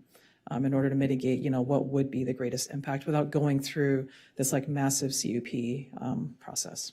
So. Right, so what are you losing in that process? What are you losing in that process? I don't know that we could advocate for a CUP because a CUP will still be required for 80,000 square feet and above, which is very, the sort of like mega stores of which we don't even have here. Right. So I thought we felt that MUP or permitted with plop was a reasonable compromise, sort of balancing the ability for community input, a public hearing, still taking into account, how we mitigate impacts from a larger scale use. Well, in the spirit of economic recoveries, moving forward then with the staff recommendation. We have a second? I'll second. Great. Do people still want to make okay. Councilmember Hall, then Raskin, then Zwick, then Zernitskaya. Okay, Hall, you in? Yes, thank you. Thank you, Mayor, and thank you, Councilmember Negrete, for the motion. Okay, look, on the pawn shop issue, I'm willing to admit when I'm wrong, and I appreciate the additional background and history that I've learned since our last vote on this, so thank you for that. I will keep it very brief. When we talk about a Renaissance agenda for our city, the Community Development Department is leading it, so thank you for that. This is a great embodiment of what we're trying to do here and what we're trying to achieve, so thank you, and I'll be supporting them most, obviously. Raskin. Yeah, I echo the thanks. Fantastic work all around. I don't think it was covered in the 4 questions that were teed up here, but as far as I understand it, the original idea for bars was to downgrade that to an MUP, and the Planning Commission said, no, we're going to keep the CUP on that. And that's what's before us tonight. I'd be curious to hear what my colleagues say. I'm inclined to go with staff's original recommendation for MUPs for that, because it can still be appealed to the Planning Commission if folks have concerns. So if folks are in favor of that, I think I spoke to that a little in my questions. My only concern is if it would delay this first reading in any way, because I agree that I'd like to see that change. I just want to make sure that we can pass this tonight. Yeah, those would be pretty easy changes that we'd be able to make. So that could be passed tonight as a. Yeah. The way that the zoning ordinance is drafted. The way the zoning ordinance is drafted, it would not be a difficult change. We could make it this evening. It would be brought back with that change for second reading. Great, is that it? Oh, was it me? Sorry. I just wanted to just echo my colleagues. Really excited about this. I think we are, really leading the way and becoming a city that's open for business. And I think, as my colleague said, community development is really leading a culture change in the city that we're really excited about. Beyond that, I think you spoke, Councilmember Raskin spoke to one of the questions around MUP process for bars. The only other one that I wanted to pull up here, was just, and I think you indicated it was already underway, but I'd like to just ask if we could include direction as well, that when we come back, I think perhaps in June or whenever it is that we were planning with the next perhaps set of revisions, that we look at the office campus restrictions and the trash room question, which I believe is already in process, but that was my only question, additional comment. Great. That's amenable to the makers. Yes. Yes. And then to include this amendment that we just mentioned in the motion. Yes, thank you. Councilmember Zernitskaya. Sorry, before Councilmember Zernitskaya goes, City Attorney, would you mind restating the specific amendment? Yes, so the specific amendment would be to require not a CUP, but an MUP for bars in all locations, where bars are permitted. That is friendly to the Secretary.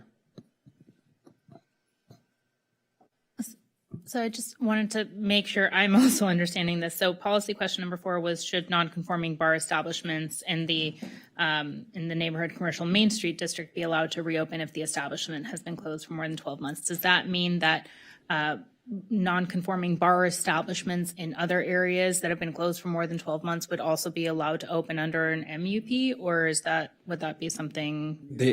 Well, I guess under this direction, they would just follow the typical process. This is very targeted to just NC Main Street district. Okay, got it. So this is a separate thing than Right. moving bars to MUP in Exactly. places where it is already, to districts where it is already allowed. Right. So that's just kind of globally across the city where bars are allowed. Instead of going to a CUP, the direction is now amendment to make it a MUP. And to clarify, bars are allowed, I assume, where are they allowed? Yeah, like pretty much all of our commercial districts, so downtown, the boulevards, Bergamot area, office campus, the IC, I think even in the hospital districts maybe. So pretty much all of our commercial boulevards, just not in any of the residential districts. Yeah, which that tracks. And Right. I don't think we want anybody to have a bar in their garage, at least not open to the public. Sorry, there was something.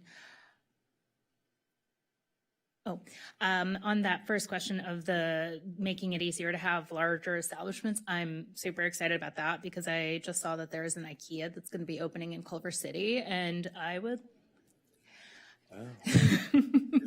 It's like the Costco's technically in Marina Del Rey, that one's a weird one. So I would love to have some sort of, larger store like IKEA or Costco that's specific to Santa Monica. That would be fabulous, and hopefully this will make it more easy to do. I'm just so excited. Thank you so much for all the work on this, and look forward to what's next. Okay, I just want to say two things, but I know we're ready to go to closed session. I am so proud to be part of the city. You guys are totally stepping up in every way, and I just want to say major thank you. Killing it. Really just appreciate you all so much. I just had to say that. Super excited about this. I mentioned at the beginning, I think economic recovery requires stability and predictability, and also we have to be competitive with amongst our other cities in the region. And I do acknowledge the comments about cost. I think, the next 16 item is hopefully dealing with some of that. We obviously want to reduce the cost of doing business here, but in terms of streamlining, time is money. Super appreciate you guys creatively coming up with these options. And I think we're trying to send a clear signal tonight to the entire region. Santa Monica is open for business, period. We are trying to remove every single artificial barrier that we can, period. We want to compete regionally, and we are not trying to throw up any roadblocks. So I would just invite folks in the community, if you are seeing an issue, we want to hear about it. And I see the staff nodding. Thank you, guys. I think, I'm not opening a business on Main Street right now. So for the people that are, we want to hear about it. And so thank you. And this ordinance is so exciting, and I'm excited to make it permanent. Yes, go ahead. I remembered the other thing I wanted to say. So I just wanted to acknowledge that in the past, we've heard concerns from members of the public about having too many establishments that serve alcohol and, the accessibility of alcohol. But I just wanted to make sure that folks are aware that especially nowadays, places that serve alcohol also serve a lot of non-alcoholic options, because more and more people are choosing to abstain from alcohol or are choosing to drink less of it. Even folks who do drink alcohol will sometimes drink non-alcoholic beverages like a mocktail or non-alcoholic beer. So we're just giving people more choices and promoting opportunities for new businesses within our city is how I'm looking at it. So just wanted to make sure I made that point. Thank you. Awesome. Let's vote. Councilmember Negrete? Yes. Councilmember Hall? Yes. Councilmember Raskin? Yes. Mayor Pro Tem Slick? Yes. Councilmember Snell? Yes. Councilmember Zarnaskaya? Yes. And Mayor Terosas? Yes. Okay. So now we're moving on to 16A. It's a request of Mayor Pro Tem Swick and Councilmember Negrete that the furtherance of the city's economic revitalization strategy, the city council direct the city manager and city attorney to analyze and present options for supporting retail to restaurant and hospitality conversations. Nobody's Wanted to take the lead on this. Do you mind if I introduce it? Okay, so this is about continuing on what we were just talking about, activating retail space, removing unnecessary barriers for small businesses who want to invest in Santa Monica. We've spent years talking about economic revitalization. One of the clearest challenges we hear, especially downtown and along our commercial corridors, is that converting an existing retail space into a restaurant is really cost prohibitive. It's not just rent and wastewater fees, it's grease interceptors, ventilation, ADA upgrades, fire, life safety modifications. And these are legitimate requirements, but the cumulative cost can stop a project before it even begins. A few years ago, I explored whether we could provide wastewater fee relief to existing restaurants. And I bring that up because it was months of meeting with restaurants and hearing the impacts of those wastewater fee per seat charges. And at the time, we were told that it wasn't a viable option under the current structure. So this item reflects some lessons learned. And instead of looking backwards, we're looking forwards, conversions and new investment, and asking how can we design a targeted pilot that works within our legal fiscal framework. This item simply asks staff to analyze options for a pilot program that could waive, defer, or reduce certain fees and provide targeted support for tenant improvements that unlock these conversions. We're not eliminating standards, we're not compromising safety, we're just exploring how to strategically lower barriers so that small operators can activate storefronts. Restaurants drive foot traffic drives retail, and retail drives our economic recovery. And if we're serious about this economic revitalization, we definitely need to make it easier, not harder, for entrepreneurs to say yes to Santa Monica. And I just want to say that I have been bringing to the city manager's office many of my own personal contacts and colleagues coming in to look at bringing their businesses here downtown and in Santa Monica. And one of the biggest things is looking at turning these existing retail spaces into restaurants, and these fees create a huge roadblock. And I can tell you, there are folks that aren't even in the state of California that I know tonight personally are watching this meeting pertinent to this item. So I'm looking forward to the analysis and discussion.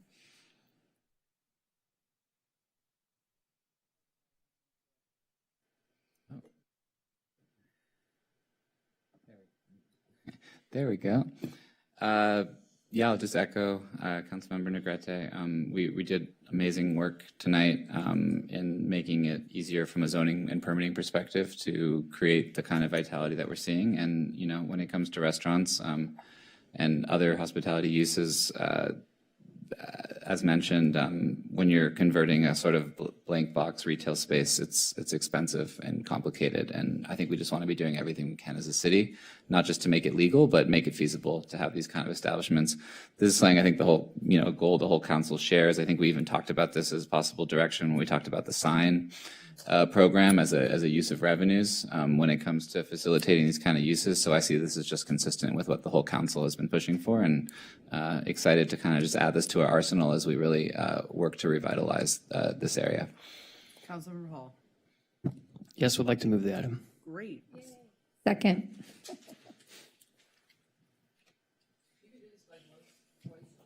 All those in favor? Aye. Any opposed or abstained? No. Great. City Attorney, do you want, or sorry, City Clerk, are you reading us into closed session? Oh, Looking like you guys, I'm ready to get you out of here. we're ready for reading into closed session and just want to confirm about All right, so whether- here's the Yeah. close, let me get through them real quick. Okay, so the first one is existing litigation, and this is John Doe et al. And with a bunch of John Does. I have this open. Okay. Next, we have 5B, and it's an existing litigation. It's the city versus ICSOP. Next, we have Edgar Espinoza versus the city. Then we have another existing litigation. It's the people of the state of California versus Saeed Farzan. Then we have another existing litigation. It's Pavilions Motel, Inc. versus the city of Santa Monica. Then we have a significant exposure litigation. It's one case. We have a real estate negotiation. This is 5G. It's 256 Santa Monica Pier. And Oliver Chi is the city manager. He will be negotiator of record. We'll be negotiating with Sean Ahas. Sorry. California Roadhouse. Then we have 5H, another real estate negotiation, and it's for 2019 and 1905 Pico Boulevard. And Oliver Chi, city manager, will be the city's negotiator with Dennis Reidler. And they'll be negotiating the terms and the payment for a lease. Then we have another one, it's another real estate, and it's 2020 14th Street, Santa Monica. Again, the city manager will be negotiating on city's behalf with Thea, I hope I'm not messing up her last name, Capicelli. And this is, they'll be negotiating for terms for a payment of a lease. Then again, we have another one, it's 5600 Rickenbacker Road, Bell, California, and the city, and this is Salvation Army. And then finally, the last one we have is an existing litigation. It's Furley Williams versus the city. City Great. Attorney? So we estimate a return in 90 minutes, and there may be some report outs, so we will need to reconvene for the report outs briefly. And is anyone going to recuse themselves? Yes, I have, excuse me as I pull it up. I will be recusing myself from item 5F due to a potential conflict of interest under Government Code Section 87100. Any other ones? Yes, Mayor and Clerk, I will be recusing myself from items 5H, 5I, and 5J due to a potential conflict of interest under Government Code Section 87100. Great. So we will be back in 90 minutes. That should be around 11:15, and we'll maybe report out, so we're all returning back at that point. Oh, you're recusing too? No, I'm not recusing, but I'd like to Oh, make yes. the adjournment in Okay, public that's a now, good okay? idea. Okay, we're going to do our adjournment now before we come back. Go ahead, Barry. Thank you, Mayor. I would like to adjourn this public tonight's meeting in memory of Reverend Jesse L. Jackson Sr., who passed away on February 17, 2026, at the age of 84. Reverend Jackson was one of the most consequential civil rights leaders of the last half century. A close associate of Dr. Martin Luther King Jr., he carried forward the fight for racial justice, voting rights, and economic fairness, and political inclusion. He was one of the original authors of DEI. Through Operation Push and the Rainbow Coalition, and through his historic presidential campaigns in 1984 and 1988, he expanded civil participation and gave voice to communities long excluded from power. His work also touched Santa Monica directly. In 1995, he visited the Santa Monica College, where he spoke in defense of affirmative action and encouraged students to engage fully in civic life. And in 2003, he stood with grocery workers in Santa Monica during the Bonds and Food for Less strike, joining UFCW members on picket lines in support of fair wages and health care and protection for working families. Reverend Jackson believed deeply in solidarity, that students, workers, and communities all have a role in shaping more just society. His visits here reflected that belief. Keep hope alive.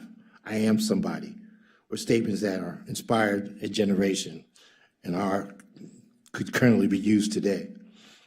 For his lifelong commitment to civil rights, economic justice, and democratic participation, I ask that we adjourn tonight's open meeting in memory of Reverend Jesse L. Jackson, Sr. Thank you. Thanks so much, Barry, and we'll see everyone back in 90 minutes.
They should get shut.